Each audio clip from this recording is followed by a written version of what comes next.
Welcome to Talking Heads on USA Global TV, starring the one and only wonderful Dr. Jacqueline.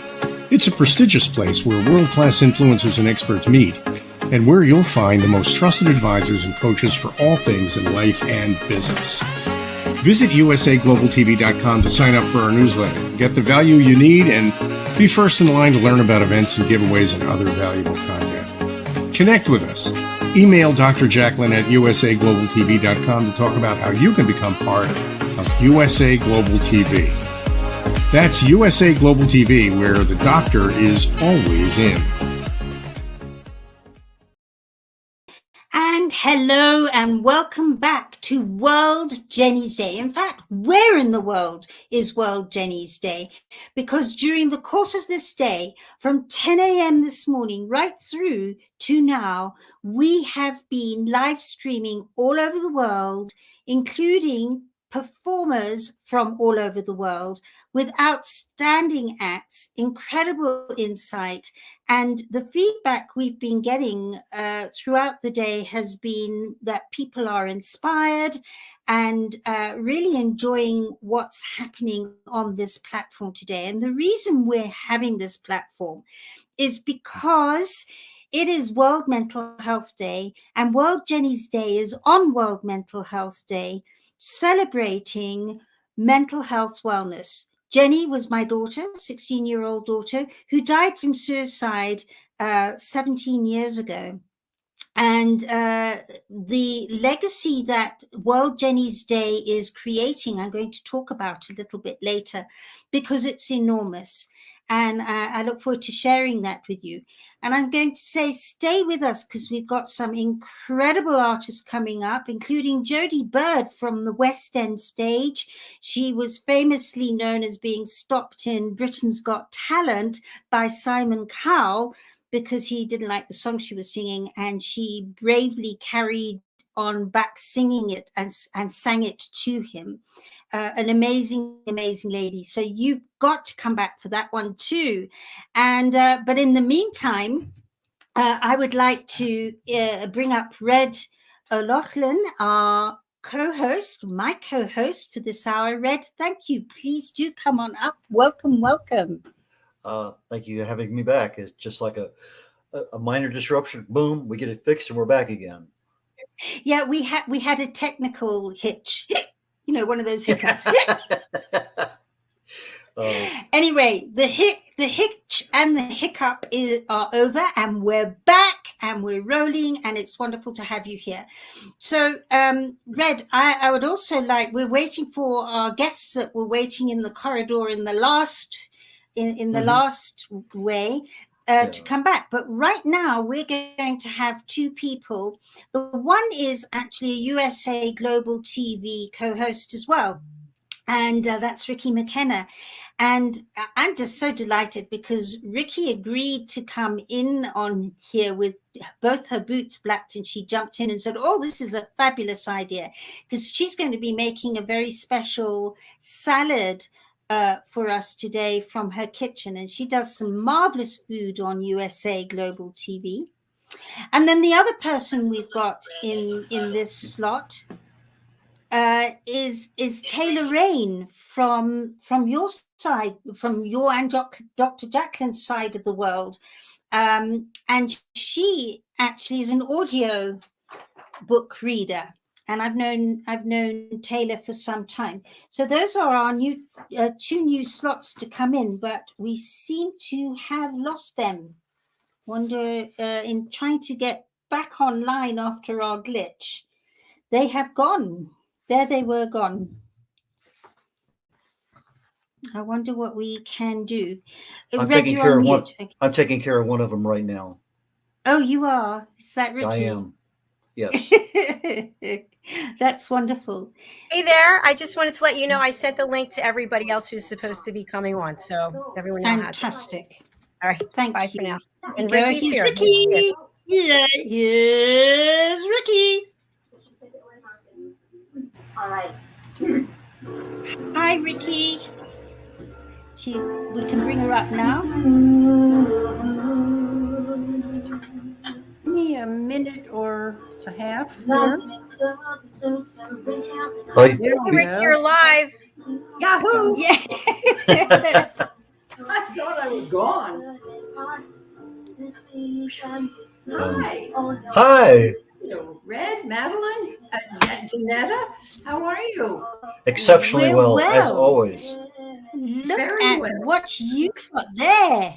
Oh, you will be amazed, and it's a good thing you got here now and let's eat it. As promised, I've made a salad and I've left some of it to do. And it's a butterfly. I'll have to move the camera so you can see it. Just here, wait a minute. Let me see if I can turn it around. I've got mushrooms planted as well.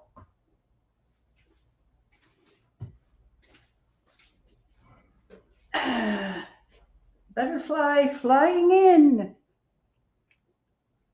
Can you, whoops, see it? This is, maybe there's another way to do this. Wait a minute. Hi, I'm Ricky McKenna, and I'm a certified nutritionist, and I am so delighted to be here on World Jenny's Day. Thank you so much for having me.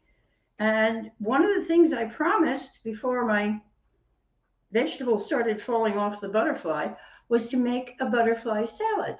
In other words, create a salad that was in the shape of a butterfly, but it's a very edible butterfly. Having been a nutritionist for numerous years, more than 23, I love food, and I love real food, such as earth food, vegetables and fruits, and so on. And so I'm creating with food so that we can have a delicious, excuse me, we have an errant piece of, whoop, little pepper, really peppery, it moved. Okay, I'm going to see if I can pick up my camera once I get done. I'll tell you how I started this. First of all, the idea came to me from wherever. And yes, I do have a book, and you can find out all about it. It's behind me. I shall show you that. And then we'll get back to my butterfly. Here we are. This is called Yes, You Can Eat Well and Eat Right. And it's more than a cookbook. It has food history. It has recipes, it does. It has tips and a whole batch of different things for you to do in the kitchen to make your life in the kitchen fun and easier. There's even a recipe for your hair using food. So we'll get to that. You can reach me. That will be, that's on Amazon, by the way. Yes, You Can Eat Well and Eat Right, and find the joy of cooking. And so here I am in my kitchen because this is my happy place. And I'm delighted to be here for World Jenny's Day. And yes, I am a certified nutritionist. I'm a foodie. And I totally believe that food is the basis for our health, completely. And therefore, I love to eat fresh things. I love to promote fresh things. I like to shop at farmers markets where you get the freshest produce and so on. And so today, and by the way, I would wish the bee were here because he would love this. He was absolutely a hoot. And I'd love to see more of him. Anyway, let me see what I'm doing here. I've got lettuce. I've got kale. I have stuffed olives, great big green stuffed olives, and they're stuffed with jalapenos and garlic. Everything in here is good for you. We have a yellow squash. We have orange and red little sweet peppers. We have the kale, the lettuce, and also bok choy. So all of my little wonderful butterfly, who I haven't given a name yet, but maybe we can have a contest and have people name the butterfly. I'm going to start adding some more food in the way of tomatoes, or tomatoes, as you would say. And we're just going to dot things in here so people can help themselves. And I'll have a picture of it, or I'll move the camera around so everybody can see it.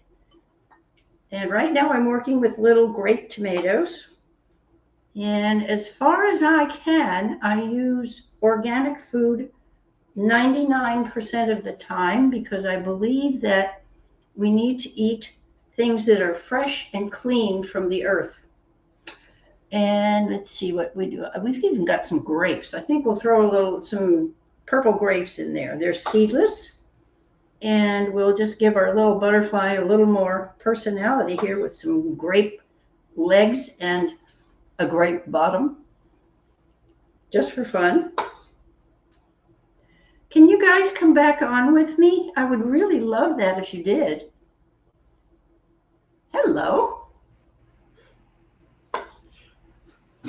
There we go. Great. Hi, Red. I know you've been for hours and hours and hours, but I think this would be fun for you to participate and see if you can give me some ideas of maybe something else to add. I haven't sprinkled it with cheese, but what we're doing now is just adding some character to the body of my little butterfly, which actually isn't so little. So you're adding character and color. Yes, because I do believe that your veggies and your fruits add color to your life. And all of those colors have what are known as anthocyanins and a number of other things, polyphenols, and all those wonderful technical terms that your mother used to say, just eat your salad, it's good for you. So do you have any berries mixed in with that? Grapes. No blueberries, raspberries, anything like that?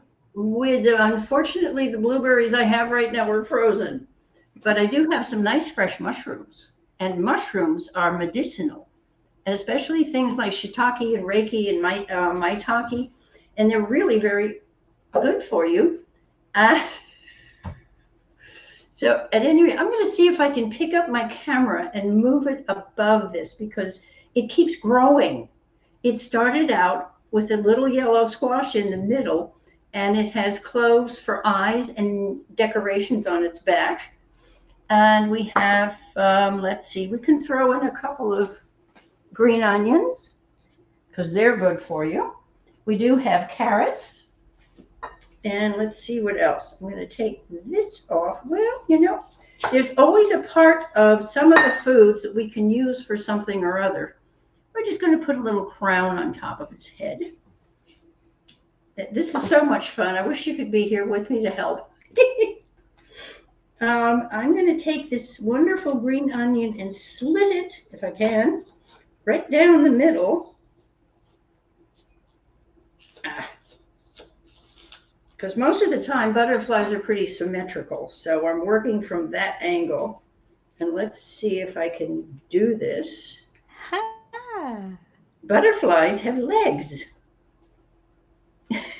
Well, you know what? They're going to have legs without bulbs. We'll figure out where else to use that. Variation on a butterfly. Yes, absolutely. But it will be the yummiest butterfly you ever saw. And I can't have any. It's just so sad. I know. Isn't that's one of the things with my show that I do, both on USA Global TV, and I have another one entitled Ricky's Kitchen. That's the biggest problem because I really feel as though I make lots of yummy food and it's hard to get it through the screen. It just doesn't work. Do you have a virtual appetite? In fact, Ricky, I want to ask you, please, you're not allowed to touch your butterfly till we get a really good photo of it from above for our website. It is forbidden. All right. Now, wait 1 second. We have to make the garden look good out here because the butterfly is in the garden. And we do have some curly parsley. So I think that a butterfly should have some curly parsley as well. Because just because it's pretty and it's also really good for you. I don't have any cilantro, and I love cilantro because it helps to remove heavy metals. We're throwing in a little nutrition here. Let's see. It's interesting because I'm making it as symmetrical as I can because butterflies are usually pretty symmetrical. And just tell that to the leaves as they grow. So here we go. We're gonna have a little bit more frilly leaves for the big ones, even if we cover up some of the carrots. I will show you this. I'm so proud of this. Can the carrot go on top? Then it would be a carrot top butterfly, wouldn't it? Well, it might be. There's nothing wrong with that.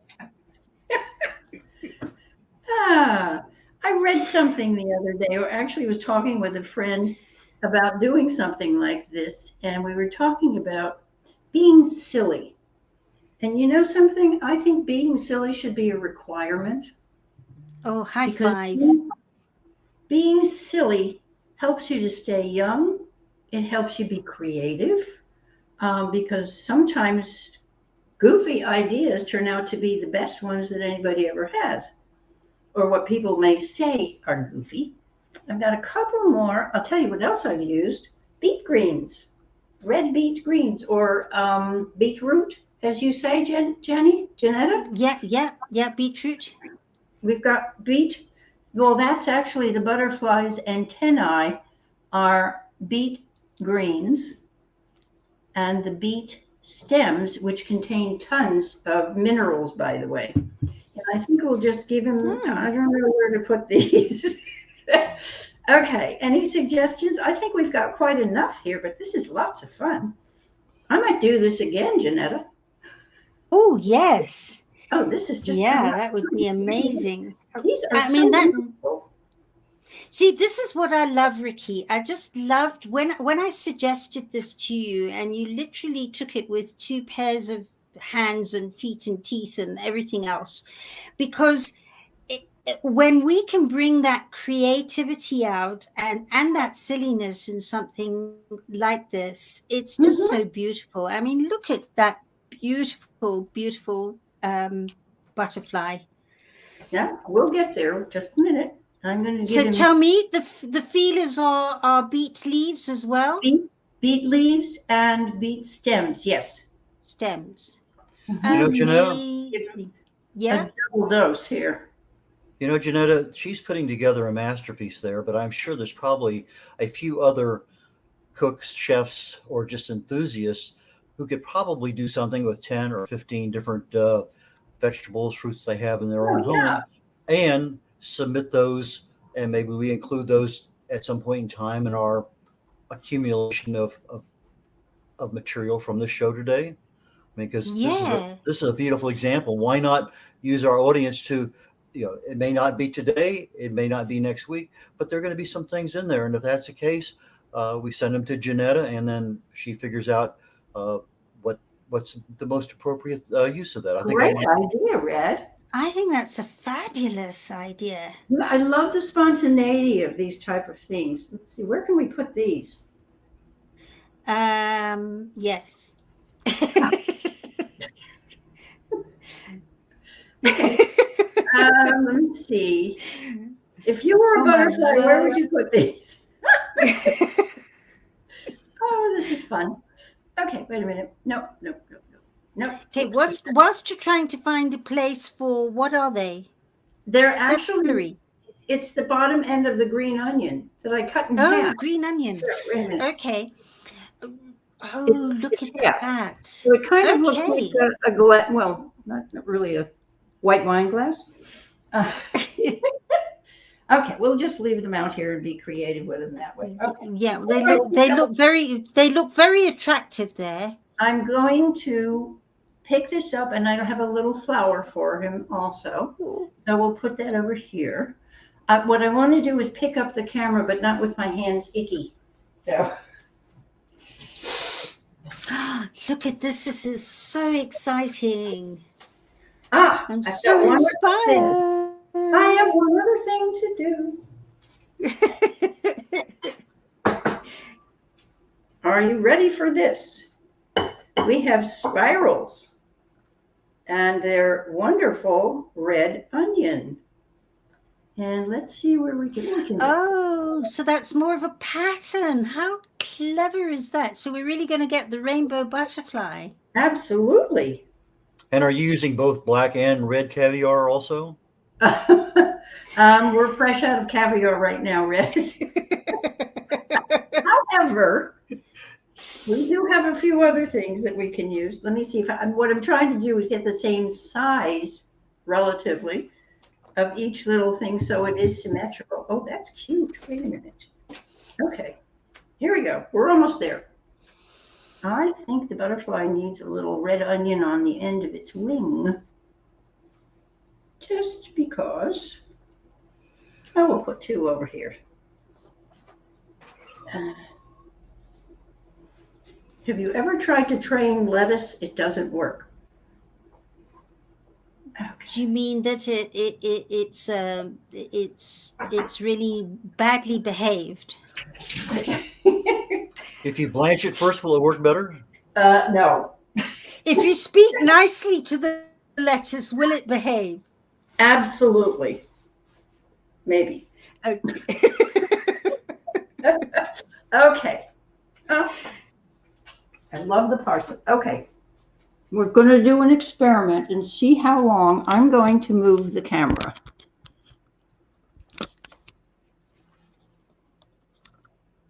Oh my word, look at that. Let's see. Let me see if I can turn it around because for some reason, of course, there's his head. There's his head. Yeah. And the his antennae. feelers, and the antennae.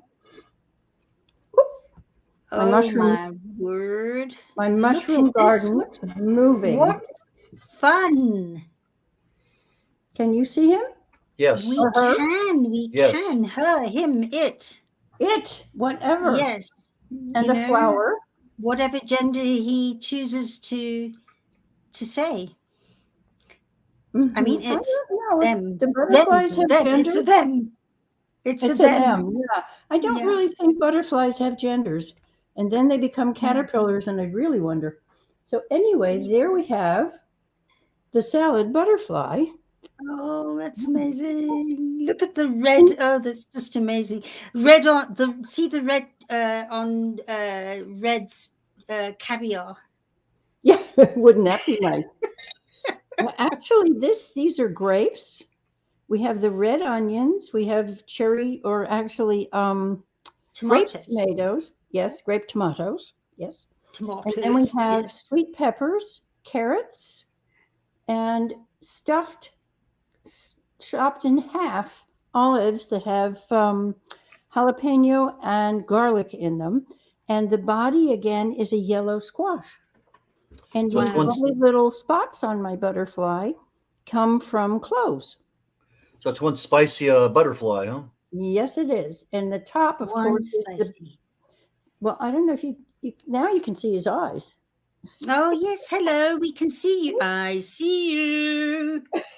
Literally. Okay. All right. By the Oh, way, that's fantastic. Yeah. just for fun, and I didn't put any on here yet, this lovely little flower is actually the root from a daikon radish. Wow. So there we have it. Wow. And what wow. I I would, think that's amazing. isn't that fun? And I would invite It's you such all for fun. lunch. We have, Yes, well, please. we attached here. I attached a little, under the lettuce, I attached a little bit of the beet greens. There we go. This is fun. I'll have to do this more often. This has given me This would- wonderful this- ideas. This would be a very late lunch for me because it's 20 to 11 at night where I am. That's so what we call almost a midnight snack. yeah, that's the one. And Now, actually- Ricky, I wanted to ask you. You mentioned the qualities of mushrooms. Tell us more, or tell me Oh, more, because God. I've Oops, heard wait a about it, but I don't know about it. Oh, yes. Mushrooms are really, there, I think it'll stay. Mushrooms are actually one of the best foods that we can put in our systems if we don't have any sensitivities or allergies to them. I did have a friend who had a horrible allergy to mushrooms, and she was eating something on the first date with a gentleman that she was mad about, really crazy nuts about him. And unfortunately, she didn't know what was in the food, and it did have mushrooms in it, and she gave it back at the table on their first date. But they've been married for about 5 years now. So it really didn't hurt. But things like shiitake, maitake, reishi are three of the best mushrooms. And Red, if you can help me out here, I don't have all the properties and the what's going on with each of those, but those are three of the best nutritionally fabulous and high in nutrition that people can eat. They help with brain, they help with inflammation. They're just absolutely marvelous, and you can use most of them raw or cooked. And when I make a mushroom soup, I will put all of those into the soup, not just one kind. And I'll use things like leeks and onions and the different kinds of mushrooms, and olive oil, and create a wonderful soup, either as a vegetarian soup with vegan broth or chicken broth. Those work beautifully with the mushrooms. And mushrooms, of course, you can incorporate into many different things in the kitchen. I mean, you can just saute them up with almost anything. They're great with leeks or onions. Just saw them up as a vegetable. And I think the maitake and the shiitake are both adaptogens. Yes, they are. Thank you. And that allows, if you're maybe deficient in something just a little bit, or a little bit too much of something, a particular mineral or vitamin, it will have a tendency to adjust back down into the normal range or adjust up to the normal range as it's adapting to those things. So there are not many things out there that are in the category of adaptogens, but mushrooms are. Not every mushroom, but some are specifically. The shiitake and the maitake, I believe, are both adaptogens, as well as the reishi. I don't remember exactly if that too is an adaptogen. But what's interesting about that, instead of having a prescription medicine, you can take the mushrooms if they're compatible with your system, as I said, and you can use those in place of medicines. I mean, they've been used for thousands of years, especially in Chinese medicine, and I believe in Ayurvedic, which is they're both about 5,000 plus years old.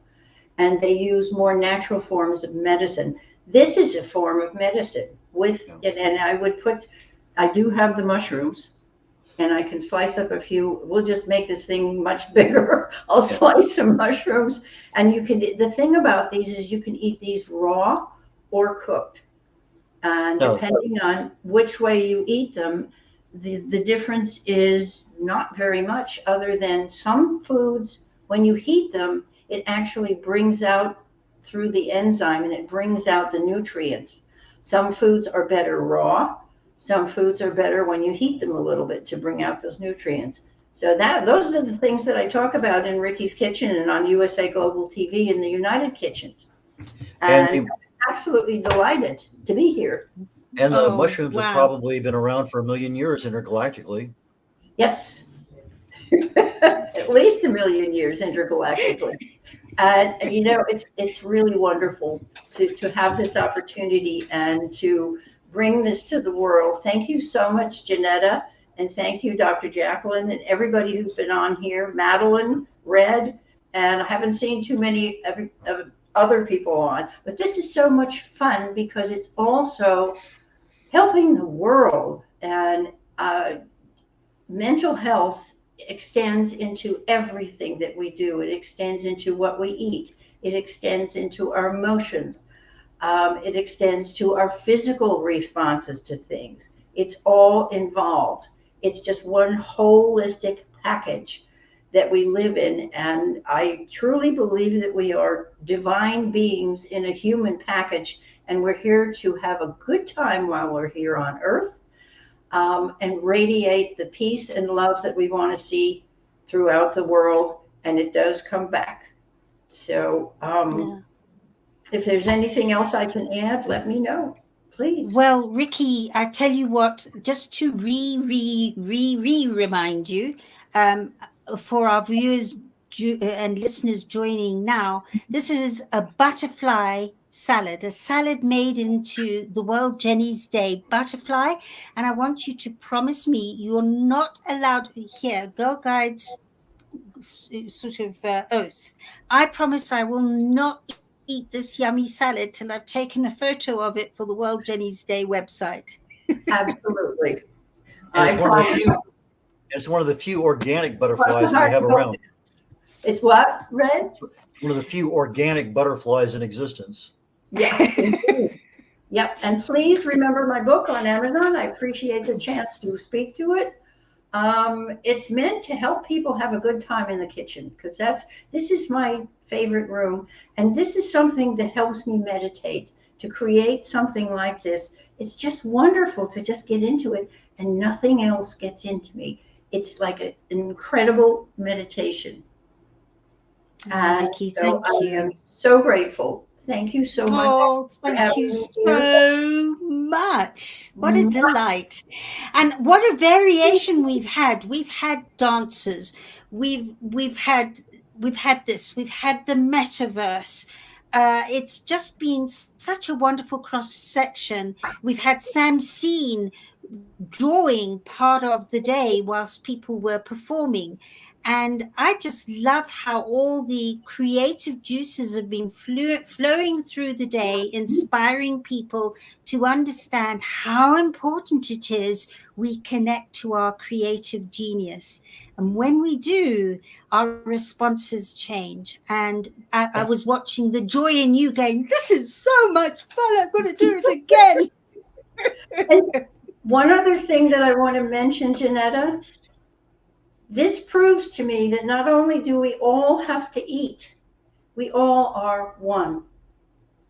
And this really helps solidify my feeling of that. And so thank you so much again from my heart and every part of me. Oh, thank you, Ricky. It's been such a pleasure to have you here today. And I look forward to meeting you one day in person. So many of the people today, I'm going, I've got to meet you. Got to meet you. You're welcome to my home, and I would be delighted to come visit you. Oh, you're very welcome. Dr. Jacqueline will tell you all about where I am. It's excellent. Quite something. Yeah. Anyway, thank you, Ricky. Thank you so much. And bye, Red. And oh, there she was. Well, that was fast. Now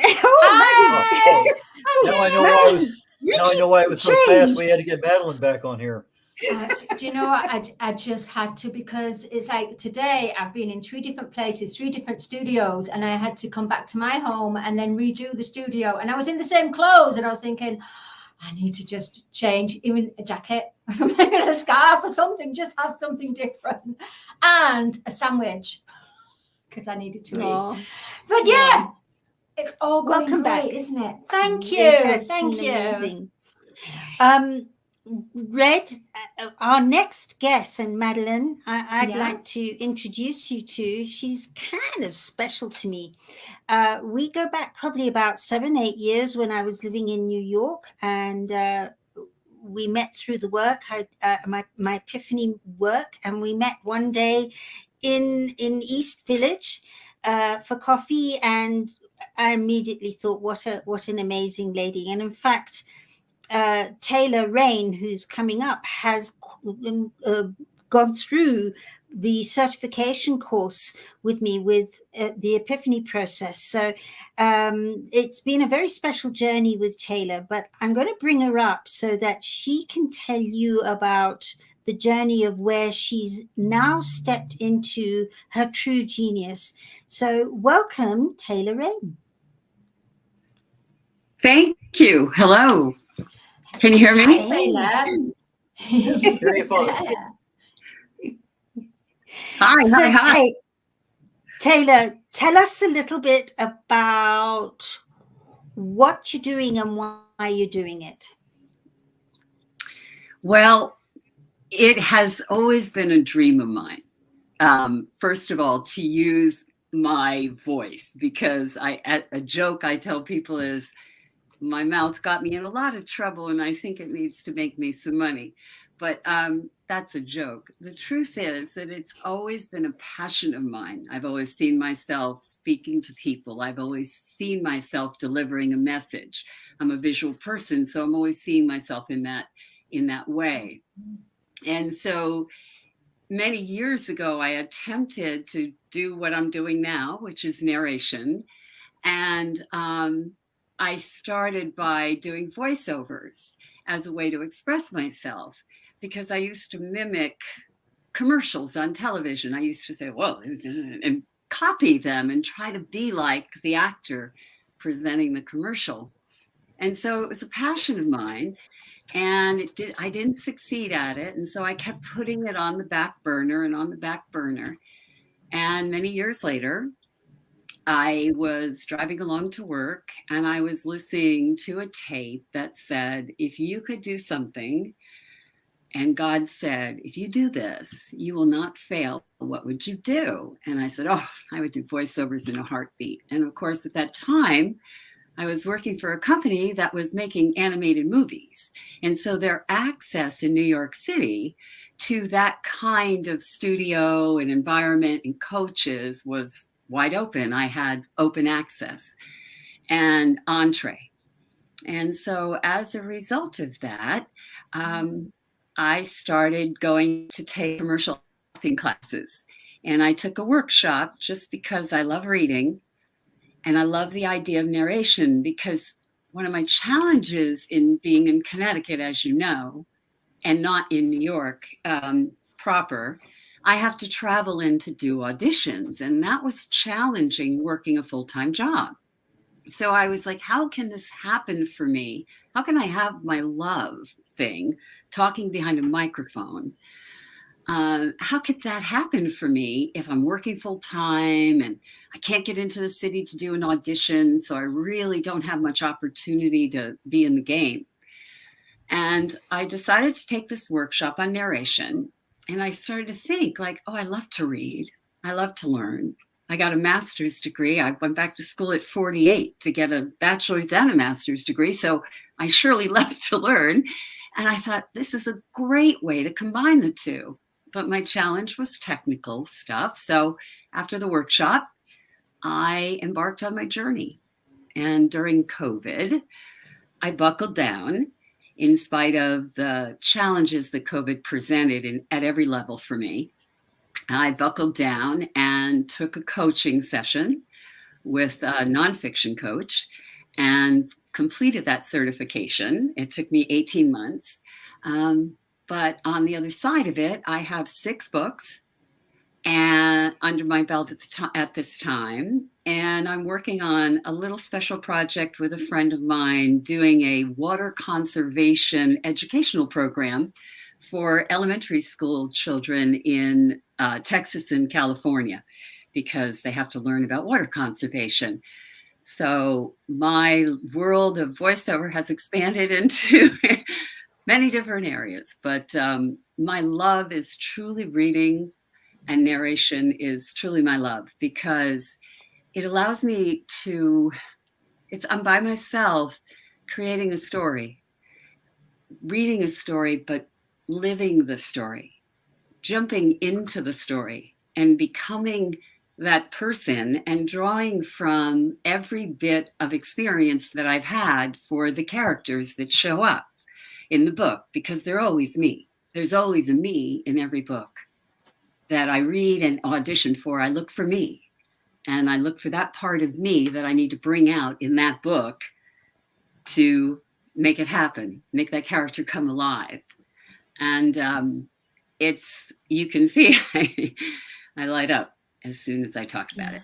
So, gosh, I hear authors saying that when they are writing a book, it's always got an element of them, even in fiction, somewhere woven in that book is them.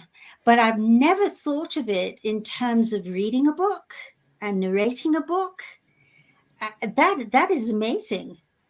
Well, the last book series that I did was very interesting. The publisher that approached me said that I had that particular personality. Recognizing that I'm older, I can't go for roles of young people because it doesn't represent me, and I can't represent that role, right? If the role is a book about a young couple starting their life and getting married and having children, it's a reach for me because I'm an older adult.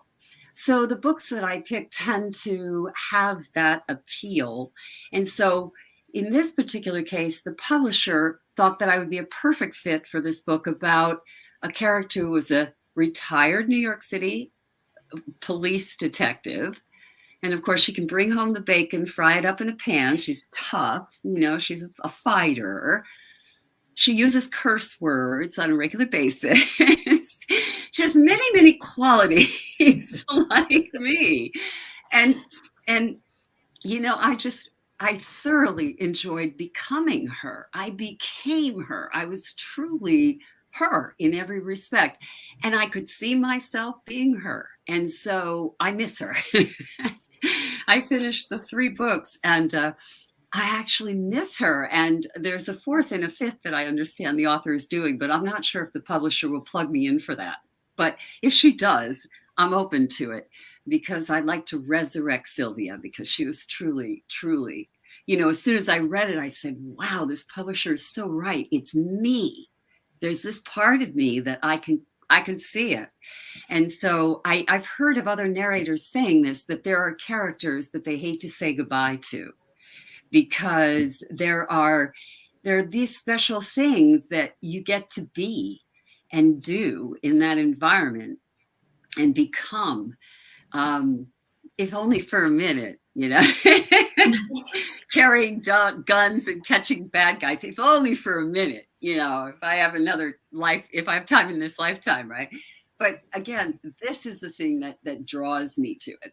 And the first book I did actually took a very different approach. This book was very much, it was about adoption.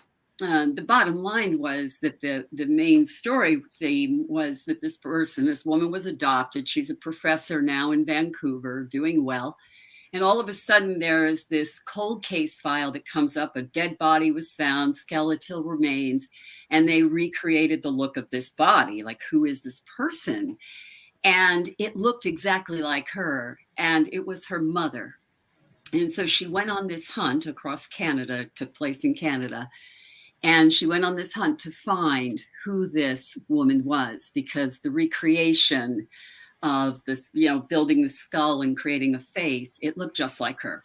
And they come to find out it was her mother, who had left her body on the steps of a little church in Canada. And you can see it with the snow falling, a little church in remote Canada with a little steeple and a little light. And you know what I mean? You can see the whole thing.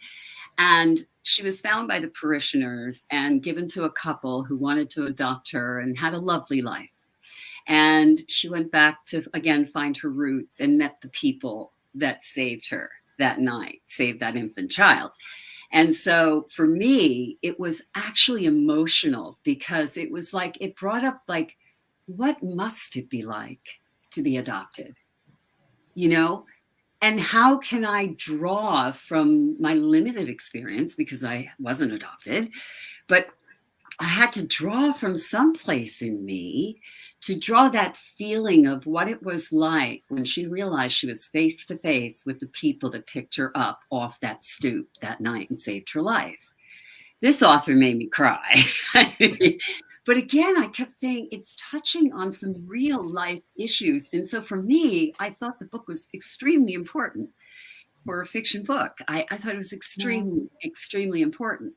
From as far as I'm concerned. So anyway, that's the beauty of narration. I think for me, again, I get to immerse myself in the story and become things that I either am not, would like to be, or again, am expressing a part of myself.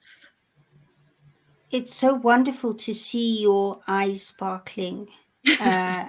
And to be so absorbed. And I know you're dying to do, you're dying to do this piece, and we would love to hear it. So let's hear you read this piece of this Ma Baker. Well, let me tell you first, let me intro it a little bit.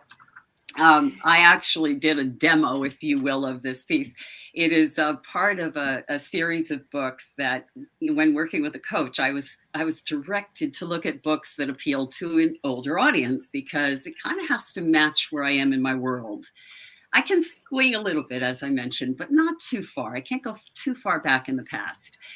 So this is kind of a granny book. And I just thought it was extremely cute. And it would be something that I know I would enjoy reading and narrating. And one of the things that I notice happens to me is that no matter how much I try, I slip into a particular character when I do this book, when I read this, because I've read it several times.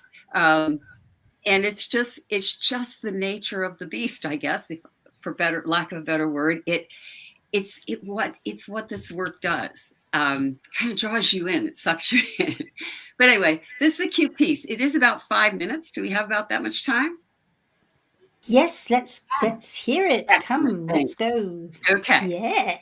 All right. Let me ground myself. I'll be reading off my screen, which is a little unusual. Okay. I was at the weekly meeting of the Cherville Active Readers Society, the closest thing to pass for entertainment in this sleepy little New England town. I found myself living here after I retired from the CIA. I'm Barbara Gold, age 70, height 5 feet 5 inches, eyes blue, hair gray, weight none of your business. Specialties: undercover surveillance, small arms, chemical weapons, Middle East and Latin American politics. Current status: retired widow and grandmother. Addendum to current status: bored out of my skull. Like my retirement forced down my throat by the government 3 years before, the book selection for that month was not going down well. Endless Beach was a classic romance novel from 1912 that had recently been reissued as part of a major publisher's Forgotten Female Authors series. It should have remained forgotten. It came off as old-fashioned, even in a reading group in which the youngest member was 65, reading glasses were universal, and wrinkles had long stopped being a source of worry. Despite the story being a snore, it had managed to enthrall most members of the reading group, although for different reasons. The 7 members sat around the coffee table in Lucien and Gretchen Rogers' living room. A circle of gray hair, wrinkles, and persistent aches and pains. Gretchen's prize-winning lemon cake sat on the table with only one piece left. I stared at the cake with annoyance. As usual, Gretchen had used some delicious icing to write her favorite line from that week's reading assignment. This week it said, "Like the sand on the beach, our love is renewed with every crashing wave." That corny line, which didn't make all that much sense, epitomized both the novel and Gretchen. A bit corny, a bit nonsensical, so it came as no surprise that it stuck out to her, a beach-obsessed, hopeless romantic. She dreamed of being whisked away by a handsome stranger to some gorgeous beach somewhere. I wished the reading group had continued with Behind Open Curtains, this month's first choice, until everyone cracked the cover. It had been billed as romantica, a subgenre everyone thought was some new spin on romance. Nobody had bothered to Google it. If we had, we would have found out that it was an amalgamation of romance and erotica. Pearl, another member of our group, who at 96 years of age should have seen it all by now, had nearly had a coronary at the phrase, throbbing man root. "Barbara." The voice sounded insistent, as if it had spoken my name before. I looked up to see everyone staring at me. How long had they been saying my name? "What do you think about Victor's betrayal? How can he leave his wife after 20 years? Asked Pauline, a plump woman of 72 with thick cat-eye glasses. The ache in Pauline's voice told me that she felt that same betrayal in her own life, meaning the question was loaded and couldn't be answered the way I would have liked. Yvonne, Pauline's best friend and a spinster ex-school teacher, reached over and pointed to my book. She had a bad habit of doing that, as if everyone was a slow pupil. "The scene is on page 71, she said. "What do you think about it?" Judging by the smiles on the faces of my fellow book club members, everyone loved Endless Beach. Even Lucien and Charles, the two men in our group, had enjoyed it, or at least pretended to. I didn't.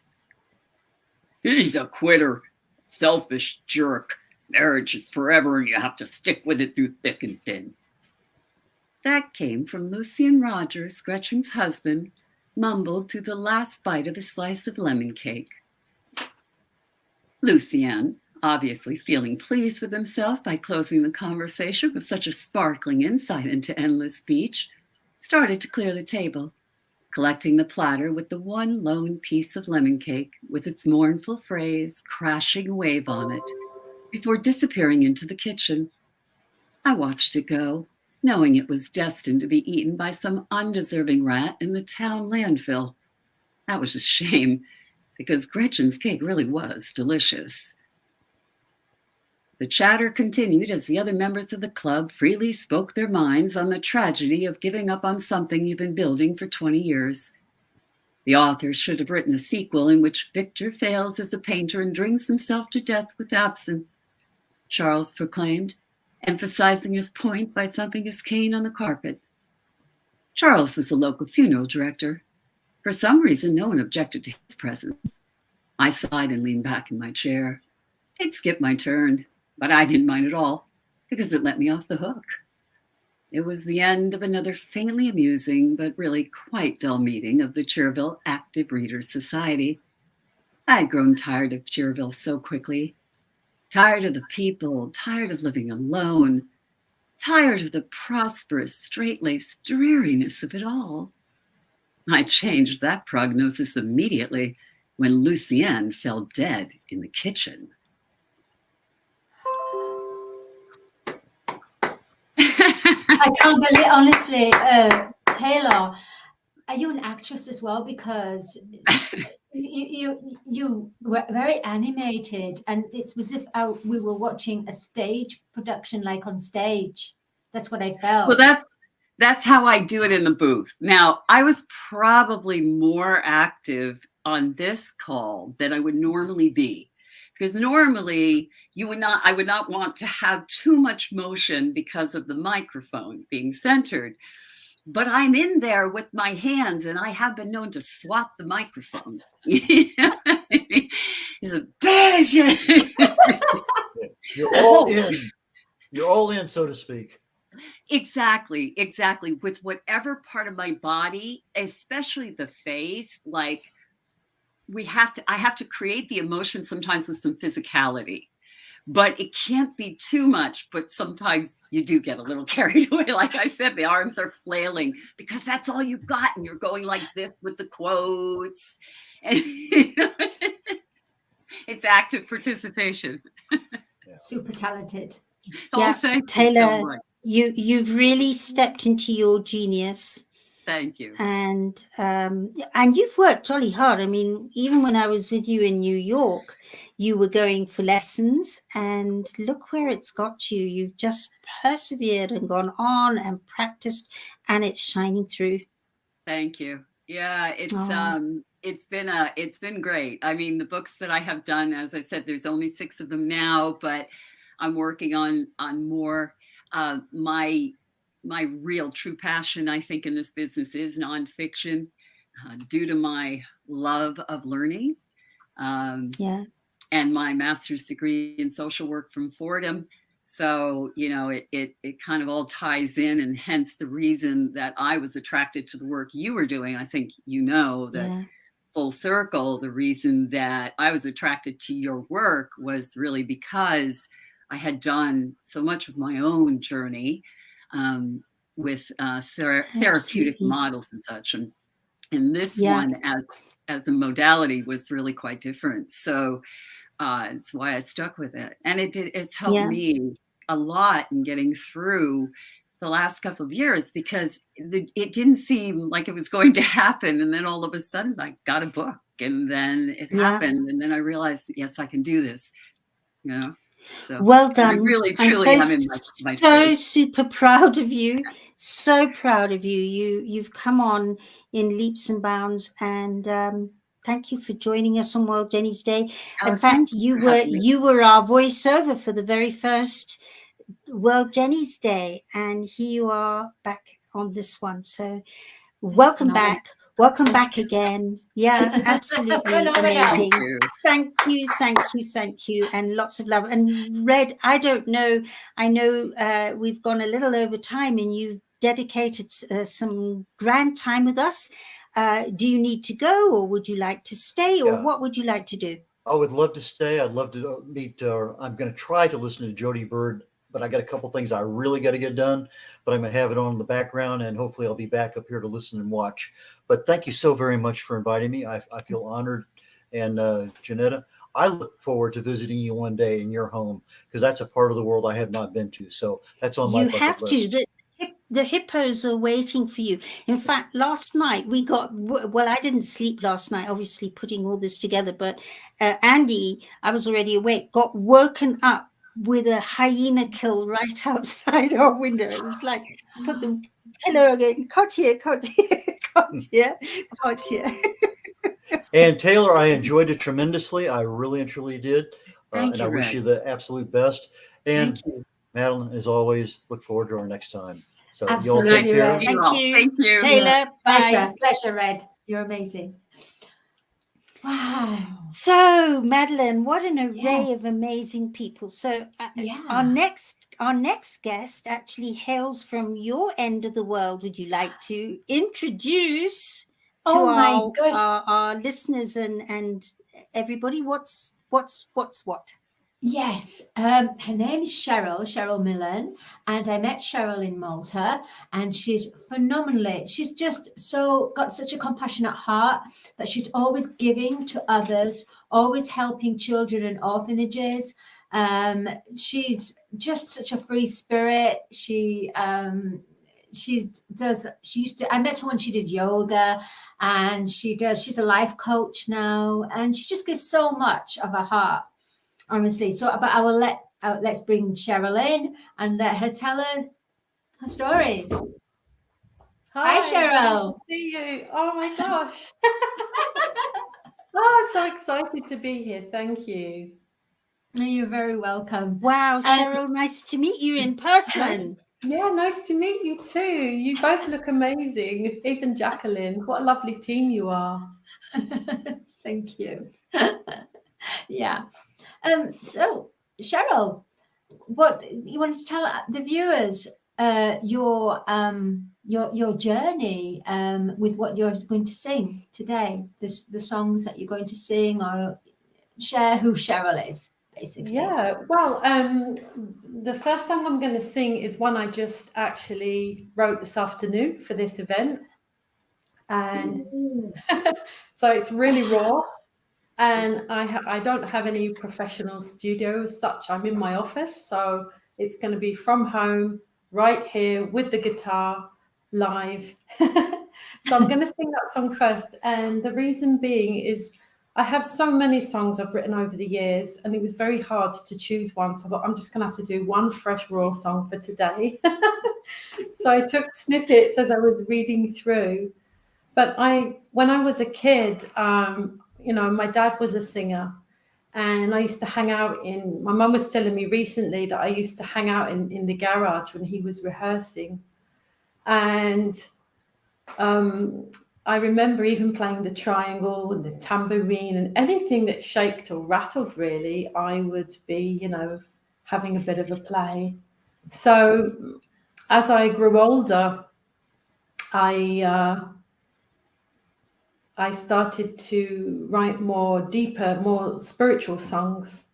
And I found my faith about 10 years ago. So a lot of my songs are gospel music. I was in a gospel choir called Encore.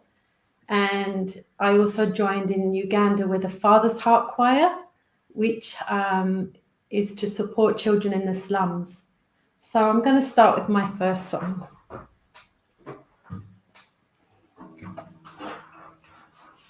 Can you hear me, by the way? Yeah. Yes. Very clear. That's great.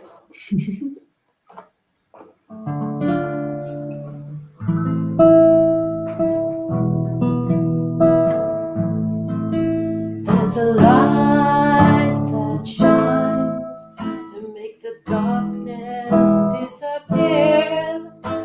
a power at work, and there's nothing to fear. The fire burn in your heart.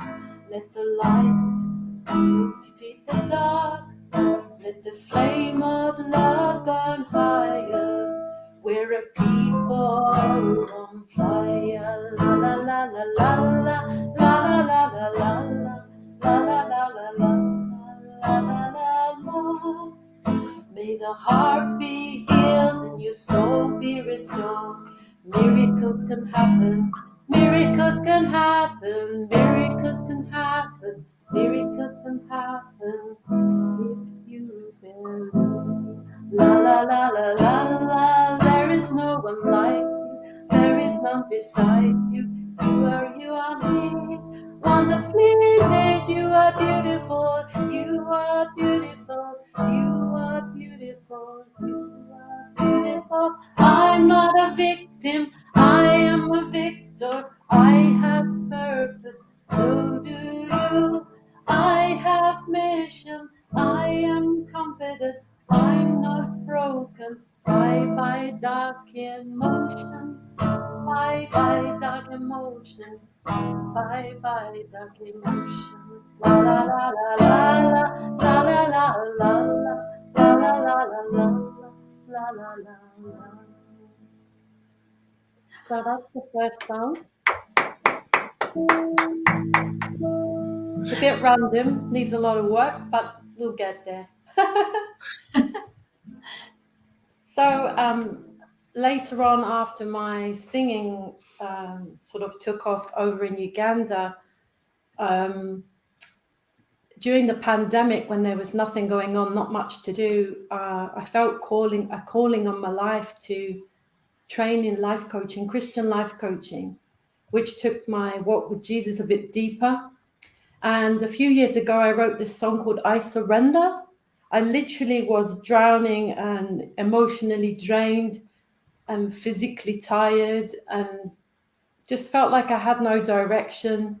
I got over a lot of depression as a kid, you know, too much partying and on the wrong track. So I really feel that now is a season of being completely transformed. And the more self-development I'm doing, the more I can help others. So this song is called I Surrender, and it's from our album called I Surrender from the Father's Heart Children's Choir in Uganda. And I co-write with a guy called Memory Tom. Maybe one day you get to meet him as well.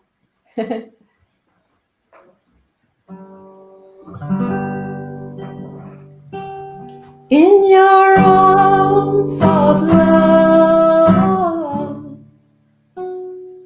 here I am. In your arms from above, here I stand. Thank you for your presence, your loving kindness. In the morning and your faithfulness every night. I surrender all to you, sing of your love. I surrender all to you. I surrender all to you, my love. I surrender all to you. Sing of your love, sing of your love, sing of your love. Sing of your love, sing of your love, sing of your love. Sing of your love, sing of your love, sing of your love. I choose joy. I surrender all to you. So that's just a quick short version of one of my other songs. That's beautiful, Cheryl. Absolutely beautiful. Your heart just pours through. Beautiful. And you're a really lovely singer. You really are a lovely singer. And so Well with my done. coaching, I'm now trying to reach out and support women who are struggling through those difficult challenges, you know, having a tough transition, going from how they used to be to where they need to be. And just how I suffered from my past, you know, I suffered from, you could say, character assassination. You know, when you have those labels put on you growing up, people call you all kinds of names. You get, you know, within yourself. And everyone needs to shine, you know, and that's what I love to do. I like to bring out the best in people, whether it's through giving a massage or a fitness class or a coaching session. And I would love to give away a small book I wrote recently. It's called, it's an ebook. I'm not a #1 author yet. Maybe one day. But it's called 8 Steps to Reduce Frustration. So if anybody would like a copy of that, please do get in touch on Cheryl Millen. I'm on Facebook, Instagram, YouTube, and LinkedIn under my name. So I really hope that people will learn to get transformation, because the old thoughts that eat us, you know, that bring a depression, negative self-talk, negative emotions, they can be renewed and they can be exchanged for positive ones. And, you know, we need to renew our minds every day and speak positive things, speak life into ourselves and speak life into others. You know, it's all very easy to think negative. So we have to quickly catch that thought and turn it into a positive one. And one of the biggest things that's so important is forgiveness. That has cleaned my heart immensely. We need to learn how to forgive and move on and let go. Otherwise, there's bitterness, there's anger, you know, and all those horrible negative emotions which cause physical sickness. So, yeah. Cheryl, thank you. Thank you for your time. Thank you for stepping onto this platform. And I think, in fact, I know that as we've progressed through this day since 10 a.m. this morning in UK, each act that's come through in its uniqueness has made a difference. I know this because I've been getting messages already, people saying, wow. So thank you for contributing to all of that. And thank you, Maddie, for bringing Cheryl in. We've known each other for ages, and she's just amazing. And I'm so honoured to be invited. Oh, we're so honoured for you to be here, and everyone, you should reach out to Cheryl, honestly, because bless you. Yeah, she's going to put life into you. If anybody would like to see our songs, we don't sell our music. It's purely to raise funds for the Father's Heart Children's Choir. Every penny that we raised, the first album that we did, went to help kids in the slums. But the second time we did the CDs and DVDs, no one was buying them because just no one's interested in buying CDs anymore. I think they've all thrown out their CD players. So we need to find story. ways. Huh? I'm saying true story. Yeah. I'm going back on the 5th of November we're going to co-write our third album together. So it's going to be amazing. In Uganda. Yeah. Yeah, what we do is we create music, and then we go to youth clubs and we go to schools, orphanages, even we've done events outside, and we sing, we share the gospel through music. It's just amazing. They're so talented. And they've got nothing, but they're so gifted in dance and everything. You know, I love working with them. Yes. I find the East Africans are very open-hearted peoples, very open-hearted, very, very in Kenya, right? You're in Kenya. Yeah, not far. Maybe Cheryl, I'll come to Kenya one day. Yeah, absolutely. As we say, karibu. In Swahili, so Swahili, yeah. I can't remember. Lovely to have met you, and thank you. Thank you, Cheryl. Much love. The rest of the day. Hope you get some sleep. We're partying. Okay. So, Maddie, our next Yes. guest, it's really interesting. She'll be interested to know that she's a bird, and our guest after that is a bird as well from Canada. We've got two birds back Two to back. birds. Isn't And that the amazing? second bird was Jenny's friend. So this is really, I love that when that synergy happens. Oh, And that's- yeah, I totally agree with you. We've been experiencing that synergy throughout this day, haven't we? With Yes. amazing things happening. We've had But two Sams. Two Sams. well, no, three Sams actually. Three Sams. Yeah, because Vanessa Sam Seen, That's right. and yes. Phoenix's mother's And Sam, Phoenix. all in the same session. All, And- it's like, well, And Beck and Sam. and Beck Beck and and Sam, yes. Oh my God. So, Incredible. without any more ado, our next guest, I'm so delighted to introduce you to, from UK. So for our people across the pond and other parts of the world, what a delight and pleasure to have Jodie Bird with us today. Jodie was in Britain's Got Britain's Got Talent. There's my talent out. Britain's Got Talent Series 8, and was very famously stopped by Simon, and then sang back at him and proved well. He didn't stop her to stop singing, but didn't like her choice of song. And you know what, this amazing lady, what she has done is quite something. And I would like to now call up Jodie Bird. Jodie, from West End, actress, singer, musicals. Jodie, so lovely to have you here today. Hello, you gorgeous lady. Hi, Jodie. Lovely day. Yeah, it's Oh. going well. It's Right. been amazing.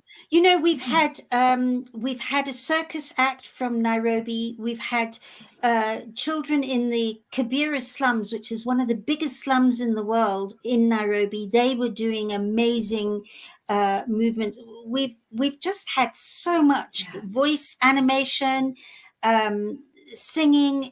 Oh, can you remember? There's just been so much, Maddie. Yeah, voiceover actor Chris Woodworth. Yeah, voice It's, actor. Yeah, voice Amazing. actor, art, metaverse. We've got Art it's in the just so metaverse. colourful. Out in the metaverse, it's just so much more. And now we've got the beautiful Jodie Bird. I'm not the only bird, it seems. What a No. wonderful. I know. No, and the next bird was Jenny's very good friend as teenagers, and she now lives in Canada, and she's written a song for Jenny. So, because she knew Jenny as a teenager, so how's that for two Oh my birds back to gosh. back? It's That's like, so woo. wonderful. It almost feels meant to be. Yes, It's fantastic. exactly. But Jodie, we're here with you, for you now, and you know, we would just love to know what your experience has been. You know, obviously it shone through in that audition with Simon Cowell that this was really what you were going to do. There was so much determination in you. Was that from early on in your childhood, or did you pick it up in Oh, in later absolutely. I mean, to come face to face with a dragon such as Simon Cowell is not an easy feat. I'm very, very lucky. I have a wonderful background at home. My parents have always been very supportive, and my grandparents too. I have a lot of music in the household, but a lot of love as well, and openness, which I think has been discussed today all day, which is a beautiful thing. It's really important to have that grounding and have that support behind you, which I think is kind of why I dealt with him so well. Because as you can see during the video, you can see I thought I was holding myself quite well, but you can see the tears forming in my eyes because obviously it's Simon Cowell. But in that moment, it's about the passion and the why, the reason why you're singing, why you're performing, why you're doing anything. And that's kind of what that fire in your belly kind of allows you to get through whatever adversity that you're facing. Phew. Yeah, What I an found- example. Yeah, I mean, I Because found it amazing. some people don't do that, and No. it shows that you know, when you're very focused, certain, what are the three words? When you've got certainty, specificity, and clarity. I don't know if you know that those are the three ingredients for manifestation. Oh wow, I love And that. that's what came through with you. I love that. Certainty, clarity, and specificity. I'm doing well. I think I should You get a do new very pair of well. teeth. I just loved it, Jodie, the way that you sang, and then it's almost, he said, "Oh, stop," because Simon Cowell, the big man, says stop, and you fought your corner. You said, "I want my voice. You know, you can't take my voice away," and everyone else just went, "Let her sing the song you're trying to stop her from singing and asking her to sing another song." And it was amazing because everybody thought, "Oh, she's going to have to sing another song. Oh, she prepared another song." And you just said, "No, I'm going to sing the song that I originally wanted to sing. I'm going to stick to that." And I applaud you in every way. That is a Thank you so strength much. that you've got. But there's also a manifestation because I knew that I wasn't going to let him stop me. And there's also a line in the song. I'm not sure if you're aware of the musical Funny Girl. It's a fantastic musical that's currently on Broadway. And the original lyrics are, "Hey, Mr. Arnstein." And if you don't know the musical, you're not aware of who Mr. Arnstein is. I'm not going to spoil it for anyone who wants to go see it. But behind stage, I was lucky enough to be able to bring some friends with me as well. And they're not in the performing arts world. They're not aware of anything. And they were saying, "Who is this Arnstein? Who is this whatever?" Because they'd heard me practicing. And it was only halfway through singing it again that I thought, Arnstein isn't happening. And that's when I thought, in that moment, it was a very spur of the moment thing to kind of put his name in there. I thought "Hey, it was Mr. Cowell, genius. here I am," which is kind of that Yes. manifestation that you were Yeah. talking about. It is. Exactly. So you got through that. You got to the semi-finals. You've ended up on the West End stages and with some pretty major parts. Where would you say your most defining moment has been since? I think that's a really lovely question. I mean, I think I'm very lucky to have an Ian Fleming scholarship. I'm also very lucky to have won International Voice of Musical Theatre. So it's a wonderful accolade that I won in Llangollen in Wales, where I'm from. And I won a trip to Australia where I sang in the Gold Coast. And that was certainly the next best, topping since Britain's Got Talent, because I mean, an international voice. I mean, being able to go to Australia full stop was just incredible. And I'd love to go back because of everything that's happened after lockdown. It's been very difficult, as I'm sure everyone's aware. Traveling isn't as easy. Tours aren't as easy. Getting around isn't as easy. And hopefully that will all change soon. But I think that's definitely one of the next best. I wouldn't stop myself. There's a lot more to come, but that is my other favorite thing that's happened since. Wow. That's very impressive. Amazing. Yeah, absolutely. And Jodie, what are you going to sing with or for us? Yes. What's in your heart? As you know, I'm Welsh and I'm from Wales, and it's one of our best known things that we are singers. We are taught from a young age in choirs and in our own Eisteddfods, which is like a competition held in Wales for Welsh people. And you get to come across other fantastic Welsh performers, writers, advocates, and professionals. And in this time, I've come across a wonderful lady who I think you saw today called Gwenno Dafydd. And she's a wonderful powerhouse of a woman.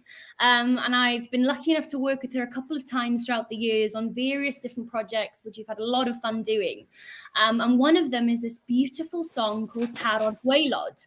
And the lyrics are written by Gwenno, and the music is written by Catherine Cole, another fantastic Welsh woman. And it's about it's about hitting rock bottom and a feeling of hopelessness. But the song talks about just reaching out to a friend and just thinking there's always someone that's willing to listen, and there's always something to hold on to when you reach that rock bottom. And I just, when she played the demo to me, first of all, I fell in love. And Kath has added some beautiful folky background in it, and I'm in love. And as a songwriter myself, I like to add a little bit of spice in there. So there's a little bit of me in there. And it's a beautiful song, and I'm very, very excited to sing it for you guys. Oh, we can't wait. Yeah, Should we go ahead? Yes, absolutely. Brilliant. How's that for sound? Yes.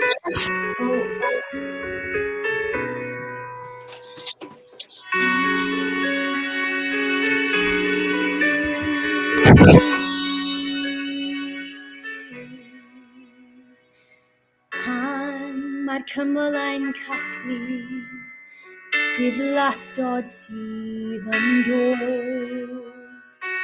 Styn aeth codi'n halon ar abdroi mae'r rhod. Os unig mae tywyllwch, os araf ar aforiaeth yn o'r wawr.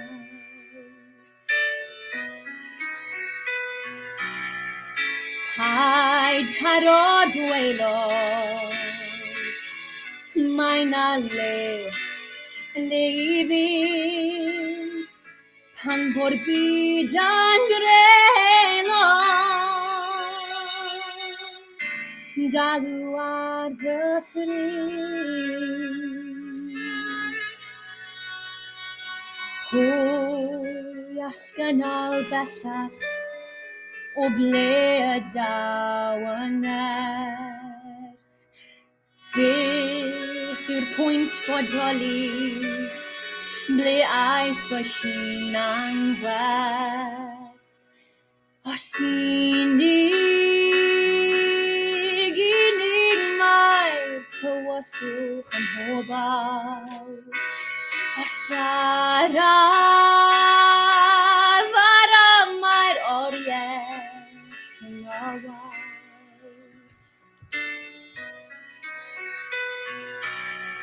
Paid taro'r gwaelod, mae na le i fynd, pan fo'r byd yn grelon, galw ar dy ffrind. Daw yn fus wedi glaw, a dyddiau gwella ddaw. Gwelwn eto pili pala ar y bryd.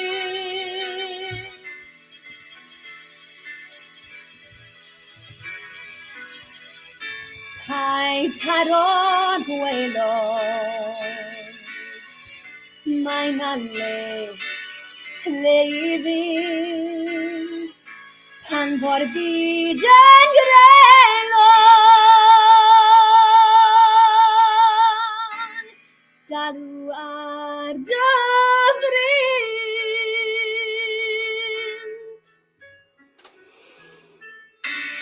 Galw ar dy ffrind.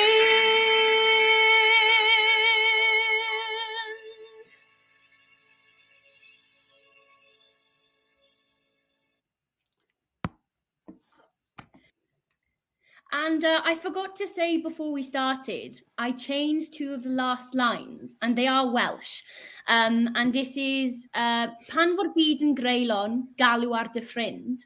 And it is when the world gets tough, call on your friend. And in the very last bit, I know that you have I've forgotten the English word, the butterfly. So in that last bit, I put the word pili pala, which is the Welsh word for butterfly. Wow. It's fun. I wanted to Amazing. take that and bottle that. It's like, can we start from the top? I mean, Gweno, her talent. Let's start there. That is such beautiful songwriting. And then, I mean, Maddie, that passion, It's that Jodie, honestly, exactly. Oh, thank Your you so much. voice is just, it just carries a vibration of just, it connects to people's hearts. It really does. It's effortless. It just connects. It just pulls the heart out. Well, that's You- all I ever want to do is make someone feel something. You, yes. And that's what this day is about, which is why it's just such a wonderful synergy that you managed to find the time out of your busy schedule to be with us today, because that is exactly the essence of what World Jenny's Day today is. And it's just such an honor to have you. And thank you for stepping into this zone to help make a difference to one or many around the world as they're watching and listening today. Thank you so much. Thank you for having me. It's just been wonderful. You're welcome, Jodie. You're amazing. Oh, Just a quick yes, one you are. before we go. Yeah. My wonderful friends in London, Kiri Hills and Hendrix, they've written a beautiful song called Crumpled Paper. And it's about mental health. And we're raising money for Industry Minds, a charity for mental health. And they are on their website. They've got all the information to buy the sheet music or buy the song that they've written. Oh, yes. Lovely. Fantastic. Thank you for that. No worries. Thank you. Thank you so much for having me. You are two beautiful, beautiful souls. And what a wonderful, inspiring day. And have a gorgeous rest of your evening. Thank you so thank much, you, Jodie. Jodie, and you. Okay. Bye. So, Maddie, actually, before we go to Bonnie Bird after Yeah. Jodie Bird, we actually have Claudio, who there's been a bit of a glitch. So he was to sing before, but let's bring Claudio up because I know, well, you introduced Claudio. Over to you, Madeline. Okay, thank you, Janetta. Claudio, known as Claudesio, has been singing for he does opera, but he also does pop. So he has a style of popra, but then he can go into swing as well. He's got a very versatile voice, very charming, very big, compassionate heart. He's known in Coventry as the angel that helps a lot of homeless people. And anyway, let's bring him on stage. He's Claudio. Claudio! Hey, Claudio! Looking fine. Hello, Janetta. Nice to meet you. Hello. You're in a place, as you know, that's very close to my heart because my dad was a Coventry man.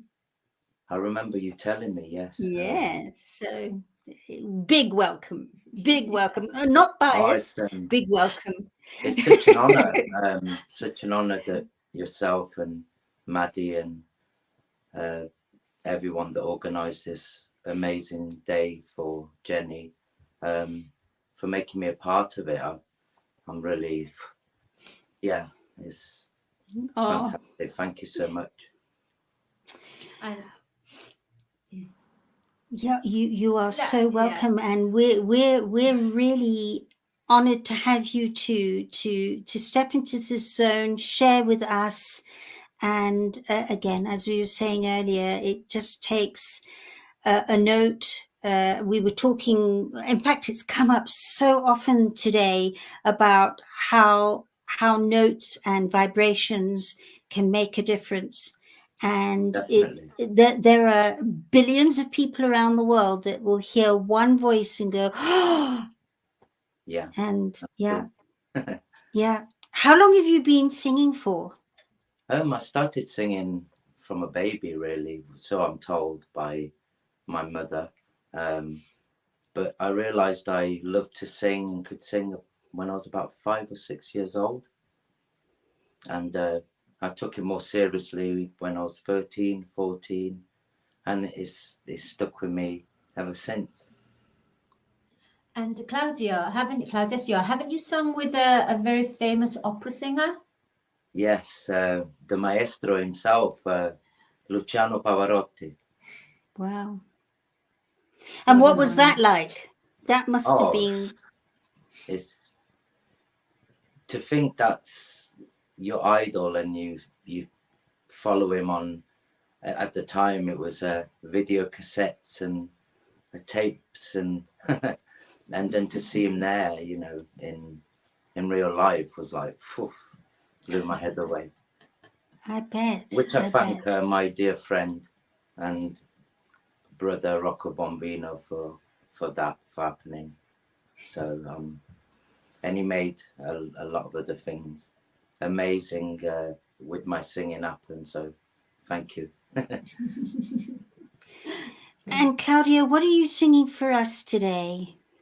Today, as you can tell, there was a glitch. I was supposed to be on earlier, and I think I'm too old-fashioned. All this modern technology, I need to learn a little bit more about it. So one of these songs I was going to do was I can't do it basically, but I've chosen a song that's beautiful, and this song I was in a church not a few years back, and yeah, I was homeless and I sang this in the church, and the priest encouraged me to get back home. So yeah, it's special to me, this song, and I'd like to dedicate it to this beautiful day and yourself and Jenny. So yes. Would you like me to sing it? Yeah, Yes, yeah. What yes. song? What is it? Yeah. What is the song? Yeah, what is this? Yeah. The song is Moon River. Yes. Gorgeous song.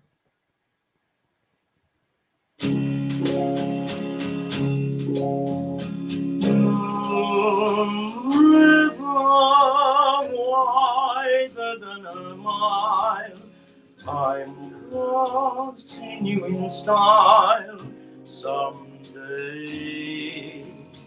Oh, dreams maker, you heartbreaker, wherever you're going, I'm going your way.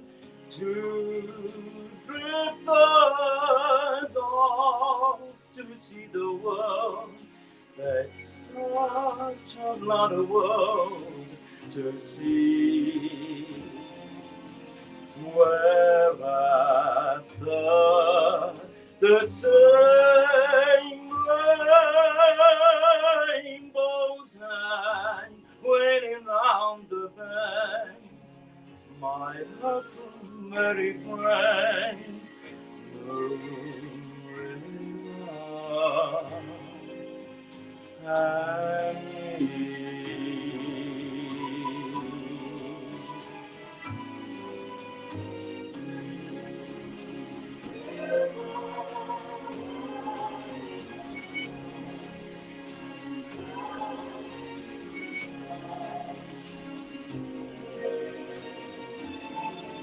Warm dreams maker, you heartbreaker, wherever you're going, I'm going your way. To drifters off to see the world, there's such a lot of world to see. Whereafter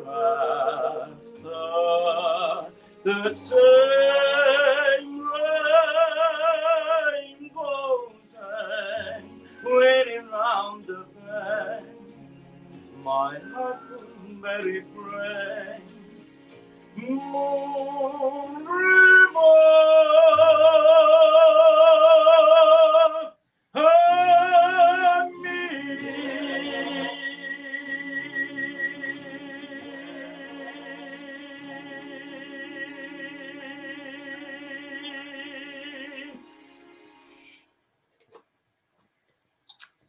That was beautiful, Claudecio. Beautiful. Encore! Encore! No more. Go back to the Moon River. No more. Oh. You know, Dr. Jacqueline and I was saying, yeah, she immediately went, I love the song. I go, me too. And she's saying, fabulous, Claudio. It's just such a beautiful song. And probably not sung enough in this day and age. It's just there's something about songs from that era. Wouldn't you agree? What would you say that is? What is it about those songs? Do you know? Do you have a feeling? It's just, I think in the past people had that warmth and passion and, you know, that connection, family bond, and yeah, and I suppose they were a little bit more romantic. This day and age, you see couples walking down the street and they're all doing this instead of communicating. And I don't know, the 60s was just 50s and 60s, just a romantic time. Sometimes I wish I was born in that era, where the songs were really popular back then, you know. Yeah, I often wondered as a child listening to those songs and then growing up going, I wonder if they came in balance to all the horrors of the Second World War. Everybody went from that horror into the romance and the fantasy of beautiful songs. It births songs like this. Well, some days I spend, when I'm not at work, afternoons in a dining room singing songs like 3 Coins in a Fountain and some of the Mario Lanza songs. And they're just, wow. Yeah, absolutely. I mean, your neighbors must love you. Yeah, carry on. Oh, yeah, carry on. Carry on. No, don't stop. 3 coins in a fountain, each one seeking happiness. They lie in the fountain, somewhere in the heart of Rome. 2 hearts in a fountain, each one longing for its own. They lie in the fountain. 1 heart will wear a valentine. Make it mine, make it mine, make it mine.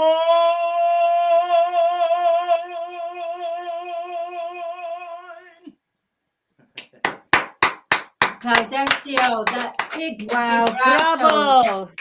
That chest voice is just, it's just magnified, it's powerful.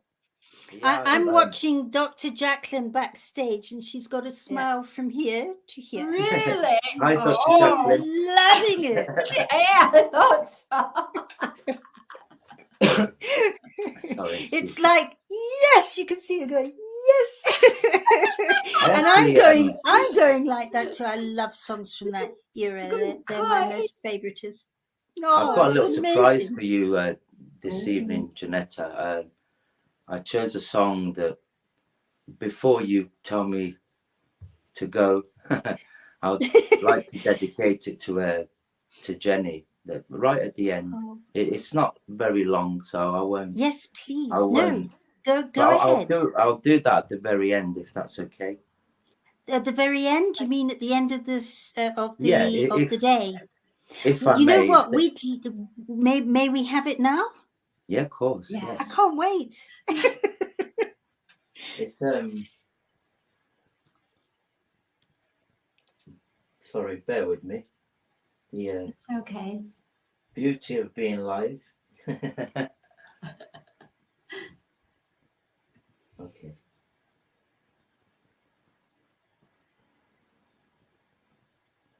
Yes, there we go.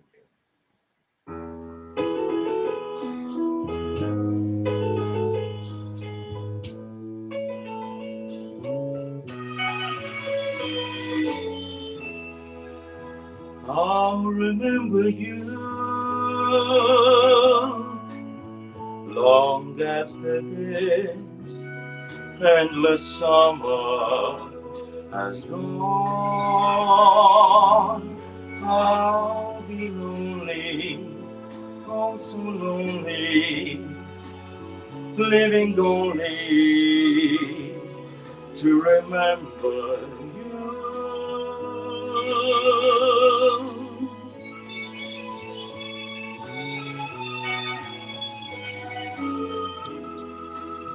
I'll remember too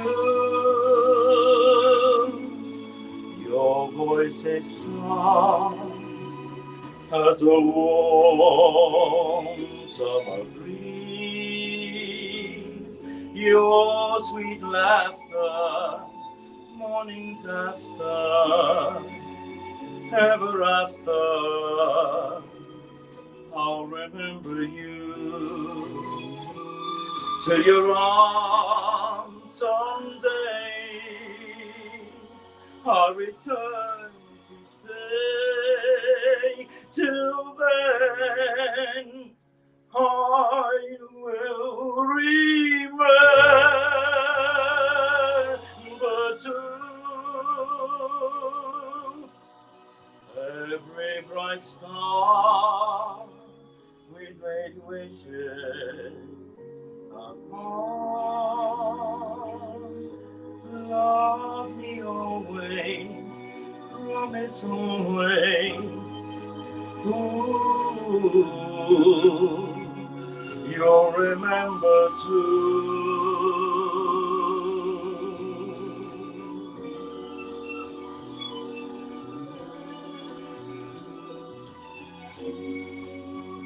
I'll remember you.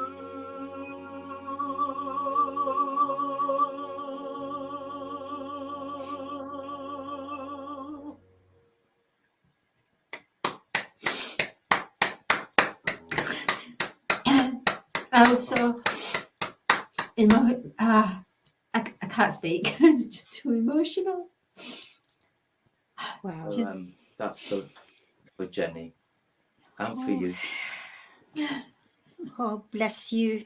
What a beautiful tribute. I rather like when Anita did her bit earlier on all that team, including you, Madeline. I'm a little lost for words. And I know Andy will be sitting in the other part of the house feeling much the same. He was telling me when I took my break that when he heard Anita singing, he was howling his eyes out. And that's what this is all about. It's about open-hearted tribute in times of loss. And thank you. I really appreciate that. And You're welcome. That's from my heart. Claudio, that was immensely beautiful. You are so gifted with your voice. Where can people hear you? When can how can people follow you? Well, you can follow me on Facebook and Instagram, claudesio.singer, and my email, claudesio.singer@gmail.com. And as you know, Maddie, we've got many great things coming up. But a lot of exciting projects with your voice, definitely, and your character. Honestly, you are one of the nicest persons I've ever met.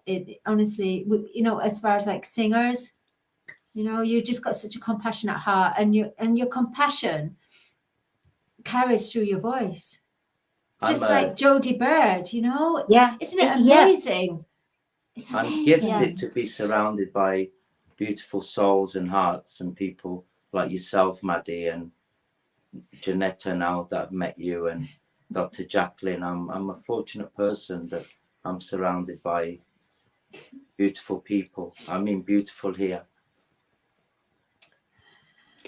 Well, I can say to you, I really love and appreciate what you've done today, and love and appreciate you. Thank you, Claudio. Thank you, Claudio. It's Thank a you. pleasure. It's such an honor to be part of this amazing day, and to all of you yourselves that organized this, you're amazing. You've done a tremendous job. Well, it's I'm sure teamwork, Jenny I will tell see you. Yeah, And it is teamwork. It is and in fact, part of that team is asking to say to you, we are blessed to know you, Claudio, and that's from Dr. Jacqueline, producing in the background. Wow. I told you, Claudio, Dr. Jacqueline's, you sing, and you know what? I'm looking forward to you two doing a duet. Yeah, Oh, wow. that sounds good. Yes, Definitely. absolutely. Singing a duet, that'd be powerful. Would you like something more upbeat now? Something swing? Well, I think I'd like you to stick around. Would you stick around backstage? But I know our next guest may be a little bit stuck for time, and I don't want to hold her too much longer, but please don't go away. I'm holding a piece of you in the backstage. We will see you. Mwah. Okay. Oh my word. You know, we've gone from a lot of action during the day to this amazing schmoozy singing where everybody's singing. I just love how it's just gone that way by itself, because we didn't go, listen, you're singing here and you're singing there and you're doing. We asked people when they wanted to perform, and we did. Here they are. And look how amazing. it's just formed. Exactly, Janetta. Yes. It's incredible. You said that to me this morning. Yeah, before I want to go any further, I just want to say thank you to the team for Martin Zogbe in Ghana, who's done the posters and everything. I just had to put a reach out. You know, he's part of the big tribute at the end in a couple of hours time. Okay. But it certainly, thank you, Martin, for all your support and love, and really appreciate you. So now our next guest is from Canada. She's actually from South Africa.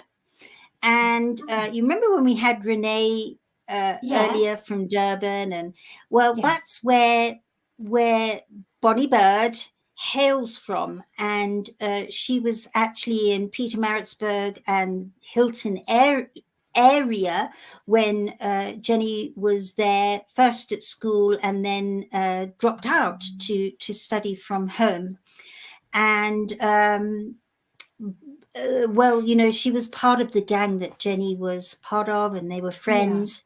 And we've kept in touch all these years. That's something that's really touched my heart, how many of Jenny's friends still keep in touch with me.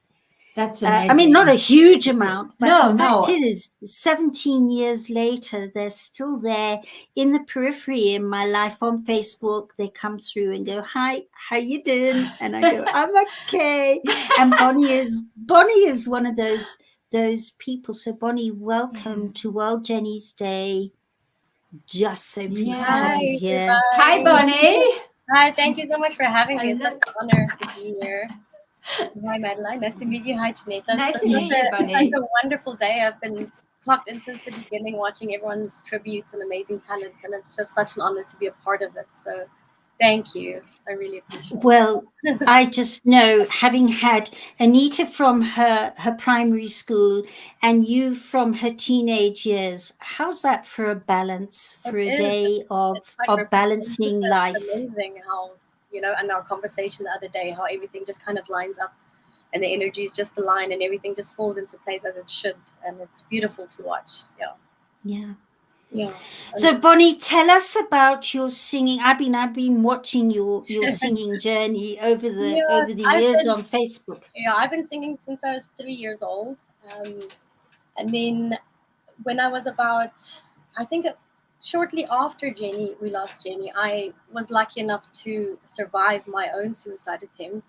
And ever since then, songwriting has become a therapy session and a way to deal with emotions that I feel like not a lot of us can put words to. And so I've been writing a lot of songs that deal with mental health and the darkness when you're in it, and then slowly walking towards the light and seeing the brightness that is there, and the holding on of it all. And when you asked me, so I'm getting when you asked me to write, to be a part of this, I was so honored. And it was such a challenge at first because I remember you saying you wanted to be a celebration, and all of my songs that are mental health is about the struggle and not so much about the celebration. And I was actually sitting outside and the sun was beaming on my face, and I was struggling with breaking through this, from the sadness to the celebration. And funny enough, at 1:17.17, a little butterfly flew past me, and I just started playing my guitar, and the song that I'll be playing for you guys is what happened because of it. And it literally took me, like, it was a one take. It just came out, and that was the song. I didn't rewrite it, I didn't change it. So it's not, in songwriting terms, it's not perfect structured, but I feel that it's real, and I feel like Jenny's a very big part of it, because I do feel that she was there that day when I wrote it. But yeah, very, very honored to be here and be a part of it. If you can hear my voice is a bit raspy, I actually did get COVID like a couple of days ago, so my that's great that you're here. Yeah, absolutely. Yeah. So yeah, I've just been singing. I'm hoping to reach a lot of people through the music, and giving people a voice that don't have one, because I think that's a lot of the struggle with mental health. Is a lot of people have all these feelings, but they have no way to express it in a way that helps them kind of take the lid off the pot and release some steam. So they're all struggling inside their own heads, and hopefully, be able to share my music of that journey from pulling yourself out of a dark place, because it is just holding on a little bit longer. That's all it takes, like you feel maybe one day that it's not going to get any better, but if you just hold on a little bit longer, like things will eventually look better, like it's been 17 years since we've lost Jen, and I can't help but think all of the things that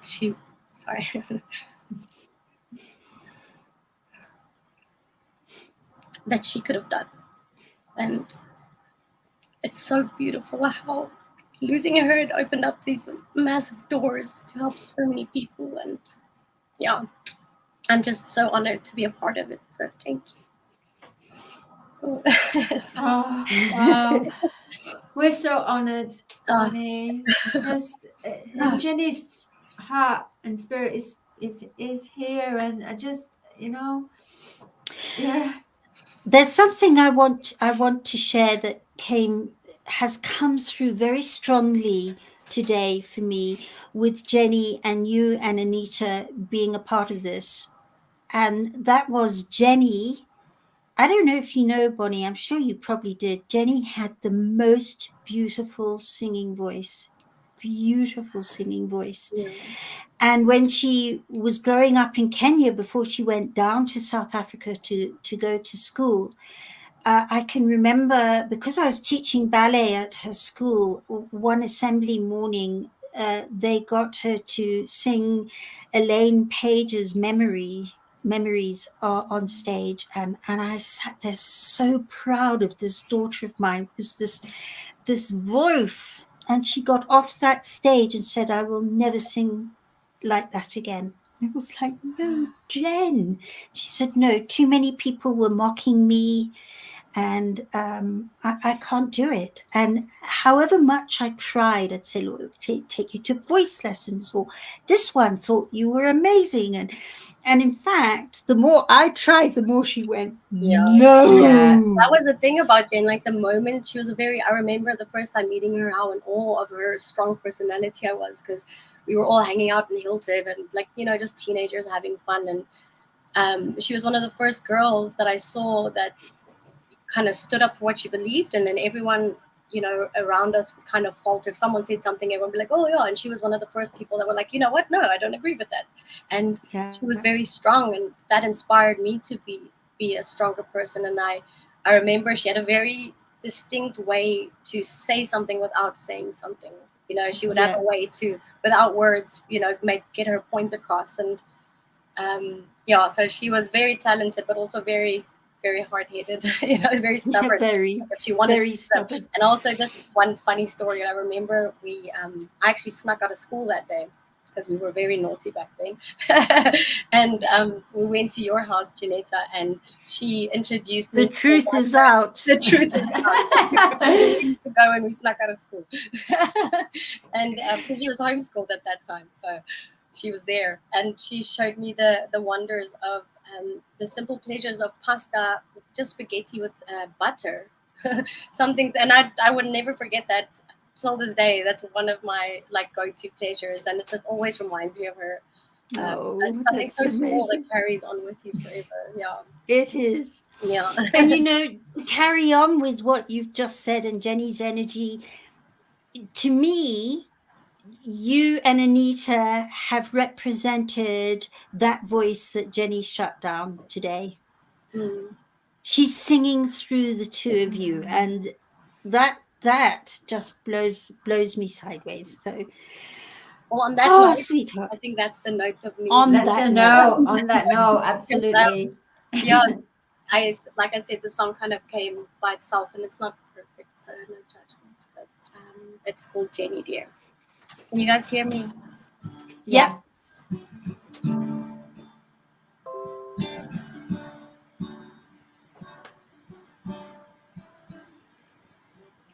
It's always been the things you didn't say that always found a way to leave a mark. And now the things that you didn't get to say, well, they found a way to open doors. Doors to conversation and doors of revelation and doors that opened up doors for so many more. Oh, doors of conversation and doors of revelation and doors that opened up doors for so many more. And even though we can feel you here, yeah, we can still feel you here, my Jenny dear, because energy, it doesn't disappear. It only changes into something else. Yes, energy, it doesn't disappear. It only changes to something else. And we can still feel you here, oh my Jenny dear. We can still feel you here, oh my Jenny dear. It's always been the things that you didn't say that always found a way to change the world. And now the things you didn't get to say, well, they found a way to open doors. Oh, doors of conversation and doors of revelation and doors that opened up doors for so many more. Yes, doors of conversation and doors of revelation and doors that opened up to save the world. And doors that opened up to heal hearts. And doors that open up to chase the dark. Yeah. And you came. When did you write that, Bonnie? It was about a week ago. A week ago. Yeah. And you were out and you saw the butterfly. I was you were just outside and I was inspired? trying to write something that, because me and Janetta had a conversation about what this day was, and it was to be a celebration and not, not focus on the sadness. And I remember, her saying how Jenny always felt like she couldn't speak, and how somehow in this transfiguring of her energy, you know, she's able to say so much more than she ever could while she was here. And I really wanted to hone in on that. I'll still work on it and perfect it, obviously, and then send you the final. I think it's a superb hook line, that chorus. Doors, Thank the you. Oh, it's beautiful. It has, and so many Doors doors of have opened, like how many revelation. people have been helped, and how many Yeah. people have been, you know, taken through their darkest times because of this dark thing that happened, and now it turned into something beautiful. And Janetta, that's, you know, because of who you are and you taking the time to, you know, share your journey with everyone else. And I think Jenny is super proud of how you've turned something that was meant to be a disaster and turned it into the epiphany process that's been, you know, literally saving people's lives. I totally agree, Bonnie. You in every know, way. thank you for that. And I have to say to you that it often feels like Jenny and I are on a mission. And as I said first thing this morning, it's bigger than Jenny and I. It's not about actually Jenny and me. It's much bigger than that. And I've had several conversations over the years, and especially over the last couple of weeks, about how big it's going to get fairly soon. And it's things like what's just happened with you, what's happened with Anita, Claudesio stepping forward and singing what he did in tribute to Jenny too. It's that stuff that, you know, the synergy is the sum of two or more being greater than their separates, and that's what today is about. And so many much more bigger, doors are gonna open. Magical, Yeah. transcending. Much It's transcending. bigger. And I'm Yeah, so honored to be, I've been a part of it. Thank you so much. Oh, Bonnie, superb. Thank you. You're a Thank superb you. singer. Thank you. Luck with the rest We'll of it. talk. Yeah. I have to get that. I have to get that song, and we have to do something with it. Yeah. Well, I'll make sure I'll Definitely. perfect it and finish it properly. But Okay, I do like finish it properly. It sounded Yeah. pretty good, but well Thank done. you. And Bonnie, where can Thank you so people much. hear? Bonnie, before you go, where can people yes. hear your music? And So your- I've got so many songs written that I'm trying to get recorded. I only have one currently on Spotify. So just Bonnie Bird, BONNIBIRD.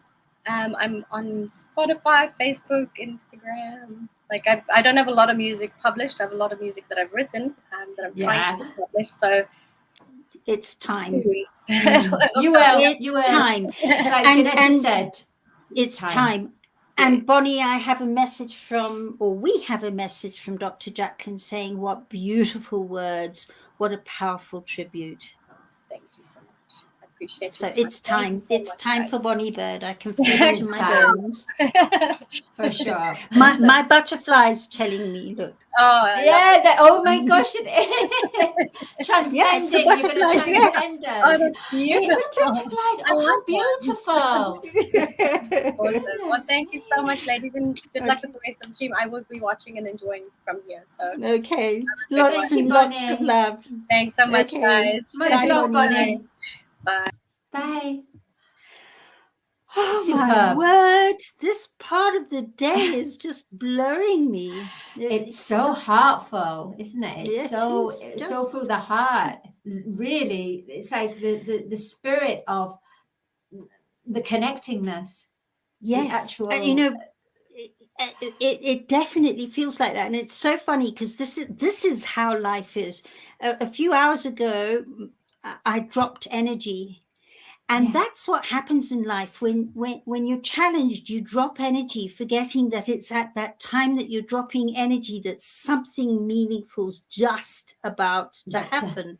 Absolutely. And that's what happened here. Yeah. And if we go along with that energy of dropping and we don't look around in that now moment, we might miss Yes. that pinnacle point. Yes. And I dropped energy because I was going, I need to eat supper and I need to just take a breath. And I was making mistakes on the back side of the producing side, going, oh my word, get me out of here. I'm dangerous.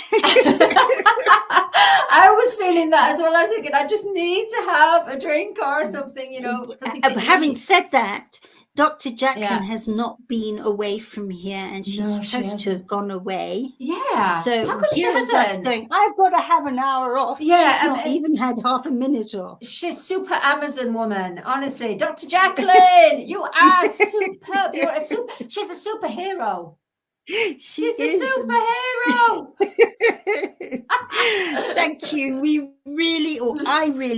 I can't speak for anybody else, but I really love and appreciate you and what you're doing behind the scenes here. It is absolutely amazing.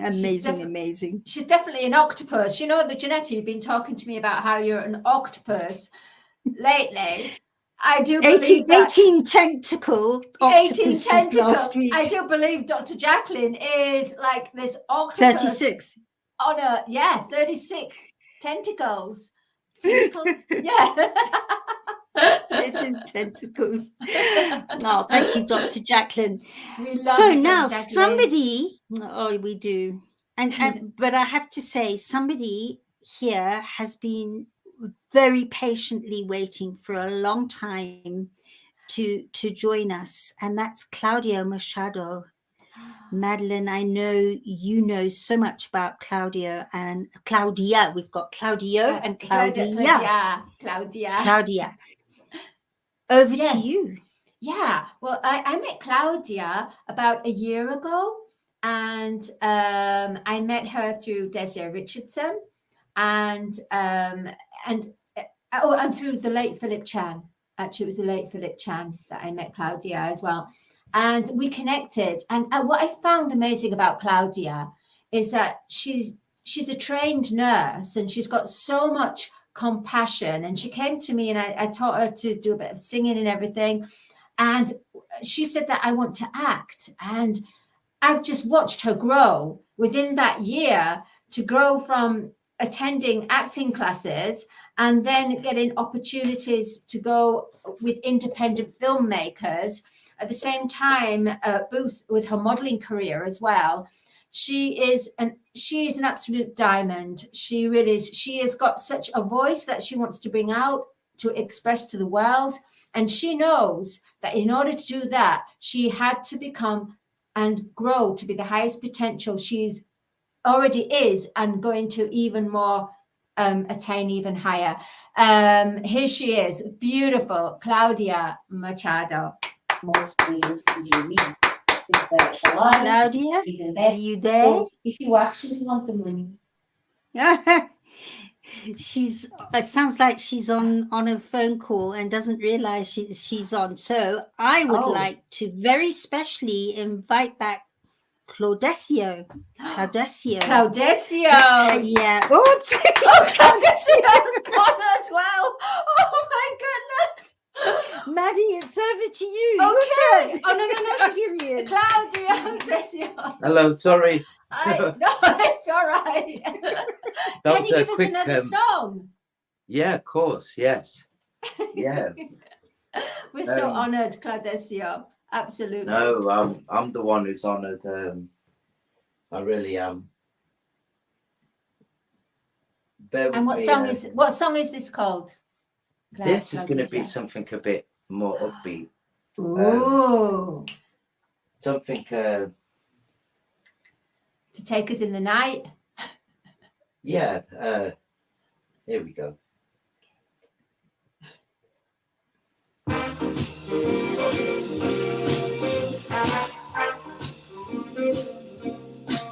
You're nobody till somebody loves you. You're nobody till somebody cares.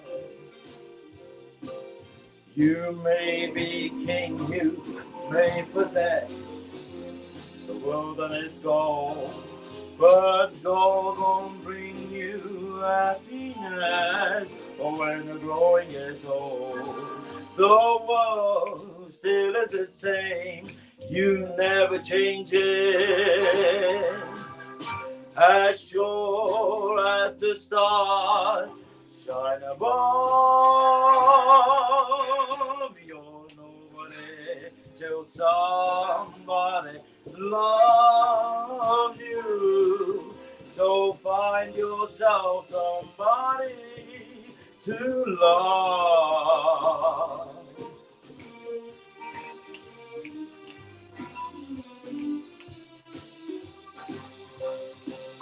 You're nobody till somebody cares. You may be king, you may possess the world that is gold, but gold won't bring you happiness when the growing is old. The world still is the same, you never change it. As sure as the stars shine above, you're nobody till somebody loves you. So find yourself somebody to love.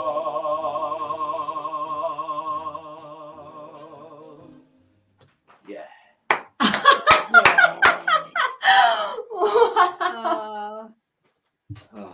Love it.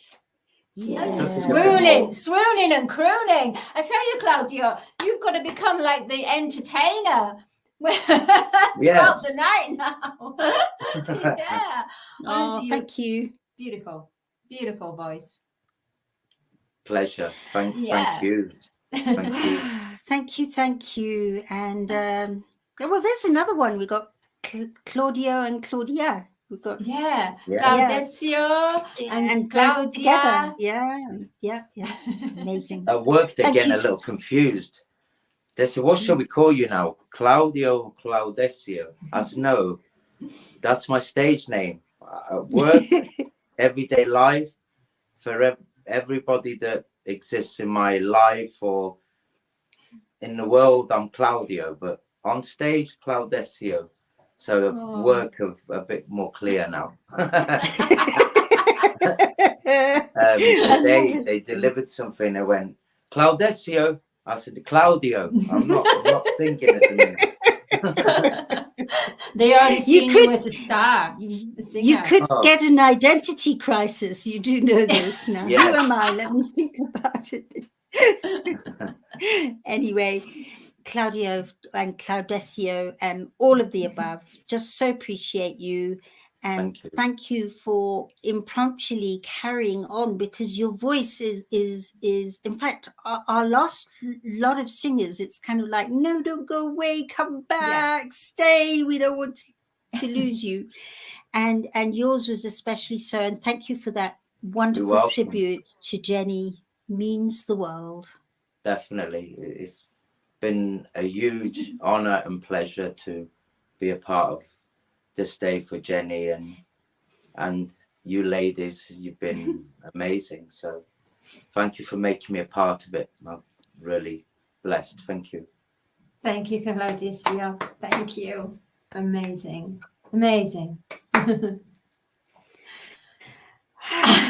So it's like, wow. So now we move on to Claudia. Yay! Where? Claudia to Claudia. Claudia Machado. Hello, sweetheart. Hello. Hi. Oh my goodness. Oh my God. How are you? I'm good, Mike. Yeah. Oh, Okay, that's it. That's better. Hi everyone, I am All World. I'm so kind and very thankful for all the opportunity. I have no words to explain how much happy I am to be here. It's one of my big passions, acting and performing, and it's been a long time I have not done this before, and I'm super proud to be here. Thank you so much, Madeline, very kind of you. And I'm so also pleased and an honor to be with all of you. You are a great performance, great arts, and I'm so inspired today. Oh, that's So wonderful. I'm wearing green because green once more is mental health. And I am very pleased today to support this World Mental Health Day, and is a great moment for me. Thank you so much for bringing this possibility and opportunity today. Oh. Thank you so much. You're very welcome, Claudia. And what are you going to do for us today? So I'm going to perform and read a poem. It's called Life Goes On. So the character transforms while the text, and is a poem in which the character start very melancholic, and it transforms itself, and it reveals some positive views about life and how we can really see life in a different spectrum, and how we can actually be more positive about life. Okay, I'm going to start right now. Hope you guys enjoy as I enjoy rehearsals with everyone was here. Thank you so much for my designer Faruk today and all my friends that have helped me to rehearse, to bring this moment to you today. Okay, fabulous. So the head aches, the chest tightens, the eyes soar. Life goes on. The legs buckle, the sweat pours, the end for sure. Life goes on. The sun rises, the night falls, no view above the walls. Life goes on. River flows, remain your woes. Nothing to hope for, nothing can grow. Life goes on. What life to lead? Upon memories you feed? Last year triumphs, yesterday deeds, for tomorrow no want, no need. Life goes on. Friends, they had shunned you. Beloved, he had forgotten you. No expectations too. Mom and Dad, for good or bad, think I'm to blame. Siblings? No, not even my name. Oh well, just the same. Life goes on. No work, no job. What's the use once future's robbed? Life goes on. Tea's gone cold, toast gone stale. Ah, what a fitting metaphor for this sorry tale. Truly, you were deceived. What a gibberish they had you believe. The cat in a hat, the pie in the sky, hung you, they did, out to dry. Life goes on. The faithful street where you once roamed free. Every corner you knew, every leaf, every tree. Life goes on. The greasy spoon, the coffee shop, both have given you the drop. But foolish you were. Think the beat would stop. Life goes on. Times of grief, times of stress. Whatever did it go? That soft caress left me, it did, in this hapless mess. The heart cries, the soul sighs. Out of the window, the time still flies. Whatever for, can't think why. Better here, up on the bed I lie. Many before you have tried and failed. Certain they were, their train had derailed. No phoenix from my fame, no comeback unveiled, but life goes on. You played and you lost. Now, pay the cost. Life goes on. But arise, look alive. The time is now. Don't make us beg. Don't ask us how. Life goes on. The earth is wide, the horizon's broad. Now, on your horse, and here's your sword. Count your blessings and thank the Lord, for life goes on. Thank you so much. Truly moving. Oh, Claudia, it's like, I know you're really young, but you played an older person, and even with your facial expressions and everything, you're just this light. Honestly, just it's a light of understanding. A light of empathy, a light of understanding. And so I'm not surprised that you've stepped into that actress zone and landed the movie parts that you have, because you clearly get it. Yeah. It's a passion of mine, and many times I ask myself what makes me happy. And is actually when you stop and you look inside of you, and you believe like nursing is it would be very bored for me to go back to work and come back and do all this circle again and again and again and do nothing brilliant and artistic. And I decided to do the acting as I always did since I was a child. English is not my first language, and was for me a huge step to bring myself into a language that I never did before. I didn't speak fluently. So it's easy when we're born and it's our own language. We kind of own the text or the narrative or whatever you want to perform. And I'm so glad that now I'm able to kind of own this.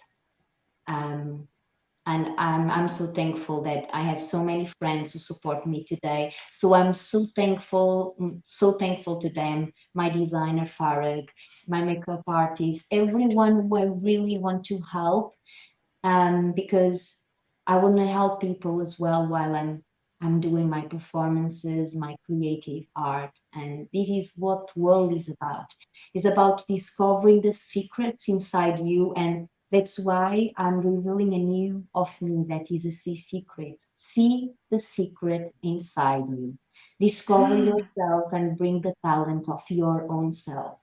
Mental health many times is described as a dark side of it, something that really makes us feel sad and feel like life doesn't make sense. When you discover the secret, your meaning, your talent is what makes life, bringing all this light and all these emotions, and is when you actually start realizing your significance. That's beautiful, Claudia. I love that. Discover the secret inside you. Absolutely. That's truly. And again, that's what this day has been and is about. Yes. And that's a beautiful way to capture it in a few words. It's about discovering the secret that's inside yourself. I love it. Absolutely. It's a caption on a t-shirt. It is. Yeah, it really is.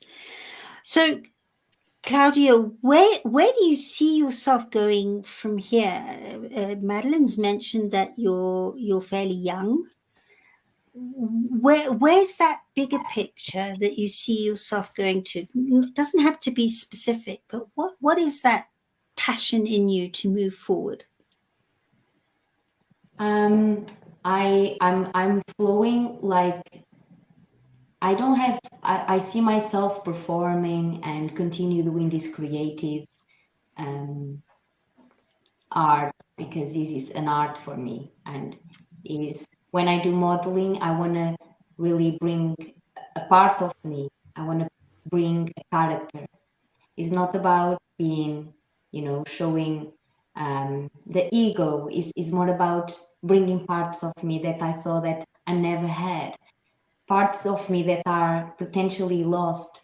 So I don't know, I'm just flowing with the opportunities. And for me, every single opportunity matters, and is why I'm deeply here.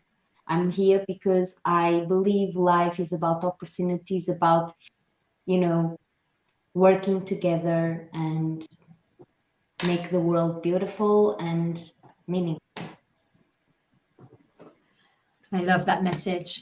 I really do. Thank you for sharing that, Claudia. And through your acting and your voice, with what you've gone through in your life, do you put that energy into your acting? Is there certain roles that you will do and certain roles that you won't do? I would be always take every single, opportunity, and I will be doing always my best.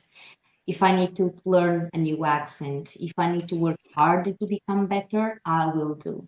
Because this is life, and life is so beautiful when you take a challenge and make yourself and discover that you actually can do it. Because I'm here, I'm speaking in English to you, and when I came here in 2015, I didn't even know how to speak English, and now I'm performing, and now I'm writing, and now I'm doing so many beautiful things that I never thought I could do.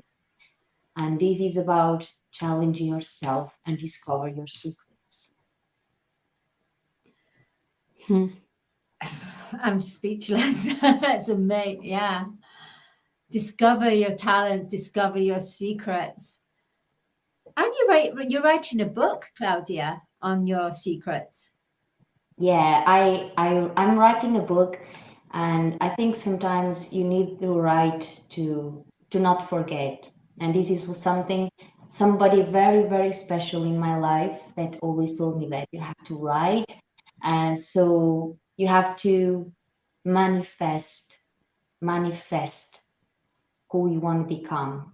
And that person always told me that you are a star. And I don't know if I will be a star or what star even means, but I'm always going to manifest my desires, even by my speech, writing, or even speaking. Yes, I believe so. I really believe that we're going to be seeing your name everywhere in the years to come, honestly, from now. Yeah. And some big, challenging, big movies, even about your life one day as well. Who knows? Who knows? Yeah. And what's so lovely is to have a performing artist with their heart about that big. Passion. You literally feel and show and excel your passion. And that's so sometimes a lot of actors, actresses are very trained in a certain way that they become clones. But you've remained true to yourself, and it's your passion and your heart, as Janetta said. It comes through all your artistic ability. Thank you. Thank you so much for everything. Claudia, thank you. Yeah, Thank you for being here. And again, looking forward to getting to know you some more and see what this brings. And I just get such a sense that something, again, bigger than all of this is coming out of all of this. So let's see. Yeah, let's see. Thank you so much for the opportunity. Thank you, Claudia. Thank you. Thank you for sharing your artistic and your heart. Thank you. Thank you. Thank you. Thank you. So Madeline, as we wait for our next lot of performers to arrive, yes, I thought I would share a little bit about World Jenny's Day, the Epiphany process, and Insight theatrical production, because they also morphed in their own way. I didn't go along and say, right now we have to have this business plan and we're going to slot this there, and then this is the plan, and then 5 years and 10 years. It's just not my scene. And so I started with the Epiphany process. And then, of course, Insight happened in Kenya when we were talking about it earlier today. And I knew that it needed to be a part of the Epiphany process and put it to one side to be the charity arm. It to me, it's a no-brainer that the charity that the Epiphany process supports is one that directly supports the very thing I help people to do, and is part of the Epiphany process. So that was like much more of a direct, open-hearted than finding a charity. Not that I'm saying other charities shouldn't be found or supported, or because they need to be, but it just made so much sense to have that happen. And then, of course, World Jenny's Day birthed several years ago, and I went, there's the second arm of the charity. So there are now two forming charities that I believe are going to feed into each other, because I see World Jenny's Day getting to a point where it really is throughout the world. I see that. And I see the power in Just Today, the power in this child of mine. And it starts to feed Insight production so that can be franchised as a charity worldwide, and we can get it out. I think you saw Arnie's passion. That man's choreography is just something else. And when he was able to share it today, and I'm seeing parts of it in his new style that he's doing with these new people, that's got to get out there, because apart from anything, that man requires a huge accolade for his genius and what he put into Insight as a choreographer. But really, ultimately, it's out there to make a difference to people and soften those conversations through the arts, through contemporary dance. It really is a silent communicator.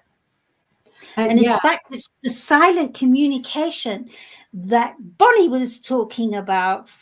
Bonnie Barrett. Yes. So that's where I've seen World Jenny's going, is starting to feed the other charity that's going to be able to make a difference artistically around the world. But there's an even bigger. Tell us, what is this bigger picture? Tell us. In fact, it's a definite plan, and that is once Insight is around the world, and it's performing as a franchise, World Jenny's Day is not going to stop.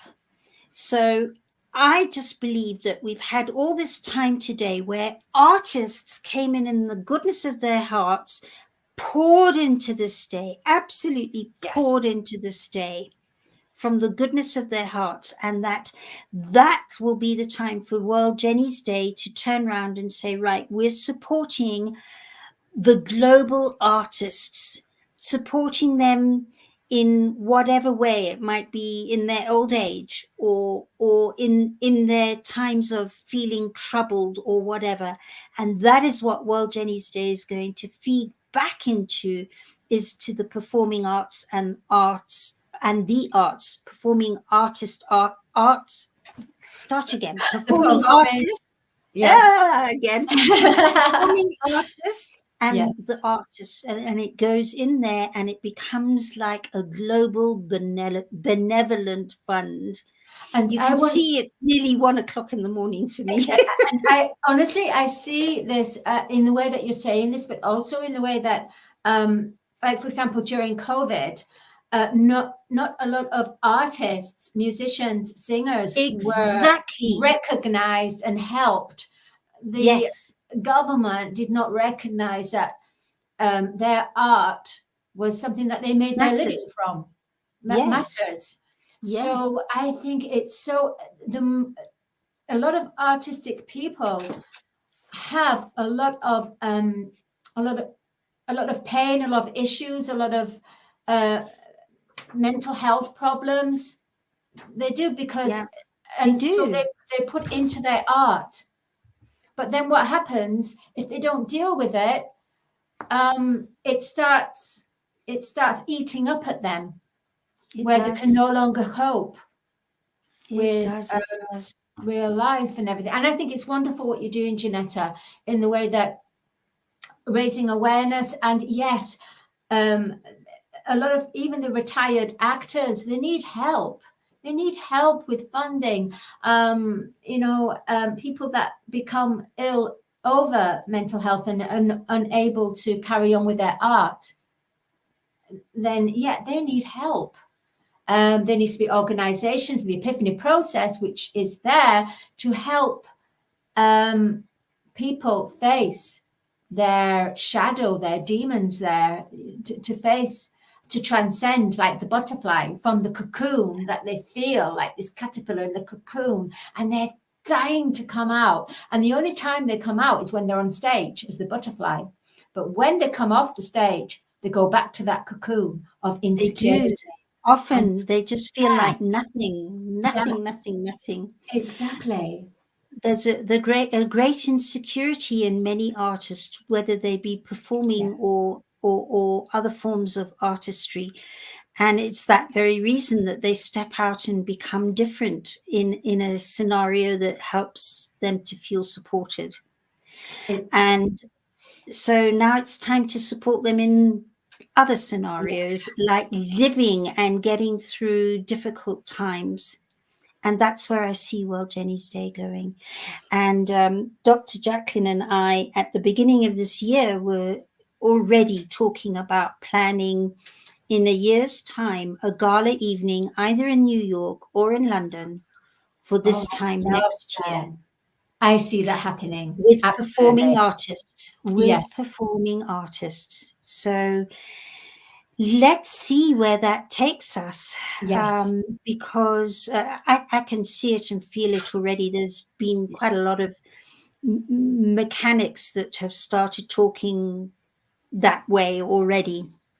So that's where sharing this vision with as many people as possible helps to make it happen.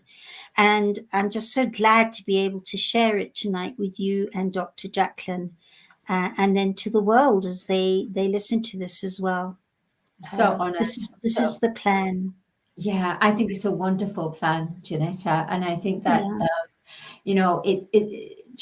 World Jenny's Day and the performers is just going to grow and evolve. And do you know what? The WhatsApp group for the performers, what's fantastic about it is that they're really helping and interacting with each other and becoming friends. It's so active. It's so wonderful. That amazed me, because people usually absolutely hate WhatsApp groups. Yeah. And I thought we'd have this silence unless it was really necessary to talk about when they're on and off for today. But gee, the interaction has been very special. Yes. Oh, yes. Amazing, amazing. So, Madeline, we've got a new co-host. Do you want to stay and welcome Justin and I step out, or shall you step out? I will actually step out for a little. Okay. I'll relocate. Unless, do you want to, Janetta? Do you want to? No, I'm okay. I absolutely I'm, sure. I'm back in the zone. So shall I'm I back come in back the in the zone. next? Yeah, I'll relocate. I'll All relocate. right. That's Dr. Jacqueline's Fantastic. term. I'll relocate. So Yes. bye, everyone. Bye. Love you. So, everybody, whoa, here we've got Justin. Justin, welcome. Thank you so much for stepping into the zone as a co-host. Oh, it's my pleasure, Janetta. Thank you for having me. I appreciate it. Oh, amazing. We're having a bit of a challenge. I don't know if you know, our artists are in this zone coming from Ghana. Okay. And it looks like they're having trouble getting in and remaining in our backstage area with possibly their Wi-Fi's. I don't know for certain. And we're sitting okay. with no artists. So may I interview you? You may, absolutely. Okay, so Justin, I actually don't know that much about you. So, the floor is yours. Tell me about Justin.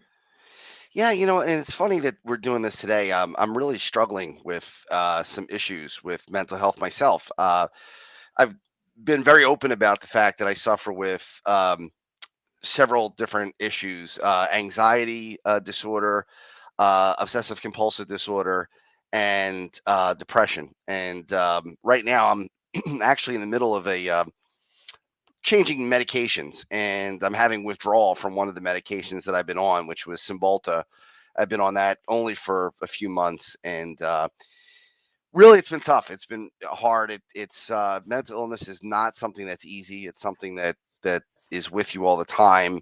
It's something that I've grown up with. I've had it since I was a child. I was only probably a toddler when I started to exhibit some symptoms of mental illness, which included especially anxiety and obsessive compulsive disorder. And it's tough. I'm going to be 48 years old, and it still has its grip on me. So it's something that is an everyday battle, and it's not easy, and it's restrictive, and but it's something that we need to, I think, shine a light on a little bit more than we have in the past. Yeah. I mean, it's a very real way of feeling when people who've never experienced it think it isn't. But it really is. I mean, you've got to really literally walk in a mile in a man's moccasins for one to understand that.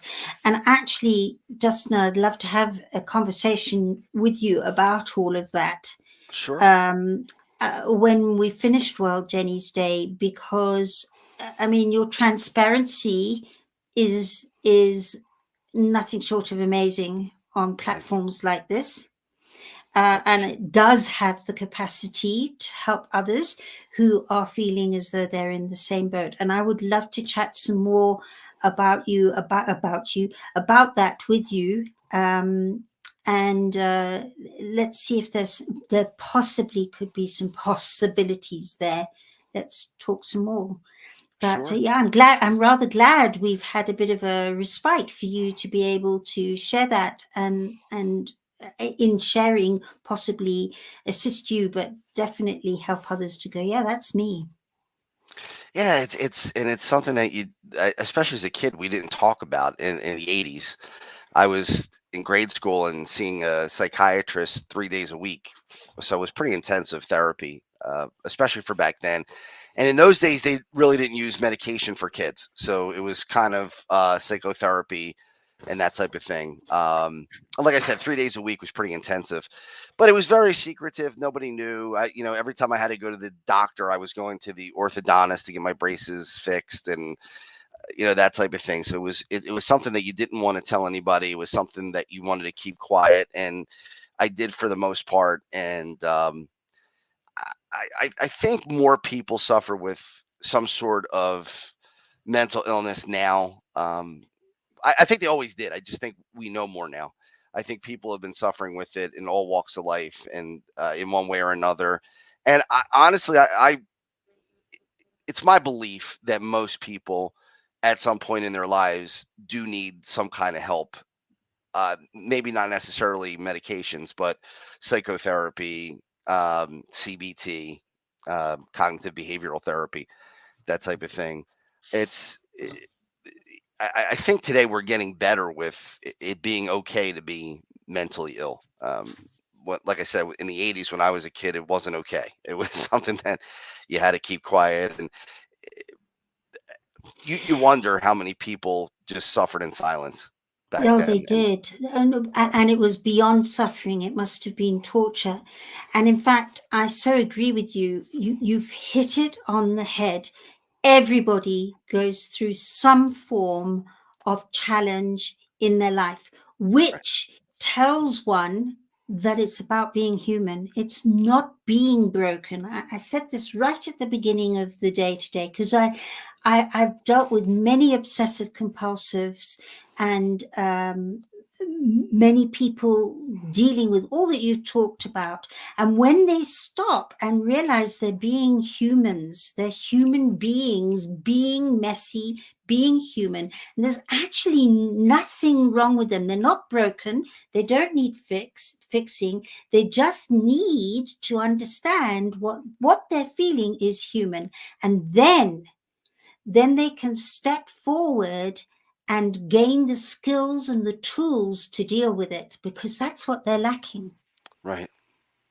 And sorry, go on. I was going to say, even when you have the tools, sometimes you just can't use them. There are times where you just feel like, with me right now, with being in the withdrawal period, it's so hard to think straight. It's hard to use the tools that you have, the cognitive behavioral therapy. It's hard to get away from it, even sleeping. I mean, it invades dreams, and you have strange nightmares that just they seem so real. And when you wake up, it takes you hours to try to shake that feeling. It's really a all-encompassing thing, and It is. I don't think people realize it sometimes.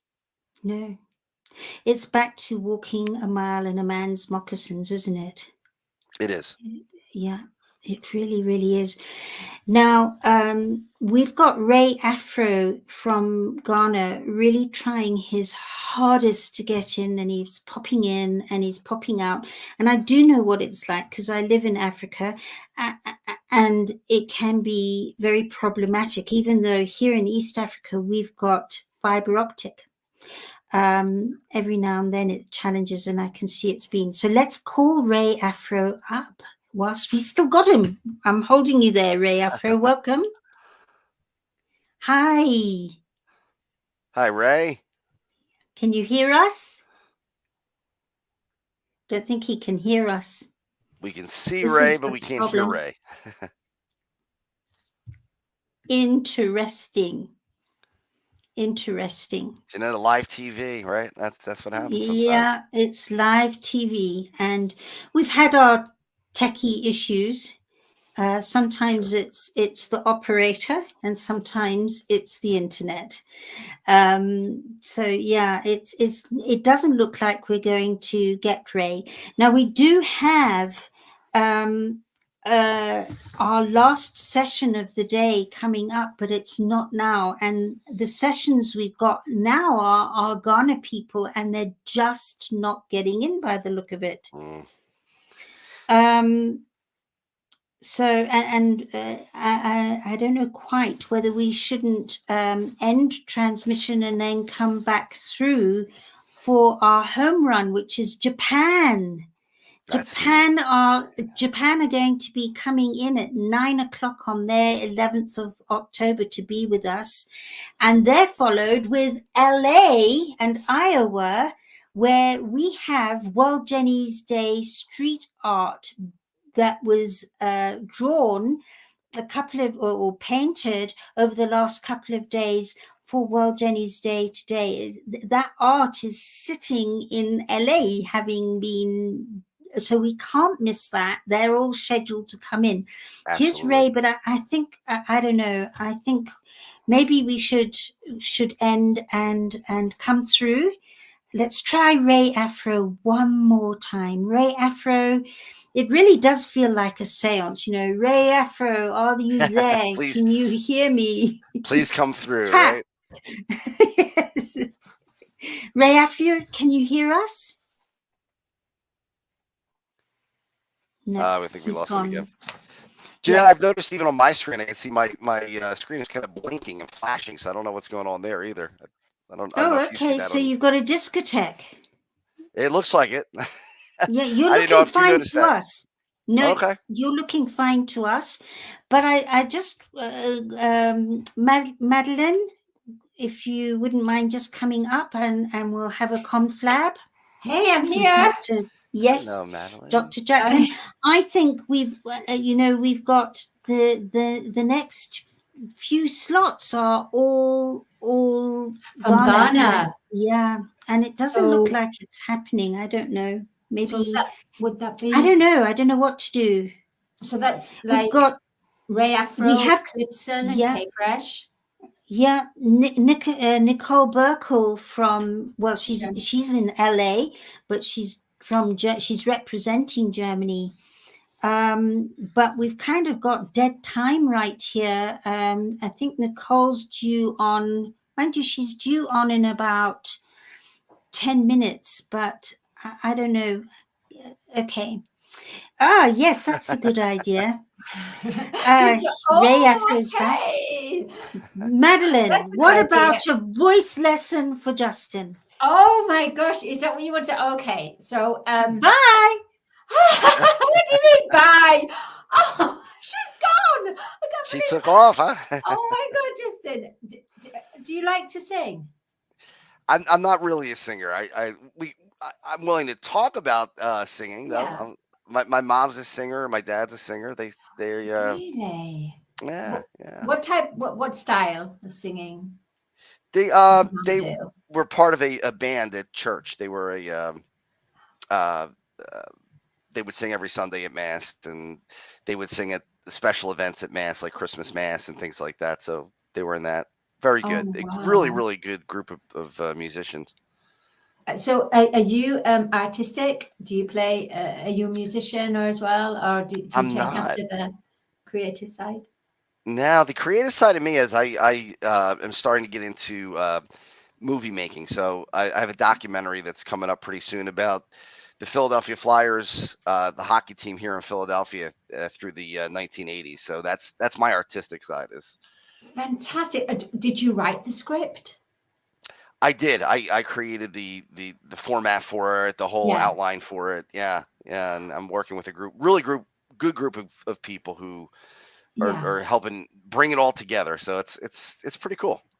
So is it kind of like self-taught in a way, where even though to write a script, because there's a certain way of writing a script, because myself with the musical with Star Child, I had no idea how to write a script.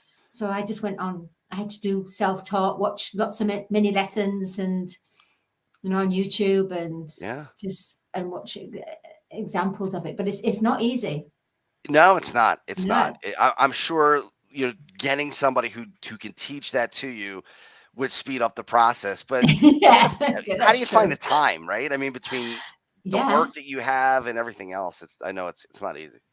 But it's our passion that drives us. It's our creativity. It's like something within us that says, you know what? Despite everything that's going on here, I have to go. I have to do this. I have to. It's something that's bigger than me that needs to do this. Do you feel that? I do, and it's something else. It's not my business. So I dedicate so much time to my business. I do corporate training, so I train people in Right. like the Microsoft applications and soft skills and things like that. And you dedicate so much time to that. It's nice to have something else that you can focus on as well. Yeah, that's completely different to what Completely you different.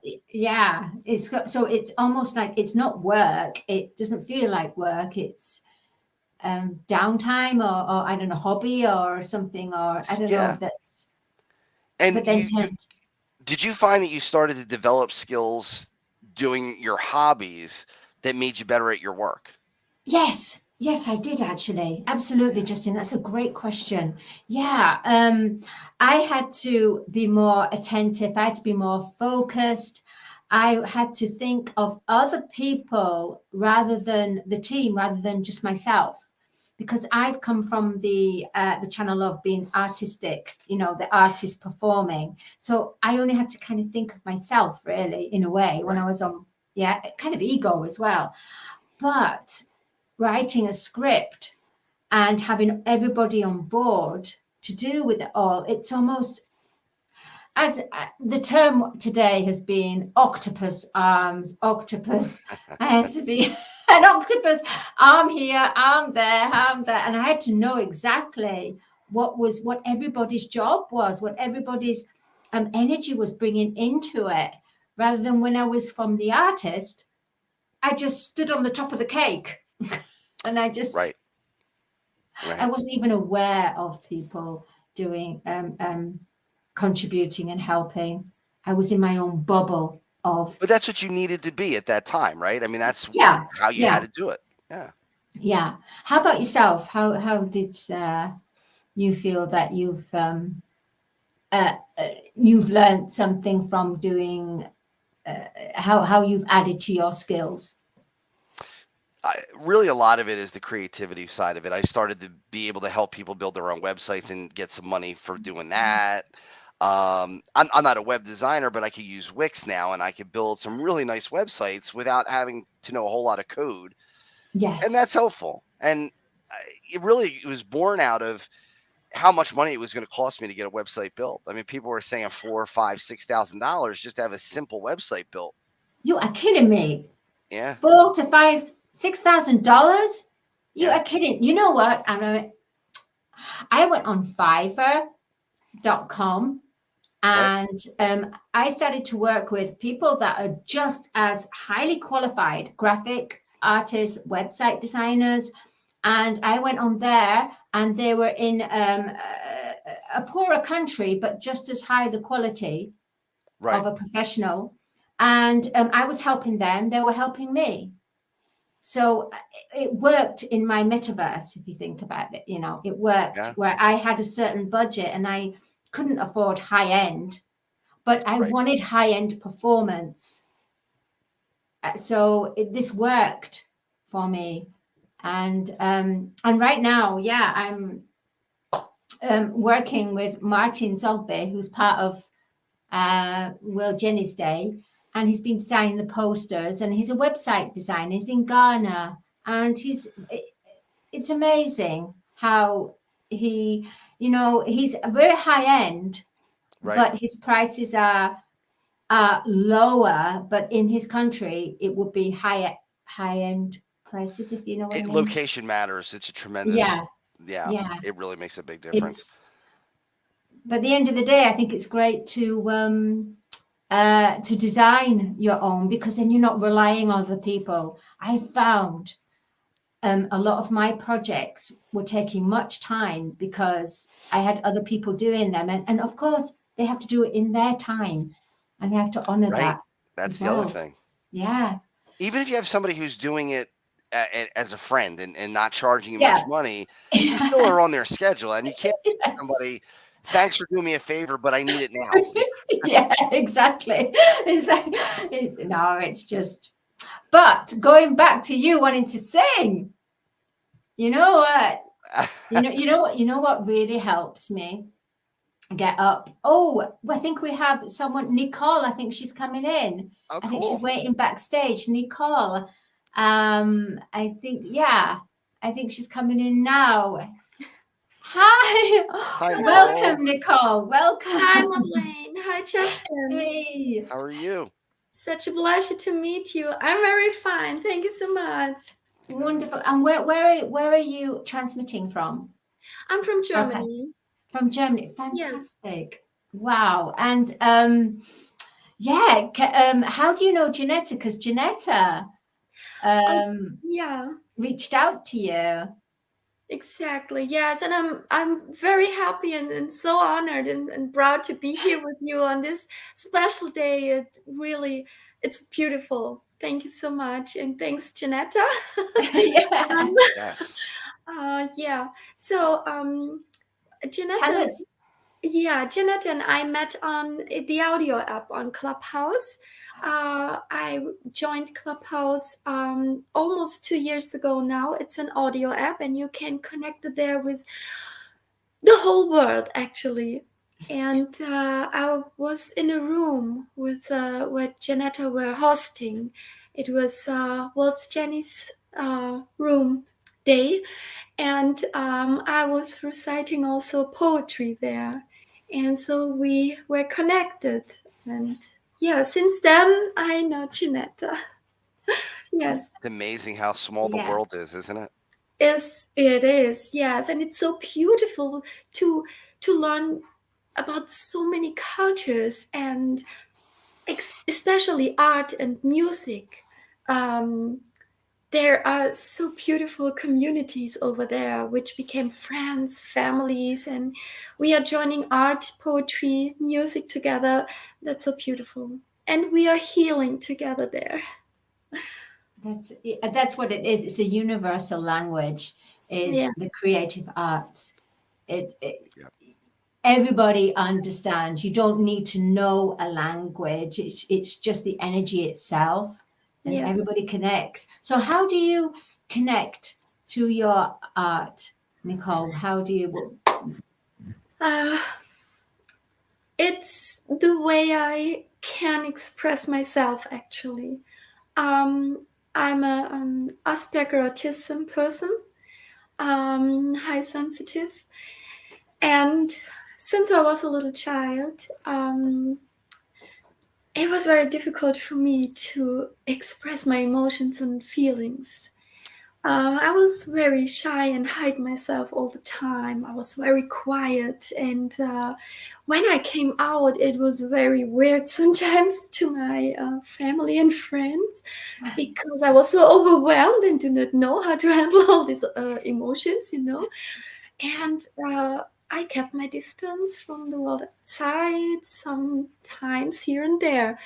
So I found out very early in my younger days that art is very important for me. Painting, pictures, drawings, listen to music, singing and dancing around. This is my body is moving, my voice come out. I could hear my voice, and all these feelings were so beautiful in all I created.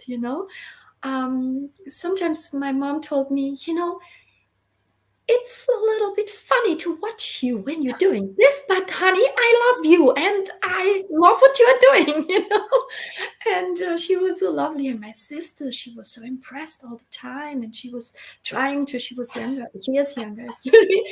And she was always so, oh, wow, yes, what she's doing. I want to do that too, And that was very helpful.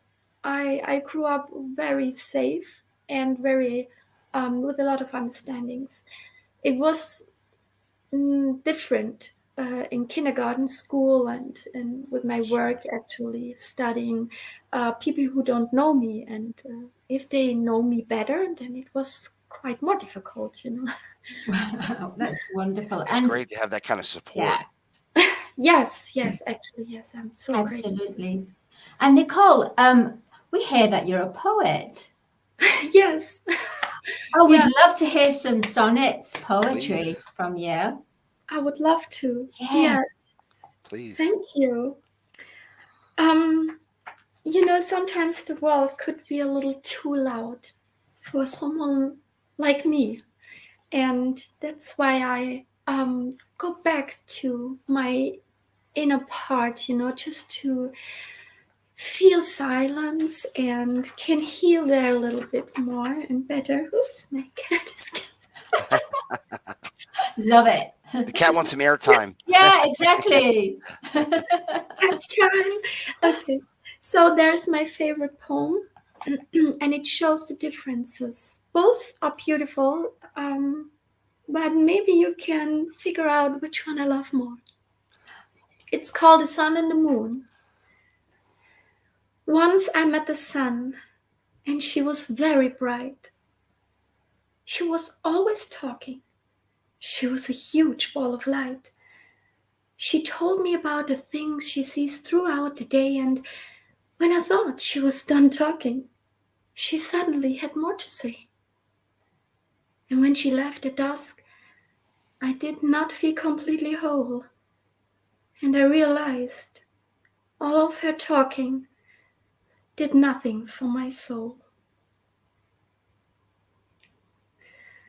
Once I met the moon, and she was very calm.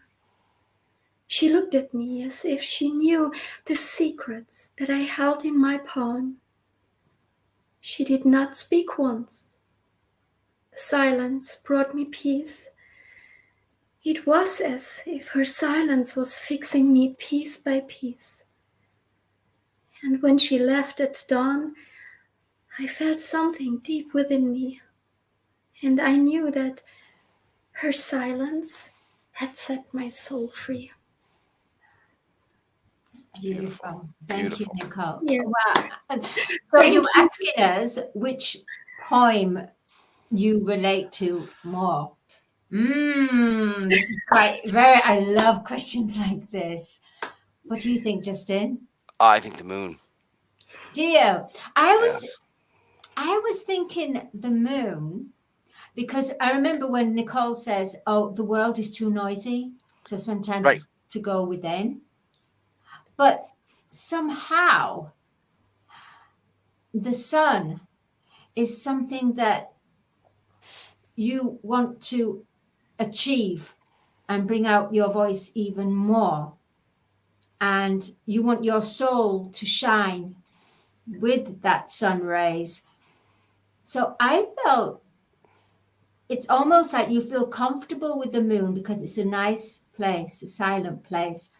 But it's almost like you want to shine, you want to conquer the sun, you want to become that sun with inside, you want to shine it out.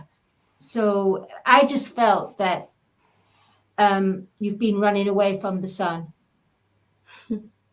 by being in the moon. And it's almost like the sun you want to come back to the sun to shine out. That's what I felt. Yes. I don't know. Yes, beautiful. It's, Yeah. I don't know. I'm just so Couldn't have said sensitive that. with people's hearts and souls. And, you know, I just felt it when you read that. I just, you know, you're truly gifted. I mean, did you write that? Yes. It's not really what I was written, but this is one. You really- could have wrote that yourself, because the way you expressed it, it's your words, if you know It's what what I I mean. It's what you Right. feel. Mhm. Wow. Yeah. So what else do you do, Nicole? You said you like to dance, and what is your day of where you said you want to be, everything is nice and calm, but how do you, every day, do you do something creative, in other words? Actually, every day is a creative day for me. If some people, I'm not saying the most of us, but some can wake up every morning and continue their life.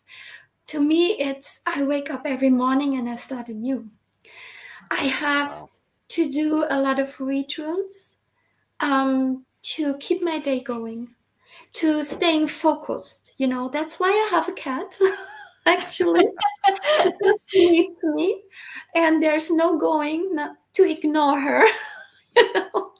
So I have to get up every day to feed her, to take care of her. And then after her, my day starts. Having coffee, having breakfast, preparing for work or weekend or whatever. And that can be very creative as well. But my really creativity starts after my work. And as you can see in the back, this is what I... painting. Yes. Oh, painting. That is beautiful. Sure, you can see that. Lovely. Can you explain it to us? What you're painting? Oopsie. Actually, it's I can say that I don't really know what I am doing. I just start to paint. I paint with my hands because I have to feel the fabric. I want to feel the colors. I want to feel the canvas. You know, I want to feel everything. I'm very sensitive. I want to close my eyes and just to listen and to feel, and then I understand. When I see all my surroundings, I cannot understand it at all, you know. So I try to paint with my hands so I can understand what I am doing. And even if I have a picture or something imagination, I don't know, in the end I don't know how it will be and look like, but I do spatula way. I love the spatula optic, you know, and yes. It's Yeah. beautiful colors, It is though, beautiful. with the lavender and the purple. And is it gold? Is it It's gold? a bit, that's in it? yes, it's a bit of gold in it, yes. And most of the people say they can see some kind of flowers or nature in it. Yes. I don't know. Yeah, sometimes. Is it me, or do I see what looks like a house at the upper right-hand side on the top of a mountain? That's Yeah, what I see. that's what I see. Yeah, right at the top. Yeah, right. Yeah, Yes. it's right at the top right. Yep. I see where That's you me. are, Justin. Yeah. Yeah, that's what it looks like to me. And further down it looks like another, like a palace type of an L palace right down at the just at the bottom. Yeah, exactly, Nicole. Yes. No, that's yes, exactly. I see Yeah. it. It looks That's like really a cool. palace. It's fantastic. I love to hear what people see in these. You know? It's Isn't it beautiful. amazing what so many different people will see so many different things? Yeah. Yes. And the Yeah. light coming through. Yes. Depicting beautifully. It's lovely. Thank Yeah. you very much. So you do art, you do you write poetry, or I'm sure that you can write poetry, and you do your art and you do your dancing. You're so creative. I mean, your world is a creative big bubble of magic. Yes. And I like all of it. Yeah. I love Keeps it. me going, yes. Nicole, what do you do for work? What is your line of business? I'm working at a dental office. It's a clinic, and we are doing a lot of surgeries there. And yes, this is what I'm doing for work, like a nurse, something, yeah, a dental assistant. Yeah. So is this a good escape from your everyday working life, where you get a chance to kind of step away a little bit and do something else? Yes, actually, I need my work and I love it because this is something I can focus on. It's organized, you know, and everything went right, even if it's a mess sometimes. But it's I need this through my days.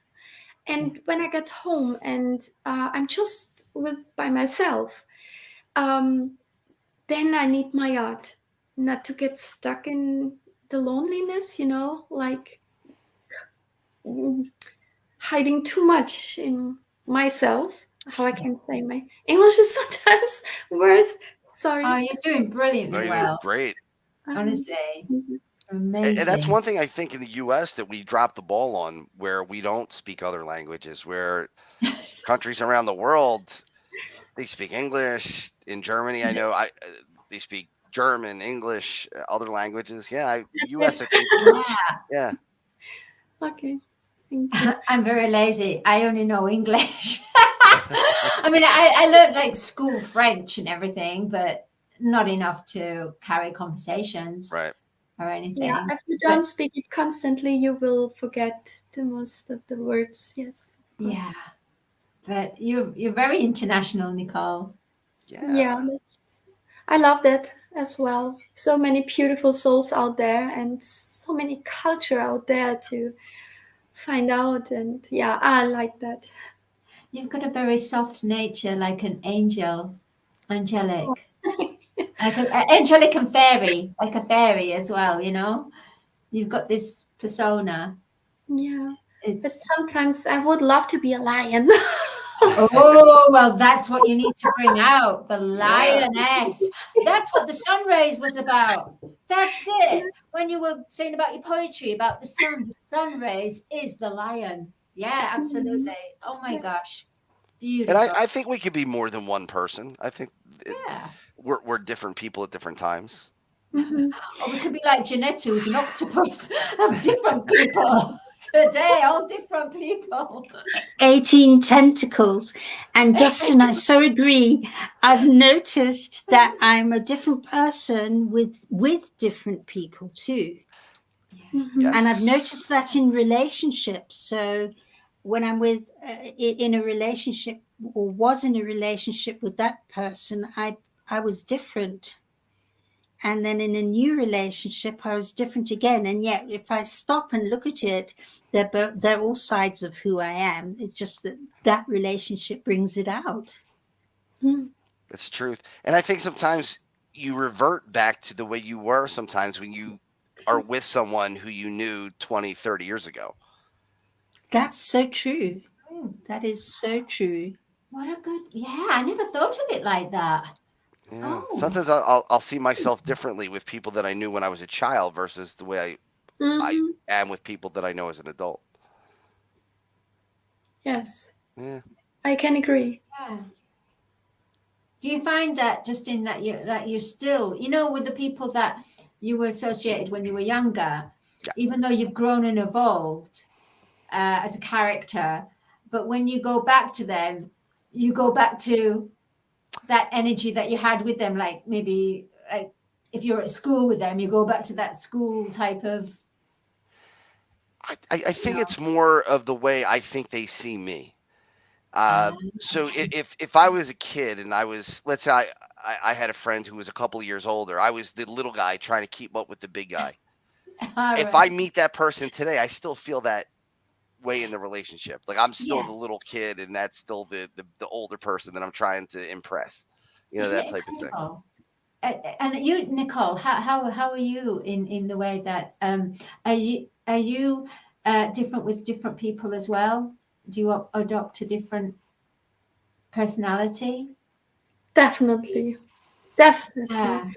I hardly can express myself to other people because I don't want to confuse them, you know.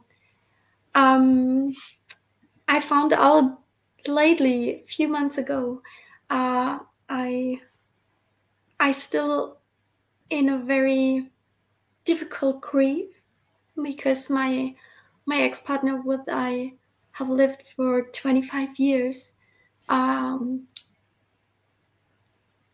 has passed away in January. And it's okay. But since then, it took me really 3 months. I quit my job. I thought I have the right to grieve. And there were so many people who told me to go on with life. And, you know, you're always so happy and your job means a lot to you and it can help you. And I said, just no. I want to feel that. Right. I have the right to feel that. Yes, right? That's it. You have the right to feel that. Exactly.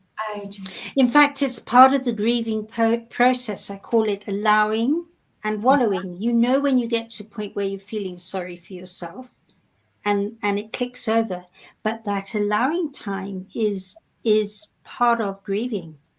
Right. And no matter how long you put it off, it will find its way to you at some point in time. So true. Yes. Absolutely so true. And that's you okay. try to hold it.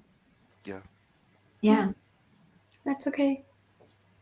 And that time, you know, I found out that sometimes the closest in my, I will not say real life, but in this life, became stranger to me, and I to them. And other people, like on Clubhouse, I found people who just take me as I am. People I have not met yet, just by talking to them, listen to their voices, hanging in rooms. There are rooms you can hang with, and just talk. And it's so healing. Their voices are so beautiful, and sometimes we don't speak. Even last night, we were just in a room there on Clubhouse, Janetta, and we were just resting there in silence, just all together, just seeing the PTRs when you just dozed away and wake up, and they're all there, fine, doze back again, Yeah. That gave us peace. It's amazing. Some people cannot understand, but that can happen. And so I feel different with different people. Yes, of course. Thank you. Thank you for sharing that, Nicole. Thank you. Yeah. Yes, it's a pleasure. Yeah. Nicole, I loved your way of being last year on Clubhouse. When you entered into the spirit of our 24-hour marathon. And it was amazing. Justin, Madeline knows about this, but we had a 24-hour performance marathon like this one over 24 hours. It started in New Zealand and worked its way across the world as performers got online on the audio app until we arrived the next day back in New Zealand, and we had a big jam at the end of the day. And there were people that just didn't get off the app for the 24 hours. They just said, this is just too good to leave. And others that did take a bit of a nap but came back for the closing ceremony. It was quite astounding, wasn't it, Nicole? Yes, it was. Yeah. Amazing. And we had, again, poets and singers and actors and all types of bands as well, bands singing and playing choirs. It was amazing, from Bhutan to South Korea to India to right across the world. It was quite astounding. That is amazing. It's phenomenal. Whole world, yes. And it's something 20 years ago you couldn't even dream of doing. Mm-hmm. Yeah, it wasn't even possible. The internet and how things. I know there are some things about the internet and about the web that aren't great and can be dangerous and cause problems, but how many beautiful things have come from the internet and being connected on the web? Made the world closer. Absolutely. It has. Wow. Especially no USA Global TV without the internet. Yeah, absolutely. Yeah, exactly. Yeah, it's amazing. So, Nicole, thank you for your time and your poetry. Thank you so much. You really are wonderful. I have to tell you that I was absolutely nervous to come live because I never did this before. And I was so overwhelmed. But I feel so comfortable with you. You're a natural. You're natural. I was going to say, exactly, Justin. You're a natural, Nicole. And the way that you read the poetry, honestly, I would even think about doing some, because you're really good in voice and expression and acting as well. Books on tape and that type of thing. Yeah, big time. Yeah. I guess we don't use tape anymore, but MP3, I guess. Yeah. Thank you. Absolutely. Yeah. It was a pleasure. Okay. Thank you, Nicole. Thank you so much. For nice sharing to meet you, our heart. Nicole. Nice to meet you. Have fun and thank you. Bye, Nicole. Bye. What a lovely guy. Wow. Oh really my was. gosh, Janetta, you know some beautiful people. Beautiful. Well, there are a lot of beautiful people out there, far more than we realize.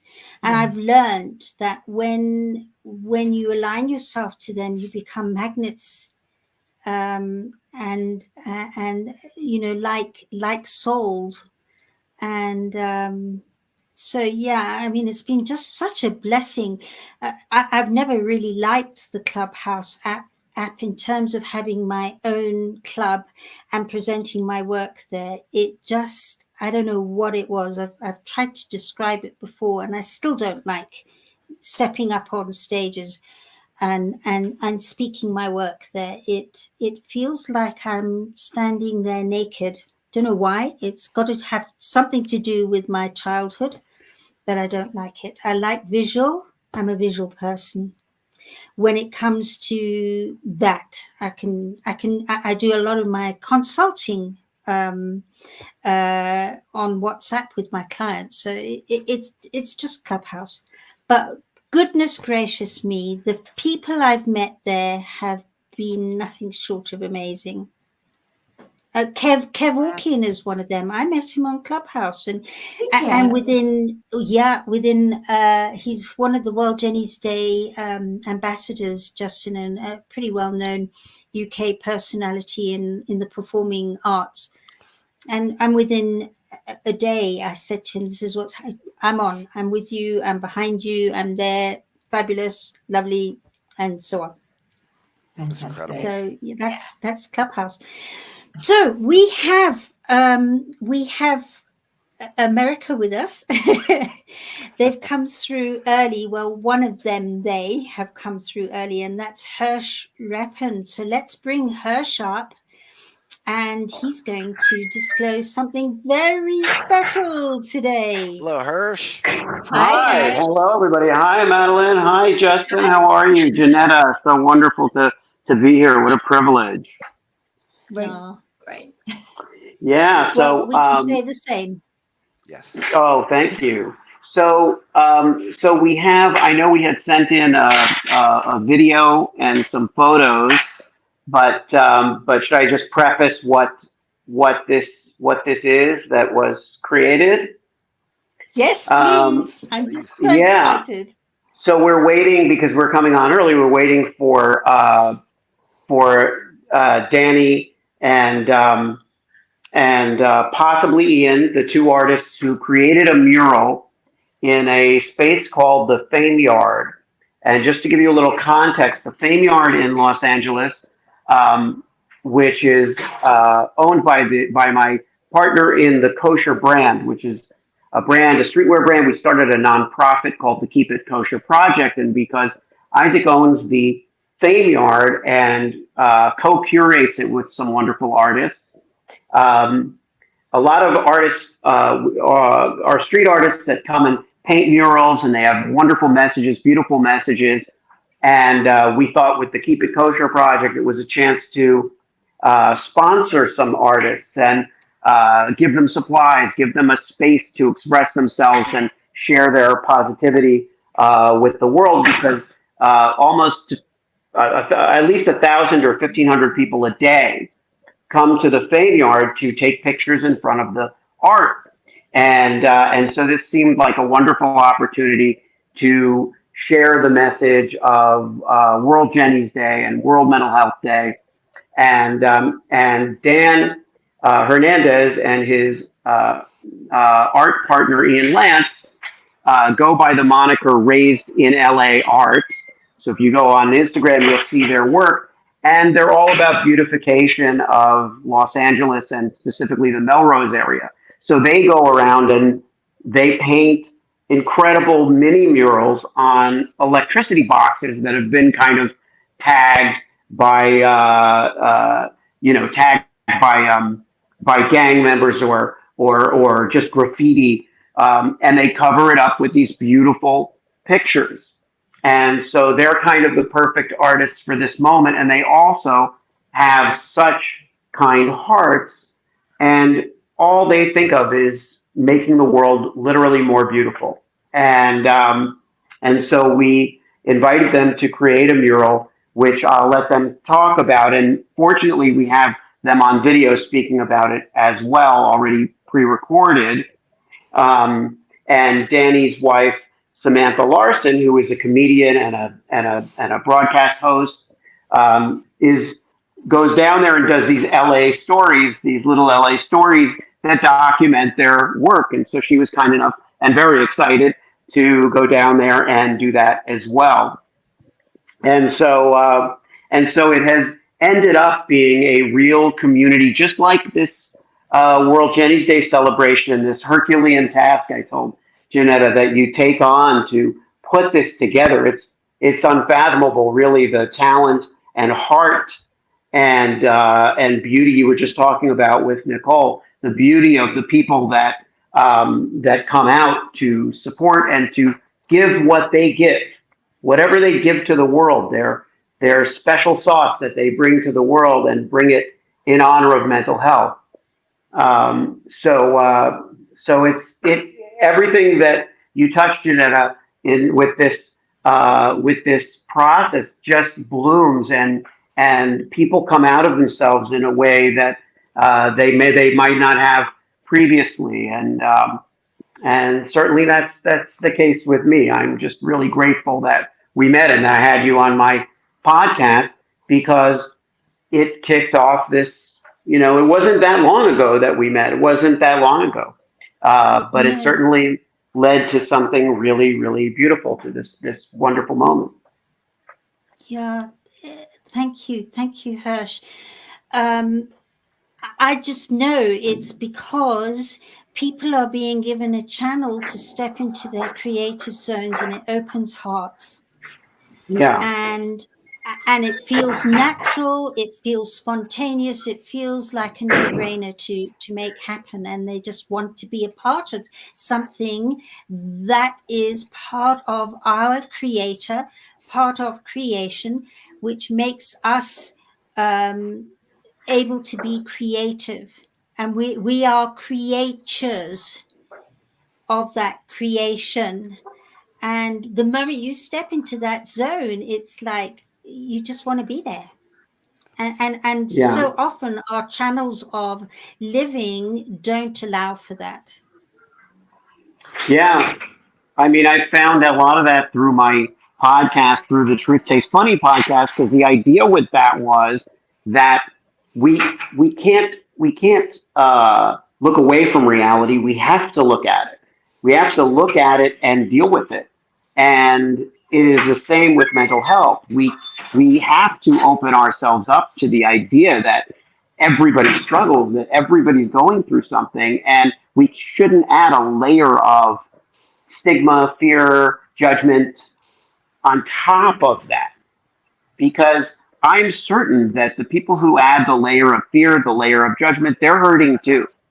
They wouldn't be doing that, criticizing others and so forth, if they weren't hurting. And so the healing is a two-way street. I was going to say, Hirsch, what I love about what you were saying and explaining, in the way that people often think graffiti is, in my day, like, it's hooligans and everything. And it's almost Right. like, I just find it wonderful in the way that it's become art on the streets. I mean, it's, you know, even if there was something that was demonstrated as graffiti, expression of anger, whatever it was at that time, and then you take, now it's become art. It's actual art on buildings, on big houses and buildings, and I think it makes the world colorful.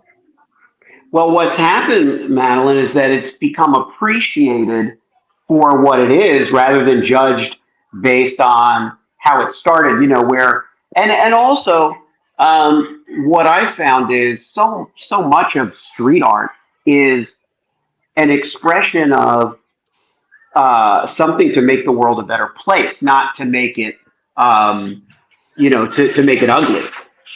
So, and even if it's something that's hard or powerful or makes us cry, that's all part of the process.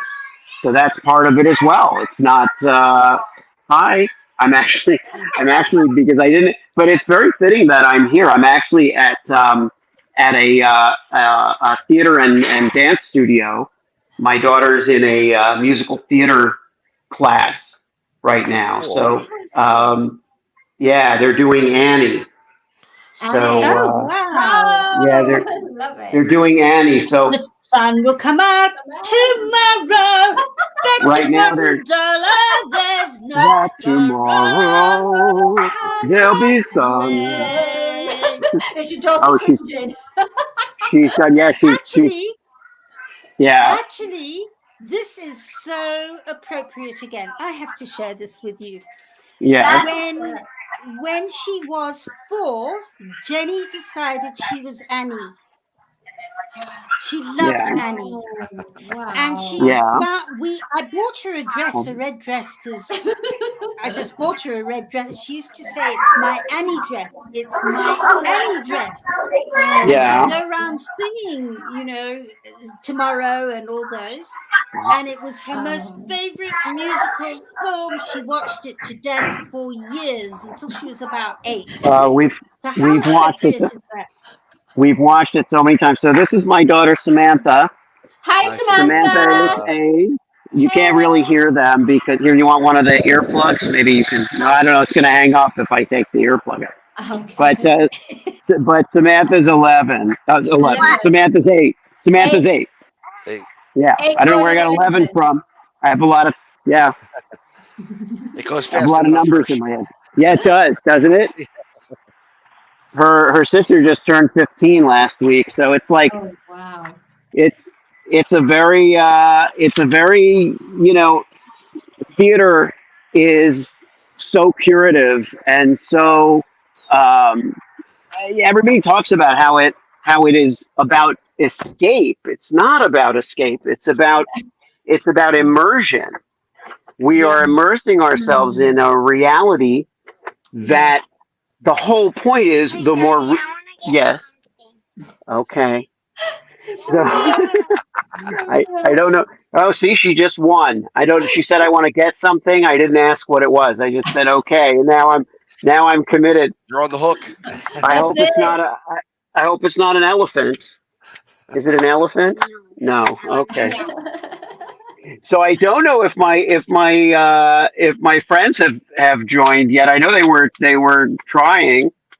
Not yet. We've got Cindy Lou here. In fact, I tell you what, until they arrive, let's bring up Cindy Lou and stay with us. Cindy Lou, welcome. Ta-da! This is my Cindy Lou. Hi, Mine. Hi, Cindy Lou. Hi. Cindy Lou is in New Zealand. Oh, wow. Well, I have to. That's why. Sorry, This is Jeanette. I why- have to. Here, hold on.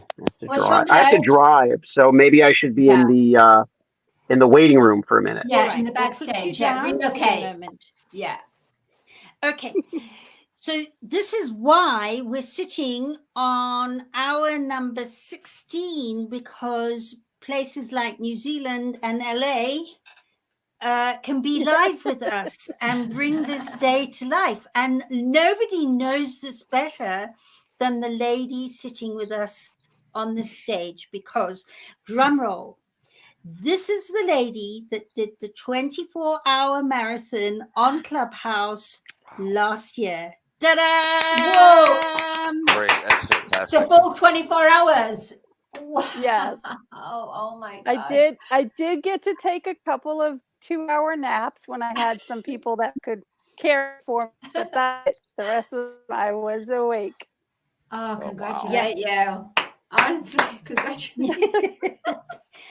And awesome. Cindy Lou, just share with our viewers and listeners and our co-hosts, what was that experience like doing what we did over 24 hours on an audio app? Oh my goodness, it was amazing. I, for a few months before, went into all these rooms where musicians were singing and playing and having their things, because we had people to help us with moderating and being on the stage.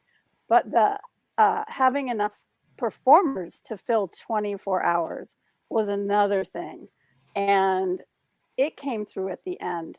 We ended up with a couple of groups that did 2 or 3 more stints where they brought all their musicians. So we had Prayerna with the Himalayan Soul people, and she brought her own crew, and she just ran the thing for a couple hours, which was amazing, and gave me that sleep that I very much needed.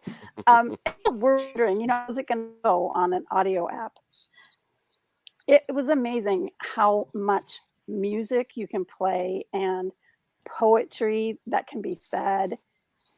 The joy of bringing people together from all over the globe, and musicians met each other at that event, still today are performing together on Clubhouse, which is absolutely amazing. So it was an experience that was beyond what we could have imagined. Oh, far beyond. And people that stayed the full 24 hours, they couldn't get off. They were going, I don't want to leave, don't want to leave.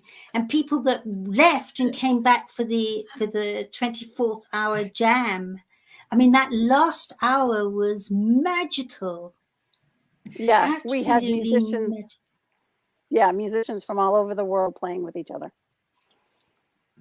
It was amazing. And coming in impromptu, so they would back each other, and so somebody would be singing, and then you know who performed today was Aircat from Hong Kong, and he came in and played his piano today. And so what I've been in rooms where Aircat just suddenly picks up whatever somebody's singing, or it's amazing. To witness and to listen to as well. And you did a fine job. I'm just still in awe with how you put that together.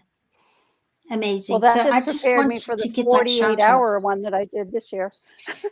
48 hours. 48 hours. Yeah, it was a different kind of an event, but it was 48 hours of bringing the world together in prayer. And they had like cohorts, or they kind of broke it up a little bit similar to what you had done, Janetta. They had 10 different cohorts of countries. So they prayed for 198 countries in a 48-hour period. It was amazing. That's amazing. Wow, that is amazing. Yeah. So if you have used Clubhouse, you might want to check it out. Yeah. Although I haven't been using it very much this year, because I was saying earlier, you know how I've avoided my own room, and you tried to get me to open my own room, and I just went, not doing it. It just doesn't gel with me. And yet so many precious, special people have come from it, including you.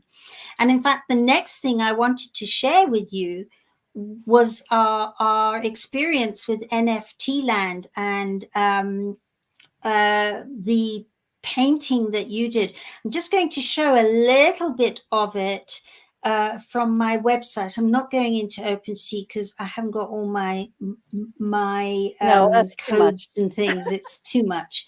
But have a look at this. Chrome tab, here it is.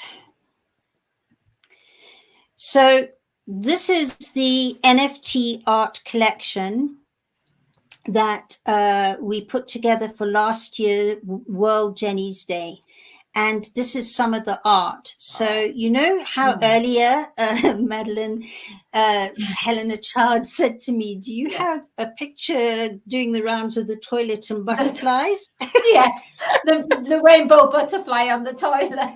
Yes. No, they're white butterflies, actually. Oh, but okay. this NFT on the left here actually is quite something to me, because that is Sand Island on the coast of Kenya. And you know those pictures of Neil, our cook, and me putting Jenny's ashes over the reef? That's where it is.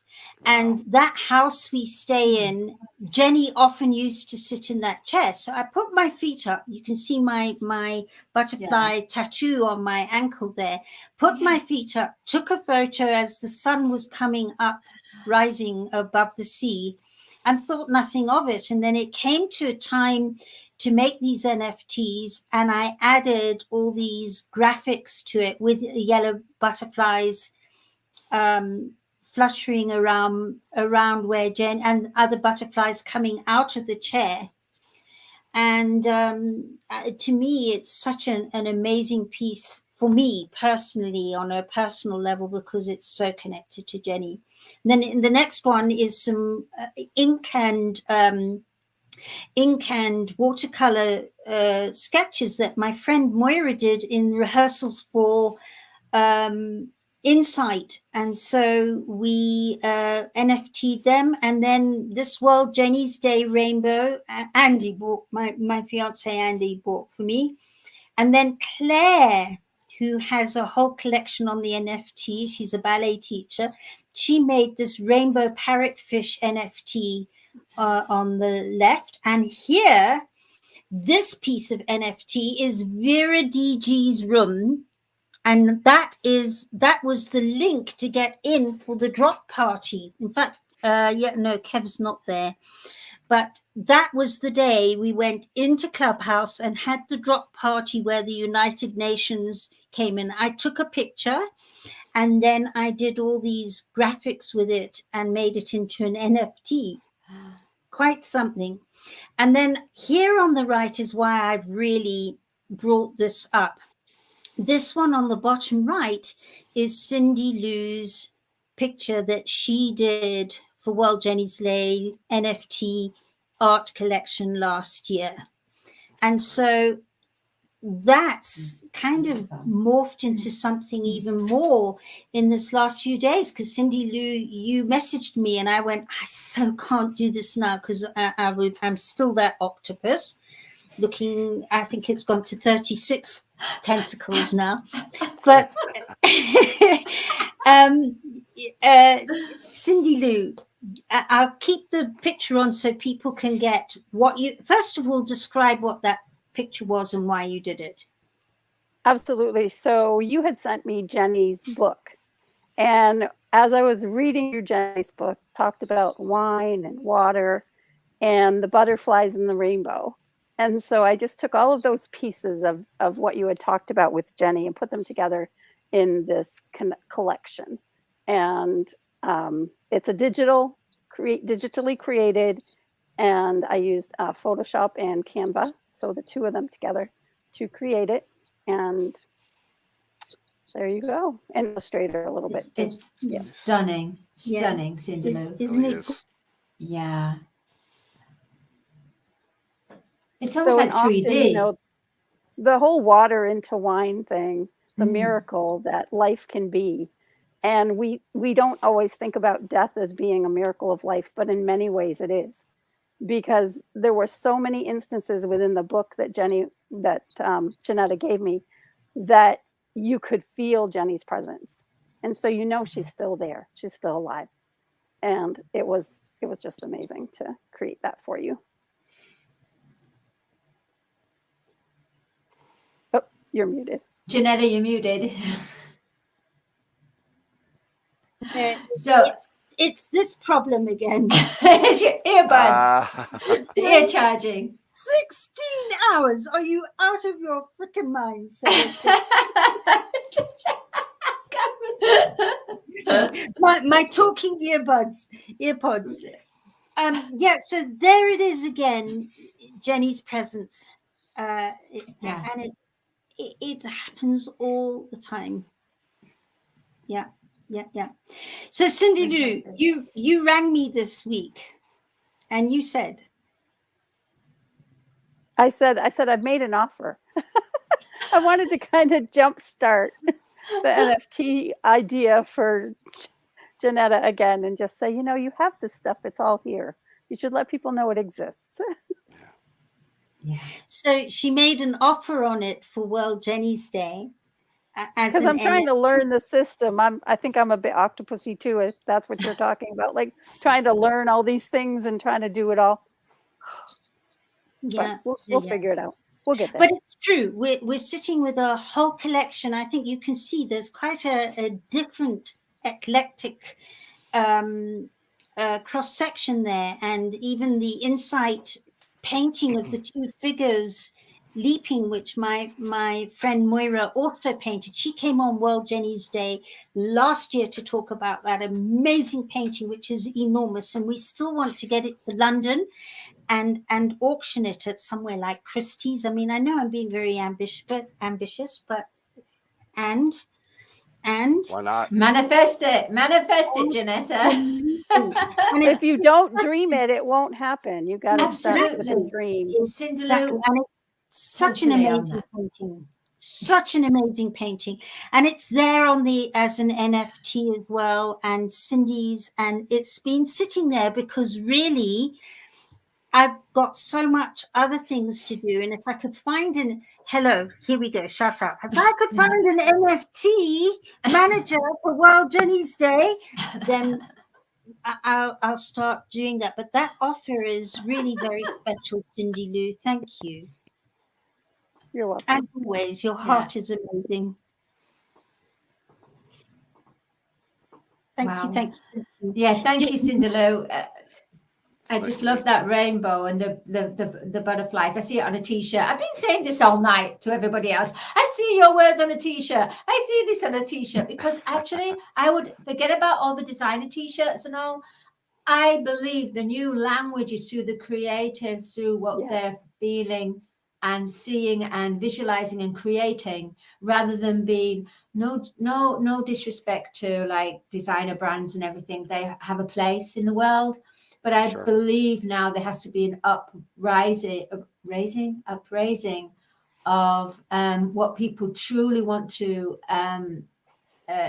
feel and express, and put it on a t-shirt and wear it. Yeah. So yeah, I would wear that t-shirt actually, with the butterflies and the wine glass and the beautiful rainbow. I would wear it for sure. Oh yeah, I did get one as a t-shirt to test it out. And it did look quite nice, but wasn't the quality that it needs to be to put it out there on black. On a black t-shirt. Yeah. Wonderful. That'd be amazing. Absolutely amazing. So yeah, the world of NFTs really blew me last year. It was just, and this year it sounds like a t-shirt line is coming out. Yeah, it sounds like it is a t-shirt line for everybody that put special quotes in today. All the performers. True story. I never knew about NFT actually. I never knew what it was about.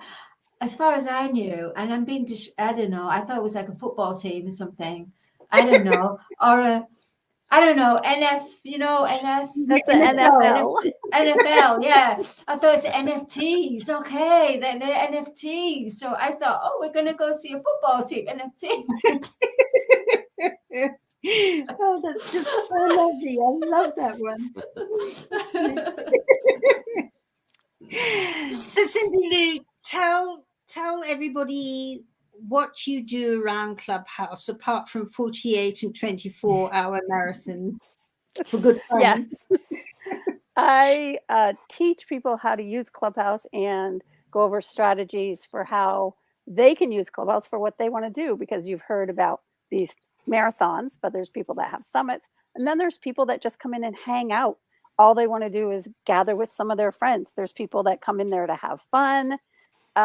There's people in there for business. If you can talk about it, it's in there. And if you don't find it in there, then build it in there. And it's a place where you can gather community and connect globally. I literally sit at my house on this purple couch every day and connect with no less than 4 to 6 nations every day. I'm talking to somebody from all around the world. It's incredible. So it's an amazing That is platform. awesome. Totally. Yeah. The world is getting smaller, as they say, through the digital, through the internet, and connecting. Yeah, I'm actually going to Auckland next week to teach it in person. Oh, This will be the first time that I'm teaching it in person. So this will be interesting. Wow. That's I'll really let you know how it goes. So do people put like show productions on Clubhouse? Yes, as well? there was one of the first productions that I saw on Clubhouse was The Lion King, all done with description and the singers. They had little icons that changed for the scenes, so you knew which scene they were in. It was amazing. Oh, wow. And there have been more. So yeah. All in your phone. All in your phone. All in the phone. All in Yep. the phone. That's incredible. Yeah, it's amazing.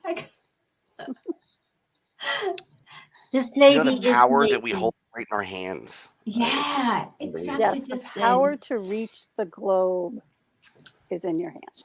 Oh, Right in your another hand. t-shirt, another t-shirt, a t-shirt saying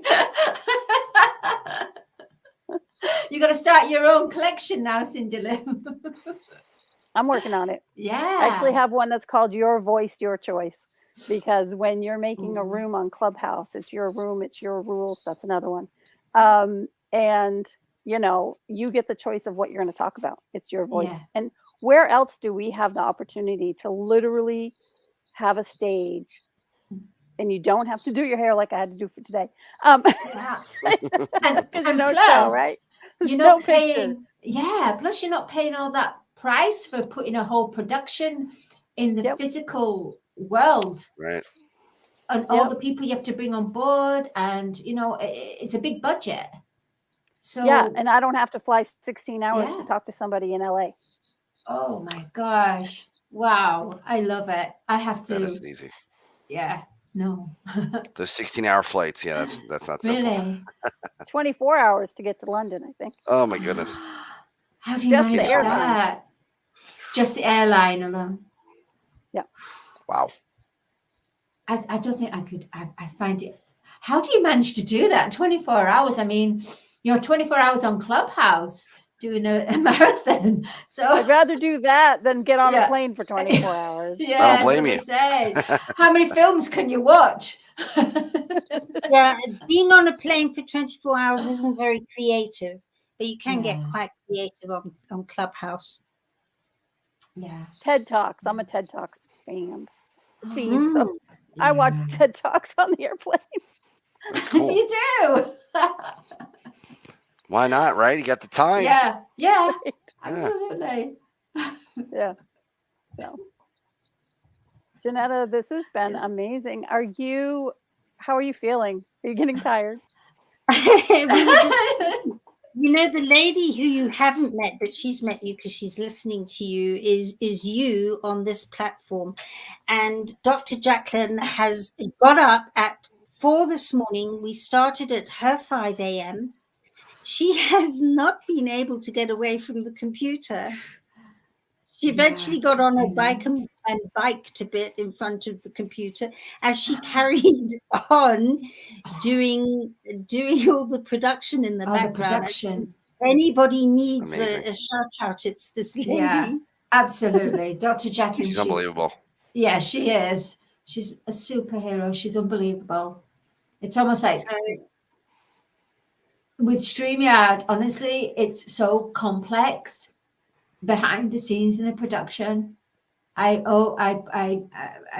put my heart out to her because she's phenomenal. She's phenomenal. Yeah. Amazing.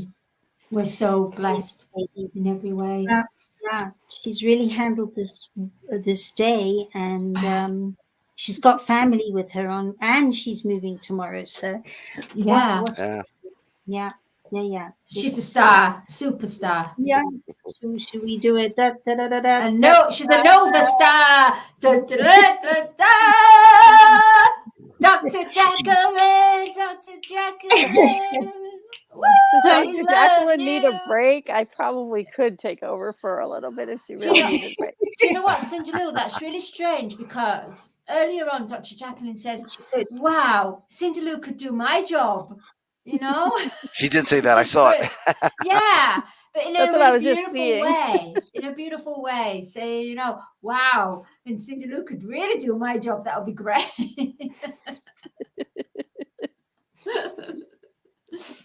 I love it. I love it. Anyway, sweetheart, I am so pleased you made this and got to this, and thank you. When I messaged her a little bit earlier and said we'd love to have you on a bit earlier, she goes, "I'm in the shower. Go away." Is that what you said? I'm like, I have to put myself together. Let me be visible. Yeah. I want my audio back. Give me my Right. Clubhouse. Yeah. Oh, just so lovely. I've missed you so much, but so lovely to have you in this space and zone again. And if anybody wants to know anything about everything, Cindy Lou's your person.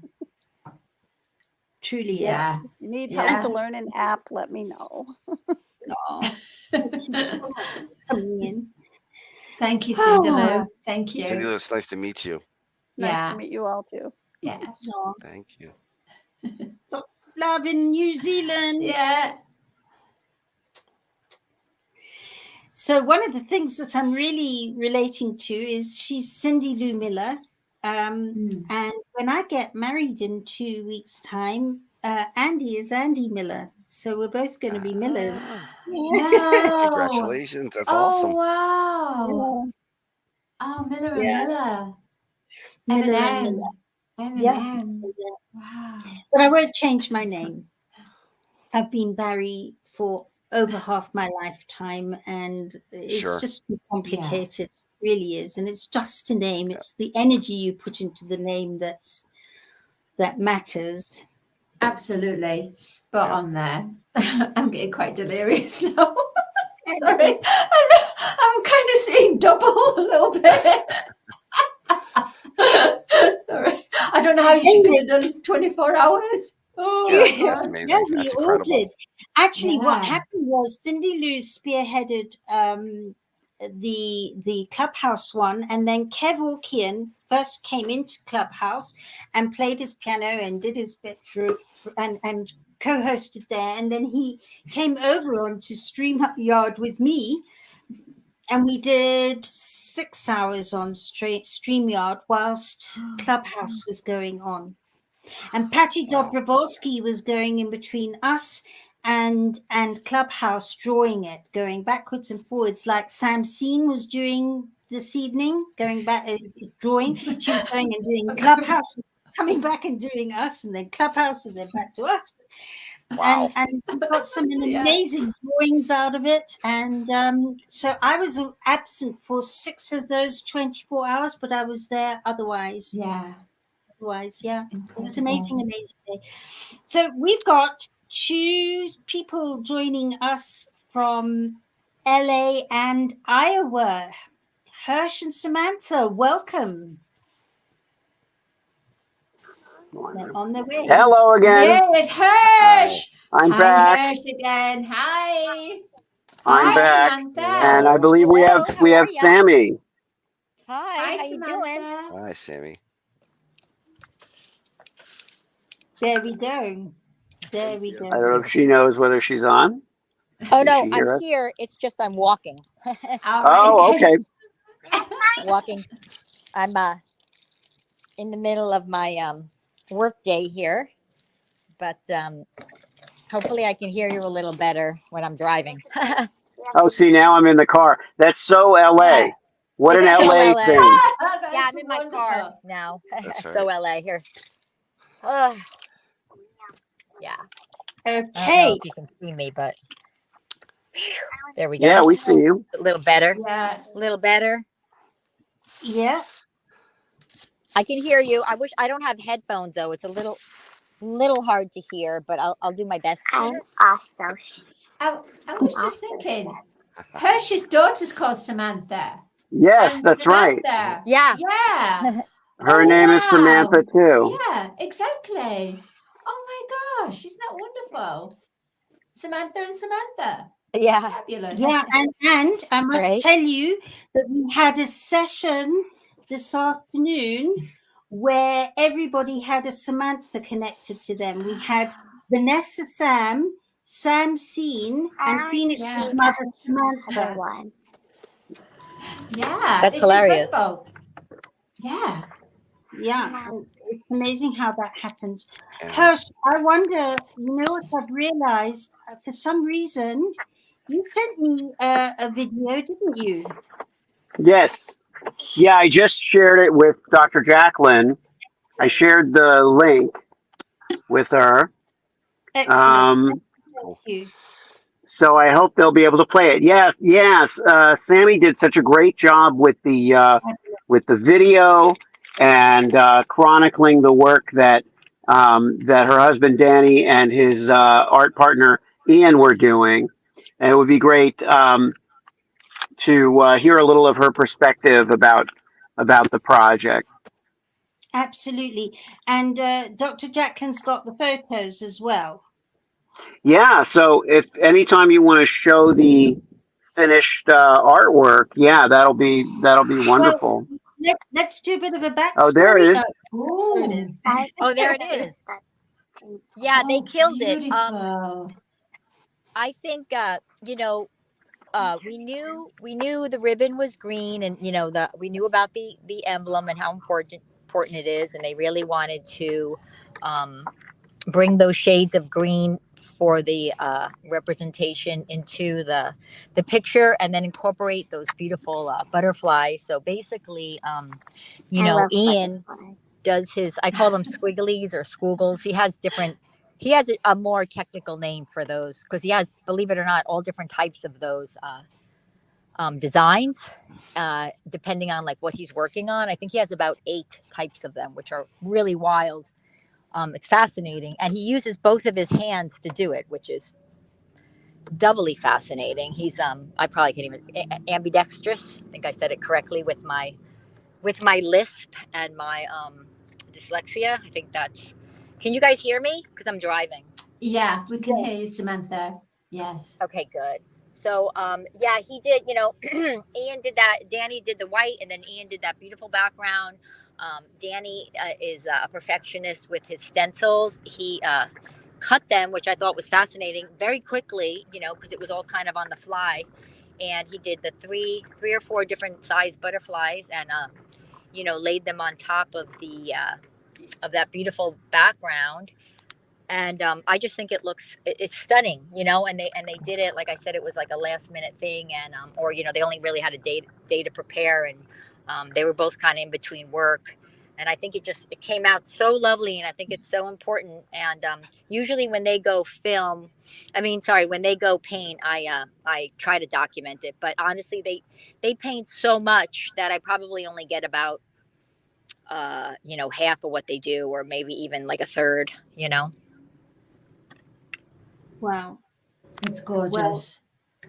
Reminds me of material, like fabric material that you have for a dress or a scarf. It's beautiful. Oh, I know. It should be on clothes, right? Yeah, absolutely. It's stunning. We could probably make a print, and do that. That would be, I think especially for the World Jenny Day, that whole story is so powerful, and the butterfly being that representation is I think that would be a nice homage. Yeah, I'll talk to Isaac about putting the image on a shirt. I think that would be great. Just as as another Keep It Kosher project thing, as a charitable thing, and and just promote it. I mean, there's no sell by date on mental health awareness. Today is World Jenny's Day. It's World Mental Health Day. It's great for us to rally around it this one day, but I think the ability to remind people of that, a few months down the line, is always a good thing. And this is I totally agree. And I was doing it in my story yesterday. Besides the filming I was doing, on my phone, I was discussing that personally I have a lot of I wouldn't say experience. I would say, unfortunately, my life has been touched a lot by suicide, and anything I can do to promote people reaching out. It's giving me the chills. People reaching out for help. Okay, now I can talk a little bit more. People reaching out for help, and that it's not stigmatized the way it used to be. Personally, when I was in high school, there was four people that did a suicide pact. They were all in my high school. One was my ex-boyfriend at the time, and you know, they did it successfully. It was all over the news. It was extremely traumatizing. It was my senior year in high school. And I don't even think I dealt with it. I don't even think I ever got over it. It was so, and this was in 1987. It was so traumatic. And I remember my parents, like, no one really knew how to deal with that. After they did it, it was 4 kids. And they just, you know, went in a garage and put the tailpipe or whatever in a hose, you know, and the saddest part is, you know, well, I mean, it's all sad, but the thing about suicide is I know of so many people who have done it, and it's so, you know, it's so final. I think that a lot of people in those last minutes are regretting it, but it's too late, you know. And then there are those other people who, you know, attempt it throughout their life as a cry for help, but they never, you know, they never get the help they need, and they're always attempting suicide or threatening it. You know, it's just, there's so much going on, and it was so stigmatized. And I think now, especially, you know, since we're in the arts, or I'm in the arts, you know, doing stand-up comedy, they're dropping like flies. My comedian comrades are dying left and right. It's either suicide or an overdose, or they're all fentanyl in their cocaine. It's crazy, and it's all due to you know, undiagnosed mental health issues and people that don't reach out for help. It's like a crisis at this point right now. And it's heartbreaking. I mean, it's sad, I think, when older people commit suicide, but there's something when young kids, especially these ones who are bullied, committing suicide is like, oh my God, you just want to bawl your eyes out. It's so tragic. Yeah. It's just so tragic. These young, you know, recently there was a girl, she was so bullied, she just ended her life, and she was just she was so young. It's like heartbreaking, you know? Yeah. Well, Sam, this is why we're so glad that it was able to be done today, because today is about raising vibrations and really celebrating mental health wellness, and having put on a major theatrical production with dance and voice and all sorts of things that changed people's conversations through watching the solutions and the problems through art. They were coming out and talking with open hearts and with this feeling that there's always a solution. And that is what today is about. It's about opening hearts and raising vibrations and understanding there are always solutions, rather than leaving people feeling that they're broken. And that is why when Hirsch suggested we did this, it was like, wow, this would be amazing to have a piece of what this day has created sitting on an LA street, having a knock-on effect without even people even realizing it has and what it is, because they don't need to realize that energy is there. So Hirsch, I just want to say thank you so much for creating this today.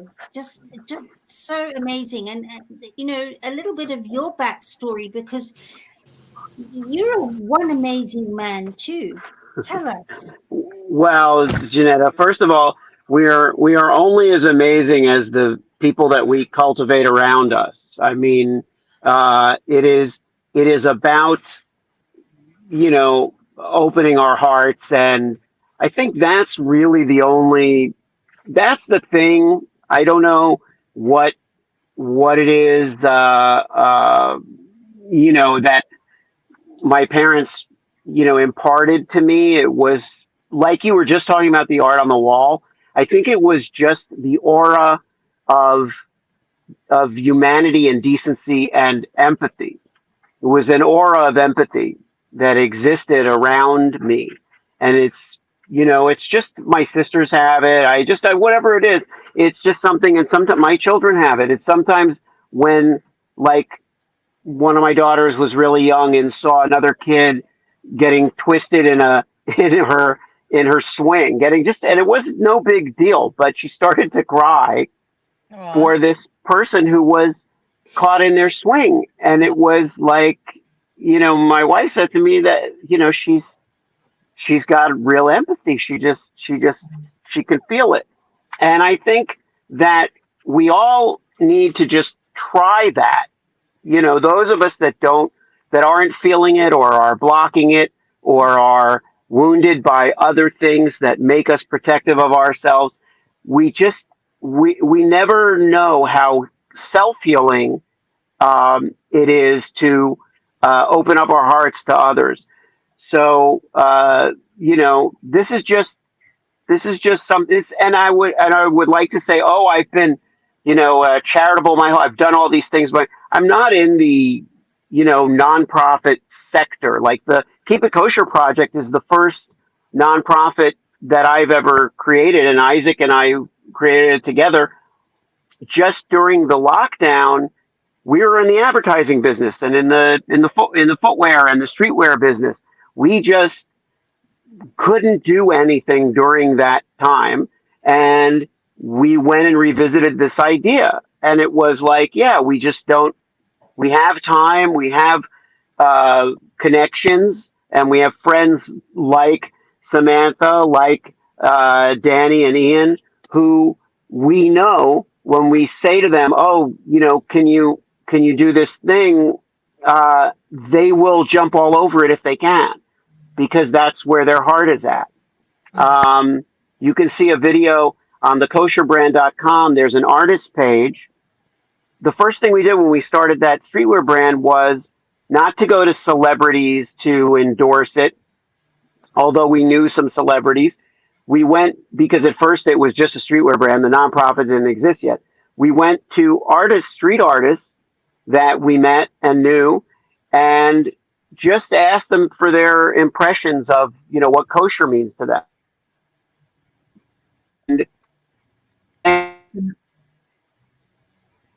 Seems like lost him. Okay. And that's what we need to. So when I see us getting angry, people getting angry at each other for their beliefs and their differences, it's so counterproductive. We have to open up that part of ourselves that wants to receive, and let us you know, pour the love out, and just go with that. There's the negativity in the world. My mom used to say to me, hate is a strong word. I'd say, I hate that person, or I hate that thing, and my mother would say, don't ever hate. Hate is too strong a word. There isn't anything so worthy of hatred. Everything needs some compassion and some love. And so that stuck with me, that hate is too strong a word. And so when people are hateful, that's their condition that they're in. But I would say in 99% of the time, the potential is there for them to love. Yes, so agree. Yeah, absolutely. It's a decision again. I always talk about decisions, and you think hate is a definite thing that you're feeling, but it still was a decision to hate, and people forget that. Yeah, they forget it. So, Hirsch, I know we've got the special video that Sam did, and I was just thinking here, this is Jenny's butterfly effect. Right. Yeah. Right. It's now over in LA. Yes. You know what, guys? Just to let you know, also, after they did that one, the mural in Fame Yard, in front was an electrical box, which they do all over the city. They were so jazzed and so happy to be doing this that we went outside and we did the electrical box as well. And I documented it, and people were walking by that were shopping and whatnot. And, you know, the police were out there. There was firemen going by, tooting at me, giving us the thumbs up. And you'll see it when you're there. Or I can send you pictures too. We did that whole, we were like fuck it, we're here, and people were asking about it. Some people didn't know, and everyone knew mental health, but some people didn't know about Jenny's Day, and we were discussing it, and I just thought this is so amazing, that we were just kind of in that zone, like you're saying, the compassion and the empathy, and we were just doing that outside, and people started saying, what are these butterflies for? And it was just, it's like giving me the chills. It was amazing, and I think, like Hirsch was saying, the compassion, I try to think, I say in my mind, every human being, they love me, they're my friend, I love them. And I just kind of go out with that notion in my mind. And I'll go out to do like errands or whatever, and it takes me forever because I'm talking to everybody. I love to connect. I love to connect, and I think a lot of humans, they'll feel like they don't like people or whatever. But everyone wants a human connection. Marianne Williamson, and her main theme is everyone does something for love, to give love or to get love. That's the whole purpose, and or both. Yeah.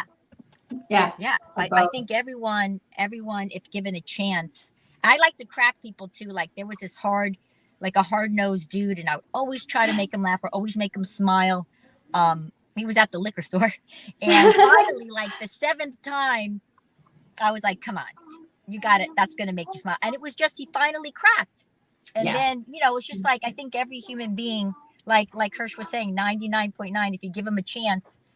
Second chance, whatever. I think everyone wants to connect, and most people I think might think they don't like you, and they really don't even know why. And then once you win them over, it's like, hey, I think human beings all really want to, be connected and be recognized. Yeah. As well. Once you know the contents, once you know, instead of just the cover, so many people just judge by the cover.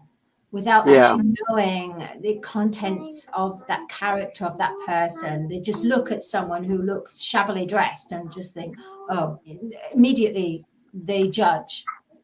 And, and that person could be just so compassionate, so loving, so have a mission in their life. But just because they're dressed like that, shabbily, it's such a shame. It's such a shame that absolutely we're conditioned in this way. Very, very true. So Madeline? No, I was just going to say, so we're breaking down barriers. We're breaking down. We have to. It's the only way to go forward now. We cannot be in this conditioned absolutely judging. Yeah. Life. I guess we lost Sammy there for a second. Oh, is Sammy gone? She looks like she's going to the gym. Yeah. Sammy looks like she's going to go and do a workout. I think she's going to join Dr. Jacqueline. Sammy's an animal rescuer also, so out of what she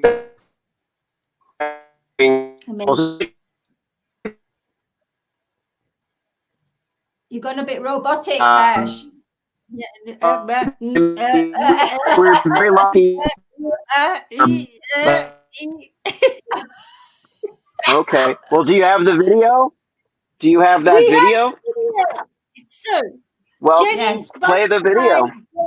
Yeah. Good call, Jenny's Butterfly Effect in LA. Thank you, Hirsch. Our pleasure, our honor. It's an honor. We love you. I love you guys. Madeline, so wonderful to meet you. And Dr. Jacqueline, I want to thank as well. And yes, I hope you enjoyed the video, but yes, she's wonderful. I'm so glad they're involved. Yeah. No, your daughter, Samantha. Sammy. There she is. She's climbing all over the car. Everybody's saying how wonderful it was to meet you. Wave goodbye. Say goodbye. They can hear you. Bye, Samantha. Keep singing. Keep dancing. Keep dancing, they said. Keep dancing. Keep singing and dancing. Okay. Yeah. Wonderful. Right. Wonderful to see you all. And thank you for all you're doing. Okay, bye. Here's the video. Oh, wow. Oh, yeah, the video. Fantastic.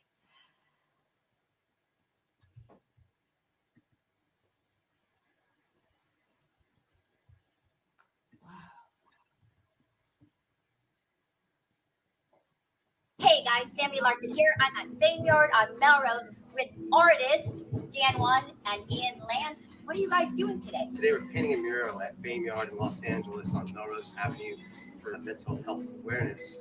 That's awesome. And can I ask you about what is this green ribbon? Yeah, the green ribbon is actually the logo for mental health awareness. So we incorporated a green ribbon abstract to highlight and promote mental health awareness. That's awesome. And Dan? Along with mental health awareness, we're also highlighting World Jenny's Day. Their logo is a butterfly. I cut a stencil. It's going to have all the abstract work that Ian did inside of the butterflies. Hopefully you guys like it. That's amazing that you're incorporating World Mental Health Day and World Jenny Day in this mural at Vineyard. And where else can we see you guys? We do a lot of work in Hollywood, primarily on the power boxes that have just been underused and neglected. Yeah, neglected and gang markings, and we've just making the city safer, peaceful by promoting creatives, television, movies, books, and authors, and really just broadcasting the beauty of our city. Yes, you guys are really known for beautification of the city, from Hollywood to West Hollywood. Raised in LA, they do these beautiful boxes and murals. And today we're honored to be working with Kosher Project here at Vineyard. So let's tune in a little bit and see how this is coming along. Okay, guys, as you can see, Danny is doing the butterflies now, which are the icon for World Jenny Day. You can look it up on Facebook. He did the hand-cut stencil. It's looking absolutely beautiful in front of Ian's freehand squigglies. What do we call them? Squiggles, squigglies, all green. Yeah, abstract, all green, representing World Mental Health Day, which is October 10th, 2022. Oh my God, this is so beautiful. Vineyard. Fabulous. What a great video. Yeah.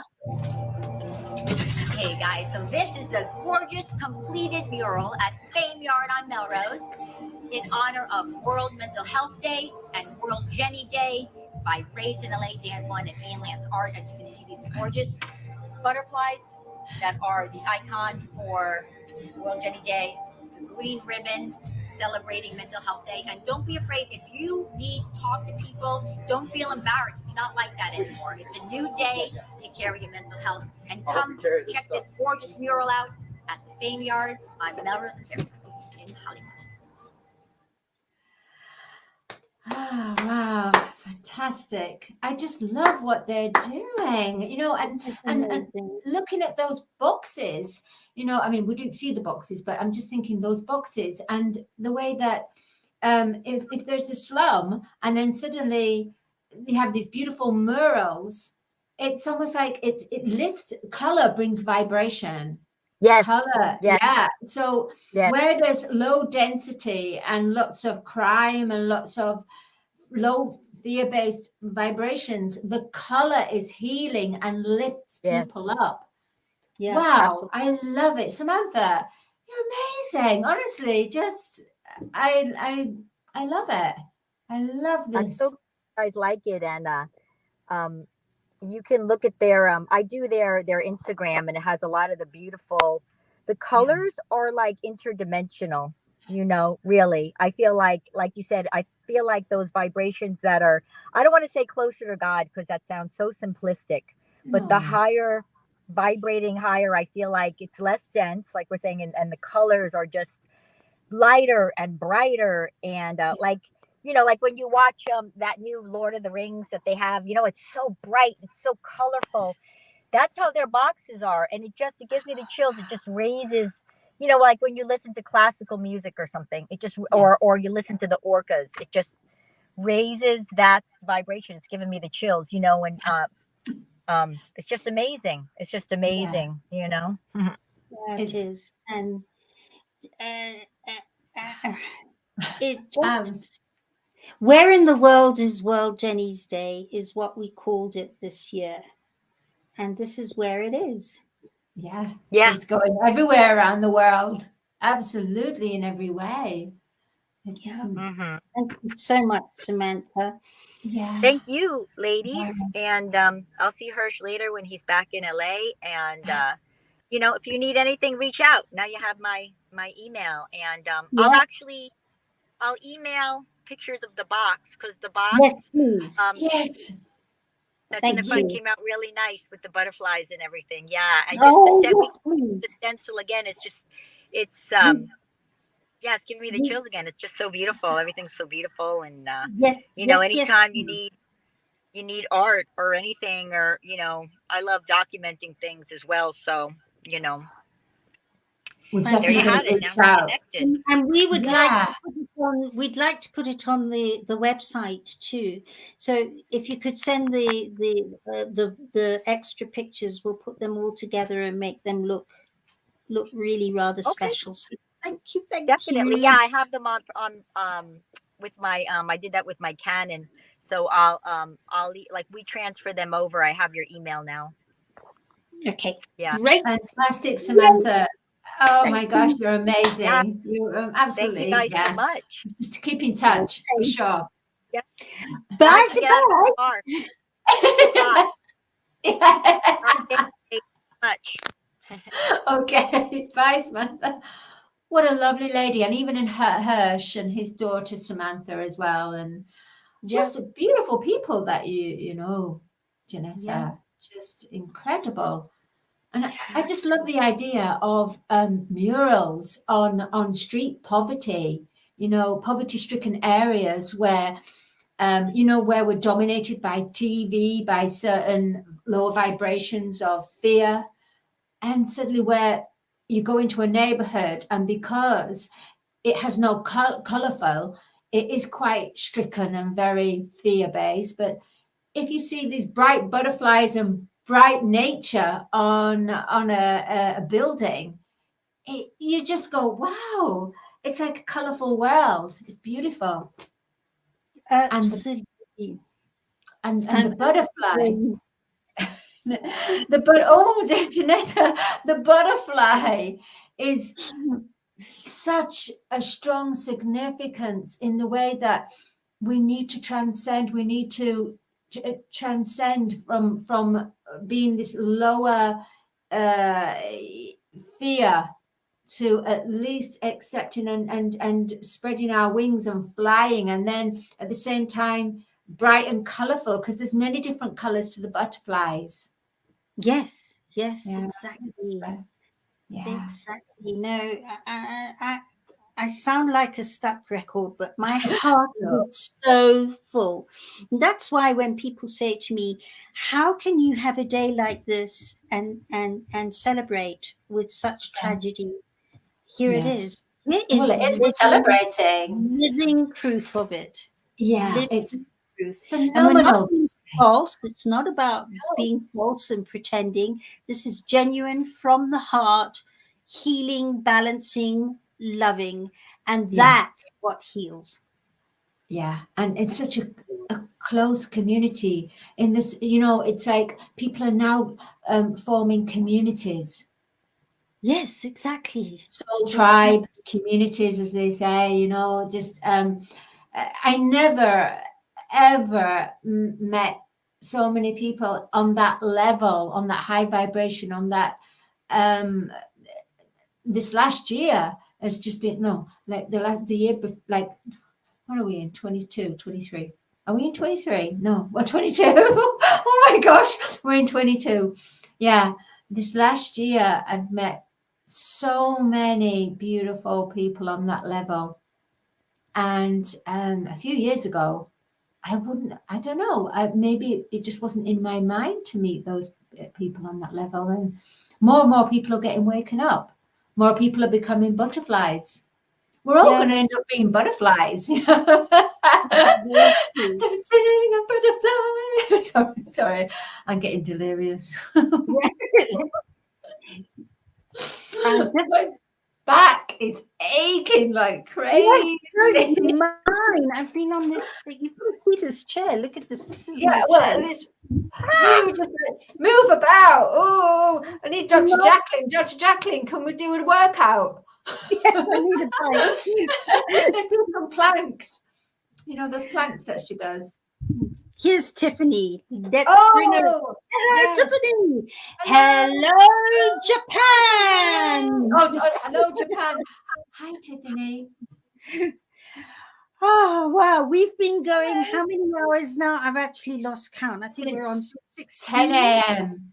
10 a.m. 16. UK, yeah. Yeah. I think it's 16 hours nonstop, Tiffany. We've been going. Hey, Tiffany. So, everybody, this is Tiffany Rosdale. Hi. And- she's Good gorgeous. morning from Tokyo. Oh my gosh, you're so beautiful. Tiffany, do you want to let Madeline and our viewers and listeners know a bit of your backstory, beautiful lady? Sure. Very nice meeting you, Madeline. Nice I've been meeting watching the live. You guys are doing such an incredible job on this. And it's been what? How many hours now? Like 15, 14? That's amazing. And Dr. Jacqueline has been from 5 a.m. Is it 5 a.m., Janetta? Her 5 a.m. She's not had a break. You've had an hour's break. Yeah. I've had an hour's break. Yeah. We've been spoiled. 5 a.m. EDT. Yeah. Dr. Jacqueline says, it's incredible. Wow. Superwoman. That's And you amazing. look like a superwoman, Tiffany. I just want to give like because I had a good sleep last night. I was keeping in touch with Janetta, always sending her love because I know that she's going to be up until you guys are going to be up until now, like doing this live the whole time. So yeah, like I had a good sleep, so sending you like good energy for this morning, and I'm waiting for Jack to join us a bit later. But yeah. So tell us about yourself.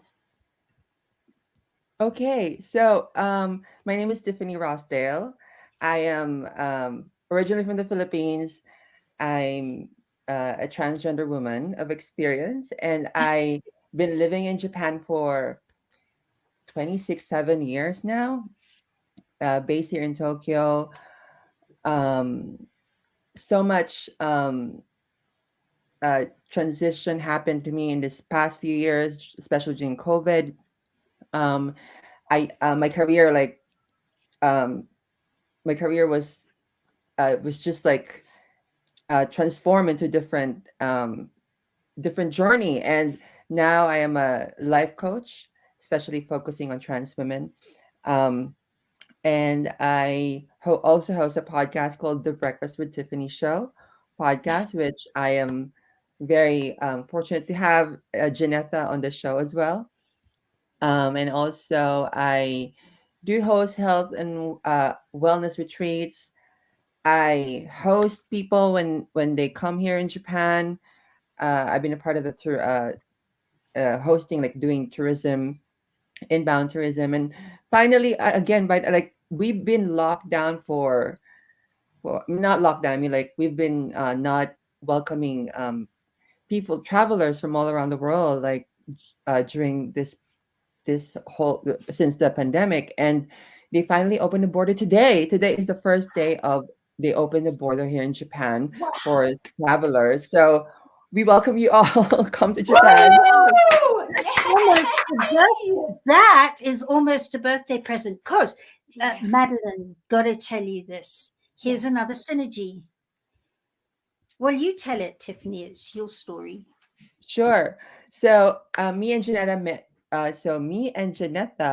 We met through the hallways of Clubhouse, and I'm really grateful for Clubhouse. It did met many incredible people, and I was able to invite them as well on my podcast. And it was great also that I had Janetta on the podcast.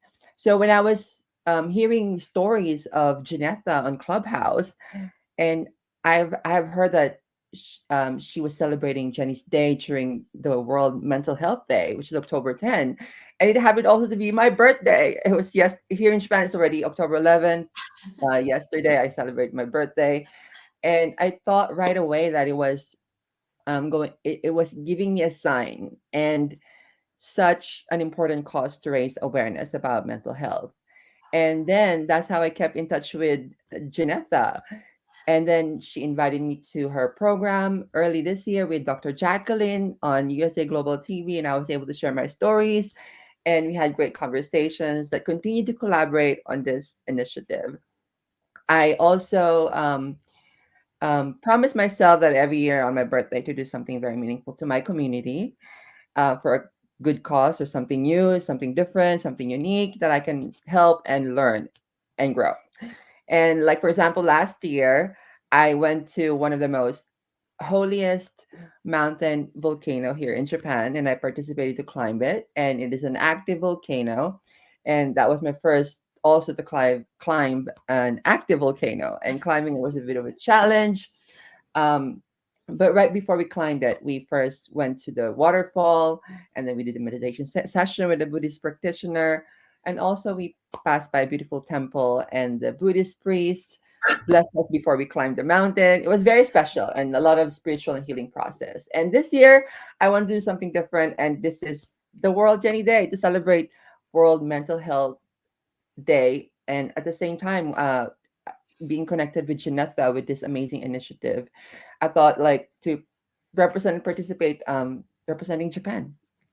That's amazing story. I mean, it's to climb a mountain, an active mountain, volcano, is it? No, that's incredible. So basically, you always every year, you Tiffany, you always do you have the idea of what you want to do previously the year of what you want to do?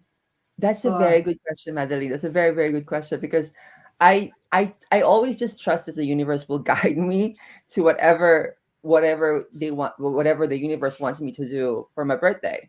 I used to celebrate my birthday every year hosting a masquerade ball. I made it into a team. Like I thought like every year should be a masquerade ball for my birthday before when I used to host.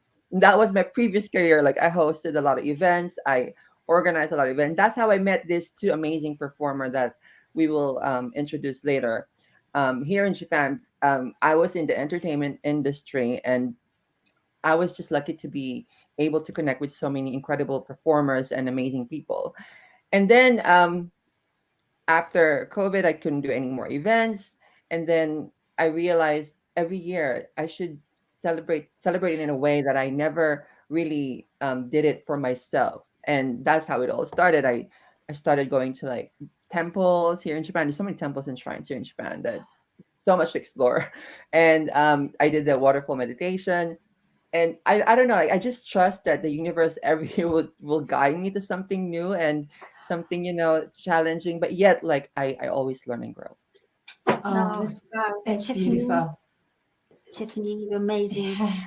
And I'd like to bring Jack up. I've managed to finally download Jack's video, but we haven't got Gao-san's. What I've done is my earphones died anyway, and I think not being able to play things has something to do with the fact that that's happening.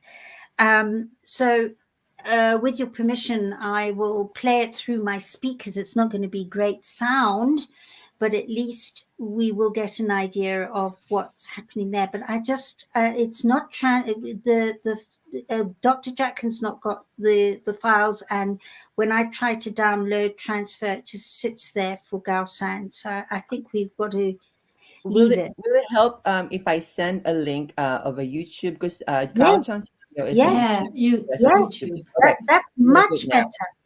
Okay, I'm going to do wonderful. Fantastic. In the meantime, let's bring up Jack. Jack, welcome.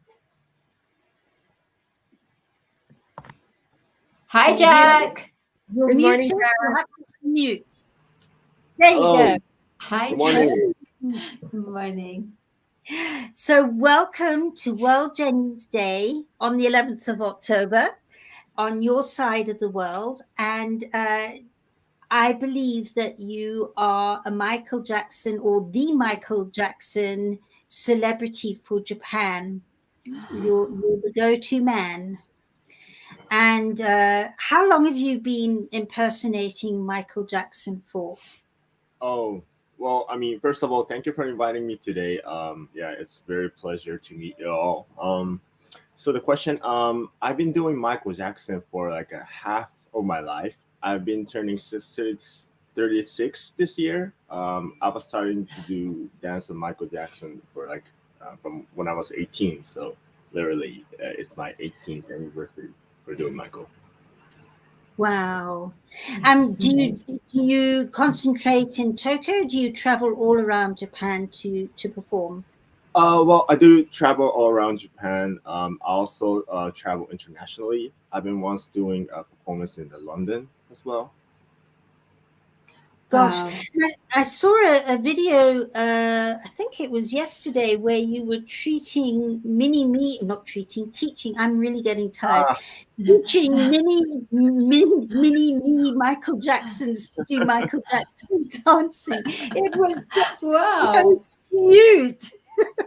Oh my gosh. And let me just add something Yeah. that Jack knows some of the most incredible Michael Jackson official choreographers, and that's how I get in touch with Lavelle Smith Jr., which is a good friend of mine now, and Jack as well.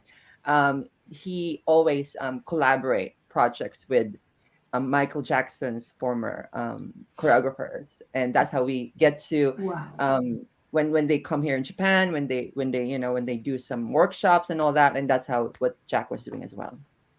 That's fantastic. Thank you for sharing that, Tiffany. And Jack, with regards to singing in the style of Michael Jackson, how did you almost morph yourself into Michael Jackson?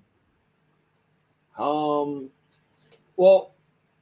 for me, I don't really feel Michael Jackson in myself. I rather feel Michael, like, let's say, like around me, surrounding me when I'm doing the dance.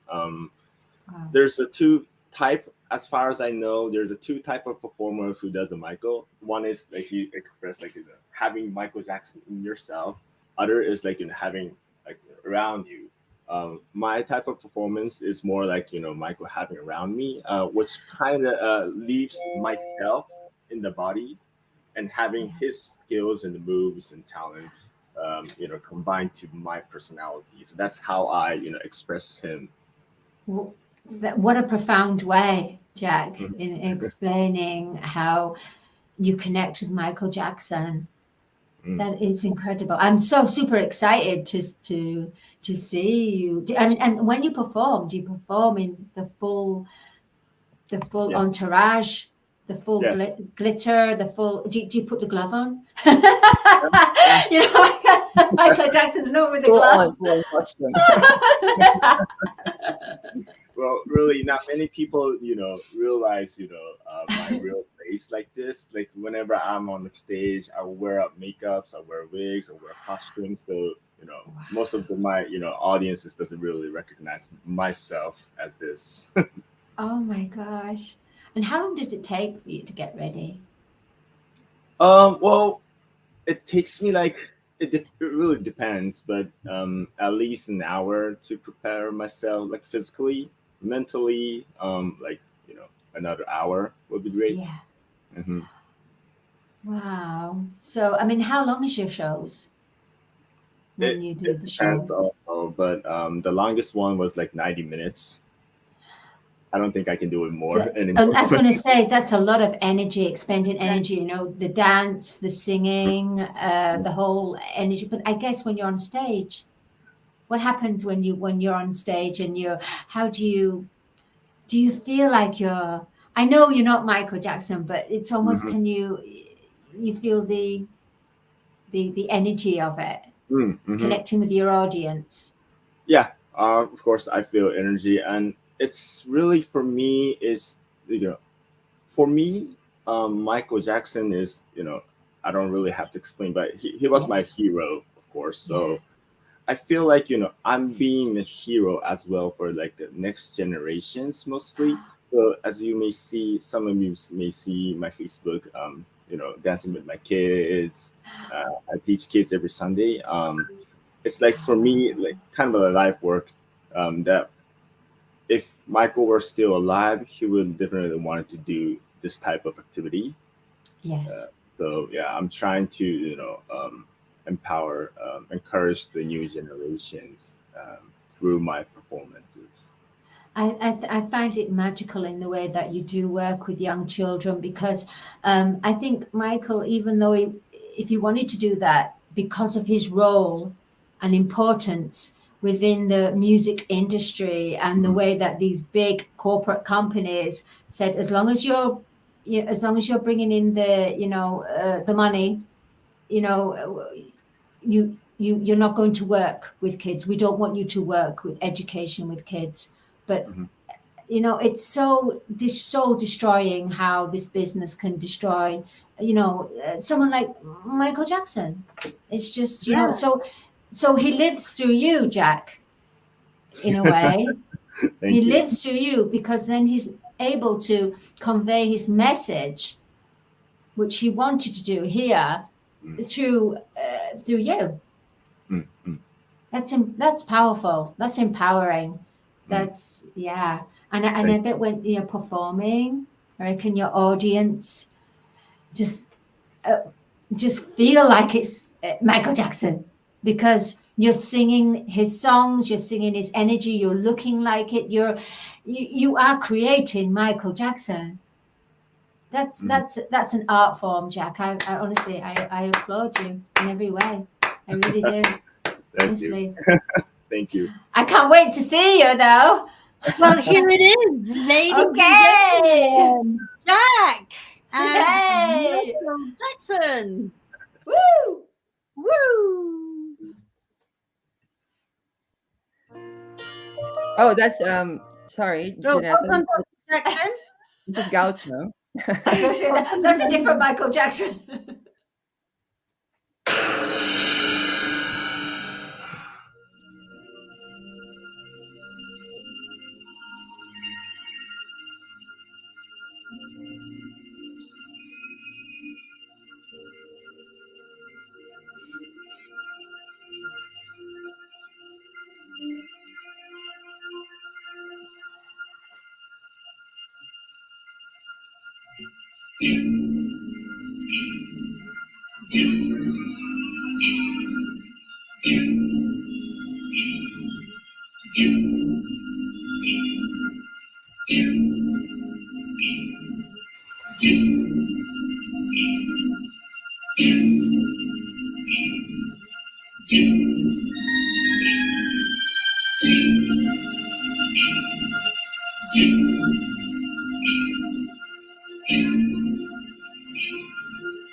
Oh my gosh, you've revived Michael Jackson in me again.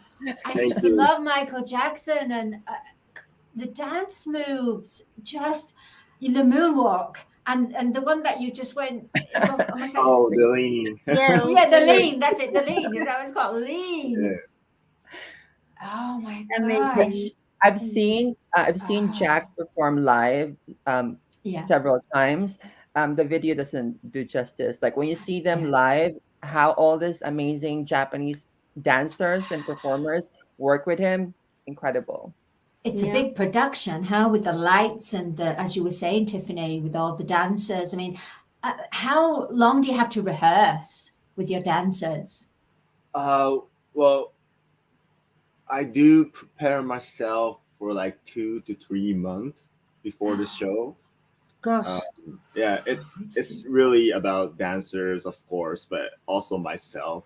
I'm not really always prepared for my show because I'm a just regular businessman. I work for the IT company, so I need to put myself to make myself ready.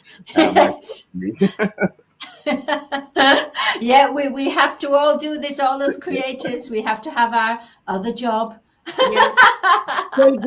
Day job. Day job. Yeah. Oh, that's amazing. Jack, so wonderful to meet you. Tiffany's spoken to me about you, and it's never the same as when you actually meet the person in person. Not that we're really in person, but we are. And yeah, I can't wait I mean, we've been talking, Maddie, about when I shared our vision of World Jenny's Day and gala evening, either New York or London next year, and immediately Tiffany said, and what about a gala evening and another year in Tokyo? Japan, in Tokyo, absolutely. Yeah. Oh my gosh. Yeah. We have to. Yeah. We'll take it around to all the, because Japan's really, I've never been, but I've got some friends over in Japan and I really want to. It's something that I'm going to aspire to and go to. I'm going to manifest that because You're always welcome, Madeline. Please come. Thank you, Tiffany. I would love to. And I definitely want to see Jack dance in the production and that. Oh, this would be an honor. Thank you. So, Jack, do you have to dash off, or can you stay with us as we talk about Galsan? Yeah, sure. I can stay. I love Tiffany. Yeah, you stay. So, Tiffany Galsan, tell us all about her. So Maria Teresa Gao, she is a celebrity here in Japan. She is an amazing actress, singer, TV host, TV presenter, and I've been able to connect with her many years ago, just like Jack, through the events that I do. And she is half Filipino, half British, and she is so busy, extremely busy, and she really wanted to take part of this amazing initiative, and I told her about this, and she was really excited. But she unfortunately she couldn't be here. But she has her video, which is just a new video that's just released like a month ago, a few weeks ago, and I was able to see it live when she performed it on stage, and she did it for her live show. And this video is a new video of her being a singer, and it's titled "Thank You," and it's such an incredible video, and I hope that you will love it. And I'm not sure if you can show a video of her with a separate message later on, but here's the video of Gao on her new latest single called "Thank You," which is also Japanese and English version. Do you have a YouTube link, Tiffany? Yes, I posted it on the one that Yeah. Jacqueline was supposed to play earlier before. Yeah, she was trying to play earlier. Yeah. Yeah, she's saying yeah. Okay, let me Yeah, this resend it. video. Yeah. Yeah, I'm just gonna resend it now. There it is. She's got the link. Yes. Yes. Yes. Thank you.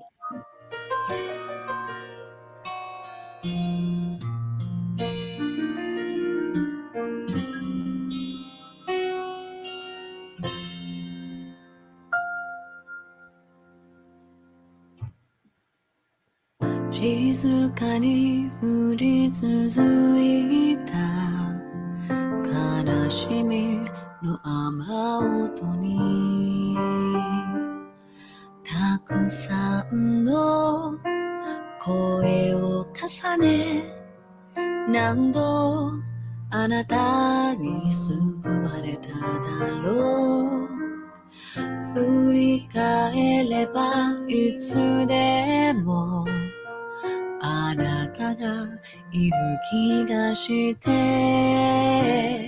辛い時も背中を押してくれたよね Always here beside me あなたがいるから私は私でいられる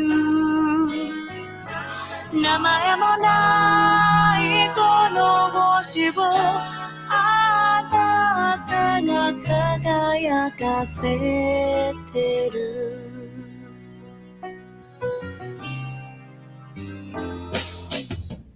目に見えない誰かと争う日々の中で失った大切なもの痛いくらいに感じてるから会いたい気持ち揺れる消えることのないもの胸に抱いていつかきっと叶えられる This to you I promise ずっとこの先も声の限り歌い続ける私にはこれしかないから届けたいありがとうもしいつかあなたの涙が溢れても空を見上げてつながってるからあなたがいるから私は私でいられる Thank you Thank you あなたの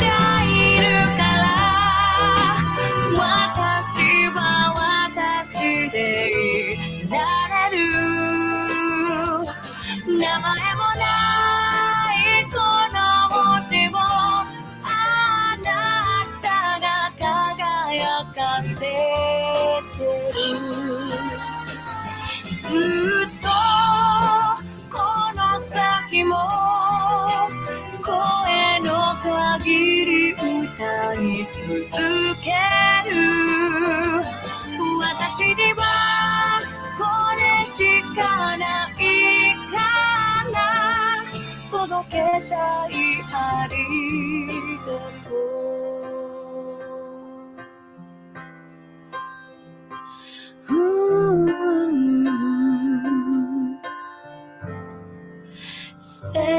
Thank you.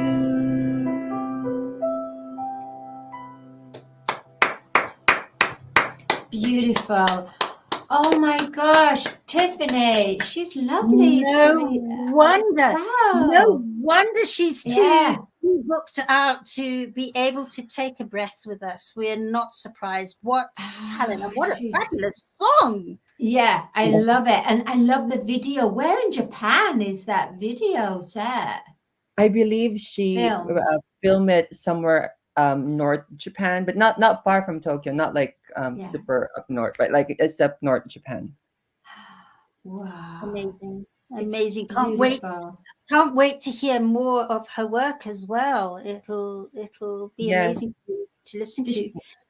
Does she write her own songs? Yes, She she write- does. And when I told her Fantastic. about the World Jenny Day and the World Mental Health this Yeah. celebration day, she really wanted to take part of this because mental health is also she really wants to advocate and talk more about it, and she has experience about that too. And that's what we talk about. And it's unfortunate she couldn't be here, but hopefully when we plan Japan in the future, definitely Gao Chang and also Jack, amazing, incredible performers that we can definitely have for the show. Yes, Wonderful. absolutely. And I believe she Great. did a video for us, and we haven't been able to download it. She did. Oh, She did. no. Yeah, like it was like she wanted to send like her video thank you for letting her have the opportunity to be part of this amazing initiative, and she really wanted to take part, but unfortunately, like here in Japan this morning, and she's working. She has a lot of things like going on with her. Um, um, she's a TV presenter, so she does a lot of work during daytime. Oh, well, Wow. thank you, Super Dao San. talented. This is from us at World Jenny's Day. Thank you, Gao San. Thank you so much. And thank you, Jack. Oh my God, Jack, you're just phenomenal. I mean, So what's your plans? Are you going to plan to travel outside Japan and go to other countries as a performer with your dance production? Yeah, I would love to. I mean, it's been COVID for a few years. I hadn't Yeah. really much opportunity to even dance in Japan too. But yeah, hopefully it'll come back. Yeah, It will. It's opening out now, isn't it? And we'll all make a plan to make a plan. Yeah, make But a plan to Tiffany, make a plan. Absolutely. Tiffany, I know you've got a video that you would like to share with us. Do you want to explain it? Oh yes, another video. Dr. Jacqueline should have it, right? Like my video link. Yeah.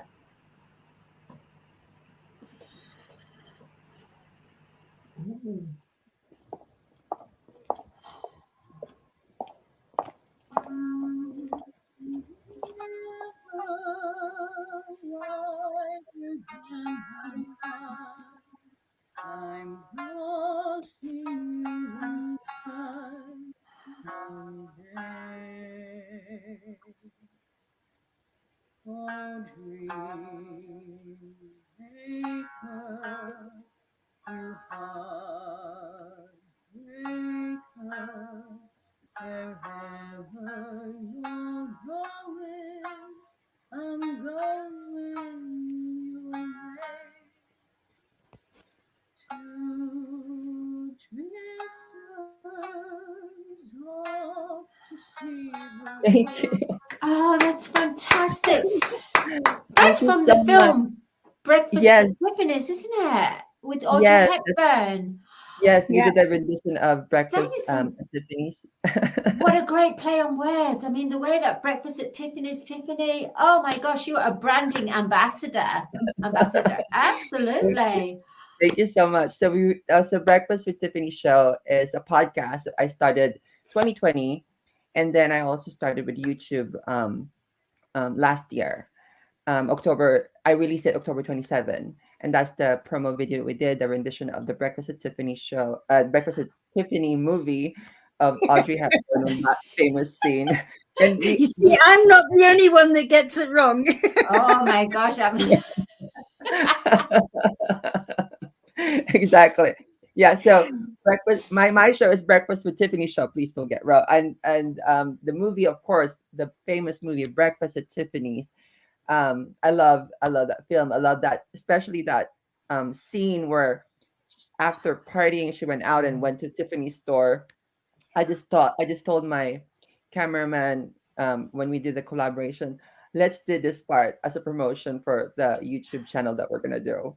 And we have that kind of exact same area here in Tokyo where kind of with the Tiffany store and then with the vibe of the street where where she kind of like where I think she filmed it in New York. So it's kind of like same vibe, and we just made a video, a little bit of like the 60s style with the font and everything, and it was just and your hair.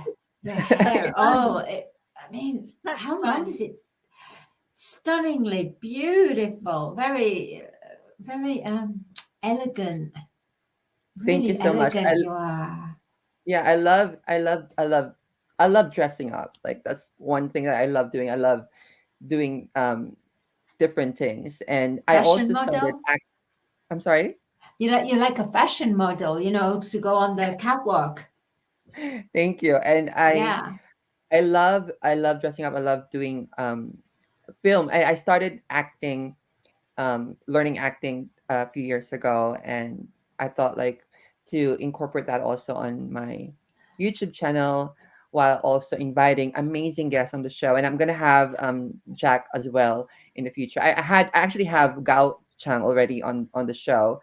She's my first guest on the YouTube channel, and we did an amazing conversation about her career and how's life being a celebrity, foreign celebrity here in Japan, and a lot of things. And I love showcasing the Japanese culture. So we were wearing like kimonos, and that's like every time I do my YouTube channel, I always like we dress up like we like a kimono and showing the culture, talking about the culture.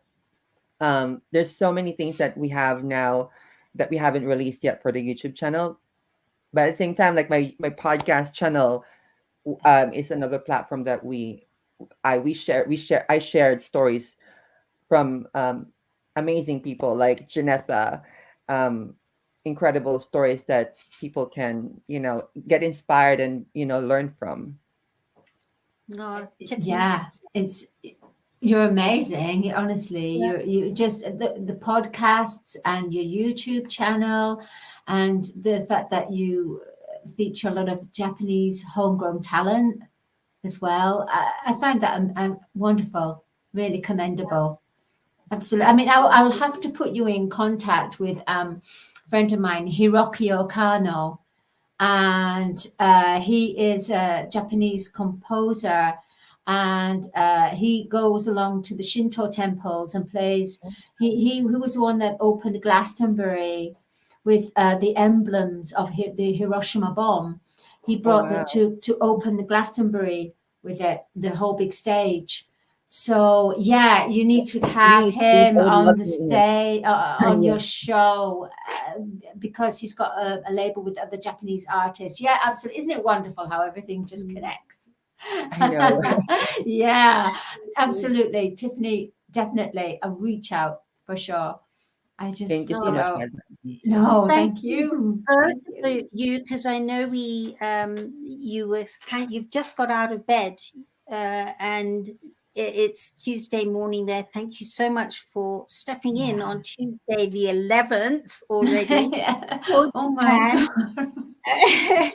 And looking forward to collaborating more and more with you and with Japan. And what an amazing thing. I'm just trying to think. We've had New Zealand, Australia, Canada, Los Angeles, Iowa, New Jersey for the moment, soon to be Florida. We've had London, we've had Nairobi, we've had Mombasa, we've been Malta, yes, Germany, Malta.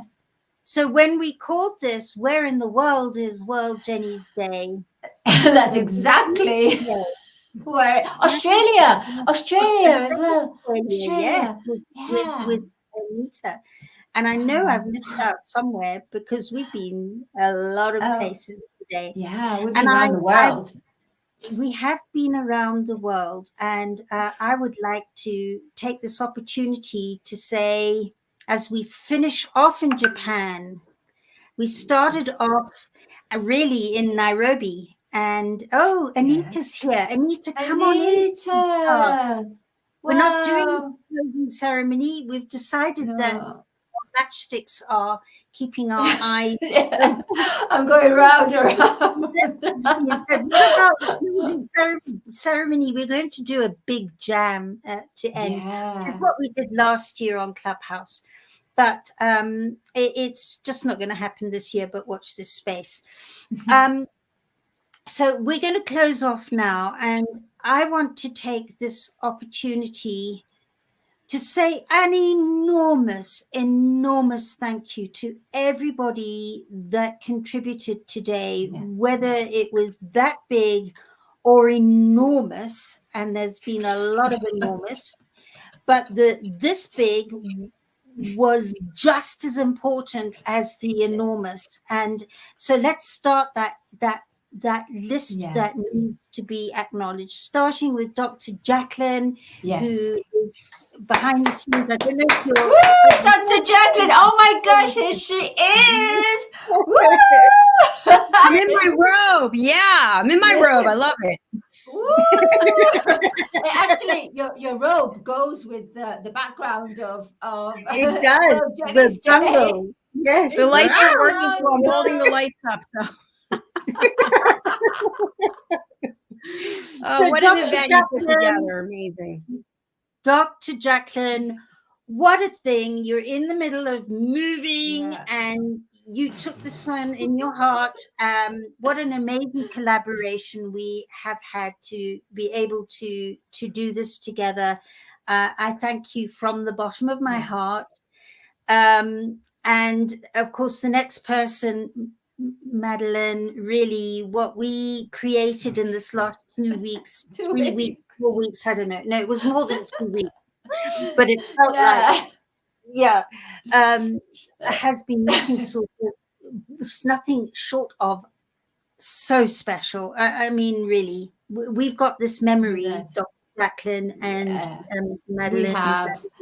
Forever, bit like Cindy Wu stepping on a year later saying it's still talked about in the hallways of Clubhouse, last year's World Jenny's Day, and people are still meeting and collaborations with museums with musicians and performers. So thank you. Creative hearts everywhere. To Martin, thank you for all your love and help and support. To our co-hosts from YouTube, Alcini, Kev Orkian, Justin, Red O'Loughlin, Kim Adele, Justin, Helena Chard, Ian Palmer. You see, I'm not too bad.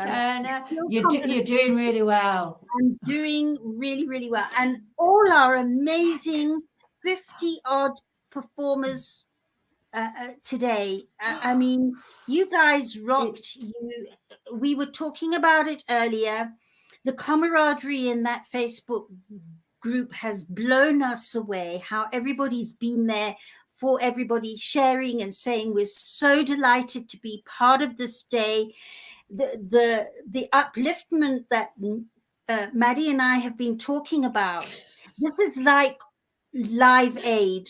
We are the world. Yes, we are the world. world. And that is We what are the children of the rainbow forest. And I have to say a quick mention, because he'll probably strangle me for this, because he's not very media. It's your man, isn't it? It's your man. It's your man. In the media. But Andy, I mean, you should see.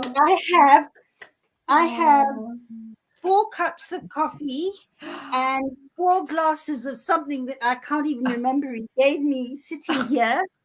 And somewhere along the line, he brought me a dinner as well. And now, of course, he's gone. But he was watching most of the time he was awake. And I could not have done it without this man in my life. So a big thank you to him. To Andy. What an amazing feat. And ladies and gentlemen, the world at large, watch this space this time next year, because we are going to make a difference to young and old through World Jenny's Day. I love you. I appreciate you. What an amazing day. Thank you. Thank you, everyone. Honestly, thank you, Tiffany. Thank you, Jack. Thank you, Dr. Jacqueline. Thank Janetta. You are the supernova. Honestly, you're work in heaven and earth, and you're the bridge. And that's what you've brought forth. This is your power, Janetta. And honestly, and with that, you bring an accolade of performers to their rainbow colors of their creativity. That's what it is. We have all created the rainbow. Yeah, it's been amazing. It's the rainbow. Teamwork. That is what I love it. It's all about teamwork. And my gosh, when you can coordinate 50 odd people into a team over, I don't know. Look, somebody hasn't gone to bed. Oh, how nice. Are you getting married soon, Janetta? You're getting married. Yeah. Oh my gosh. Oh, that's wonderful. Love exists. Love is in the air.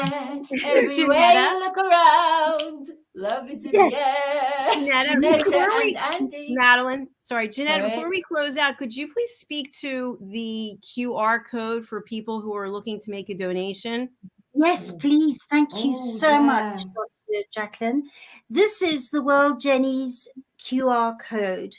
And, you know, as it says there, please consider supporting this vital project. You can imagine how much time and cost goes behind putting together a day like today over these number of hours.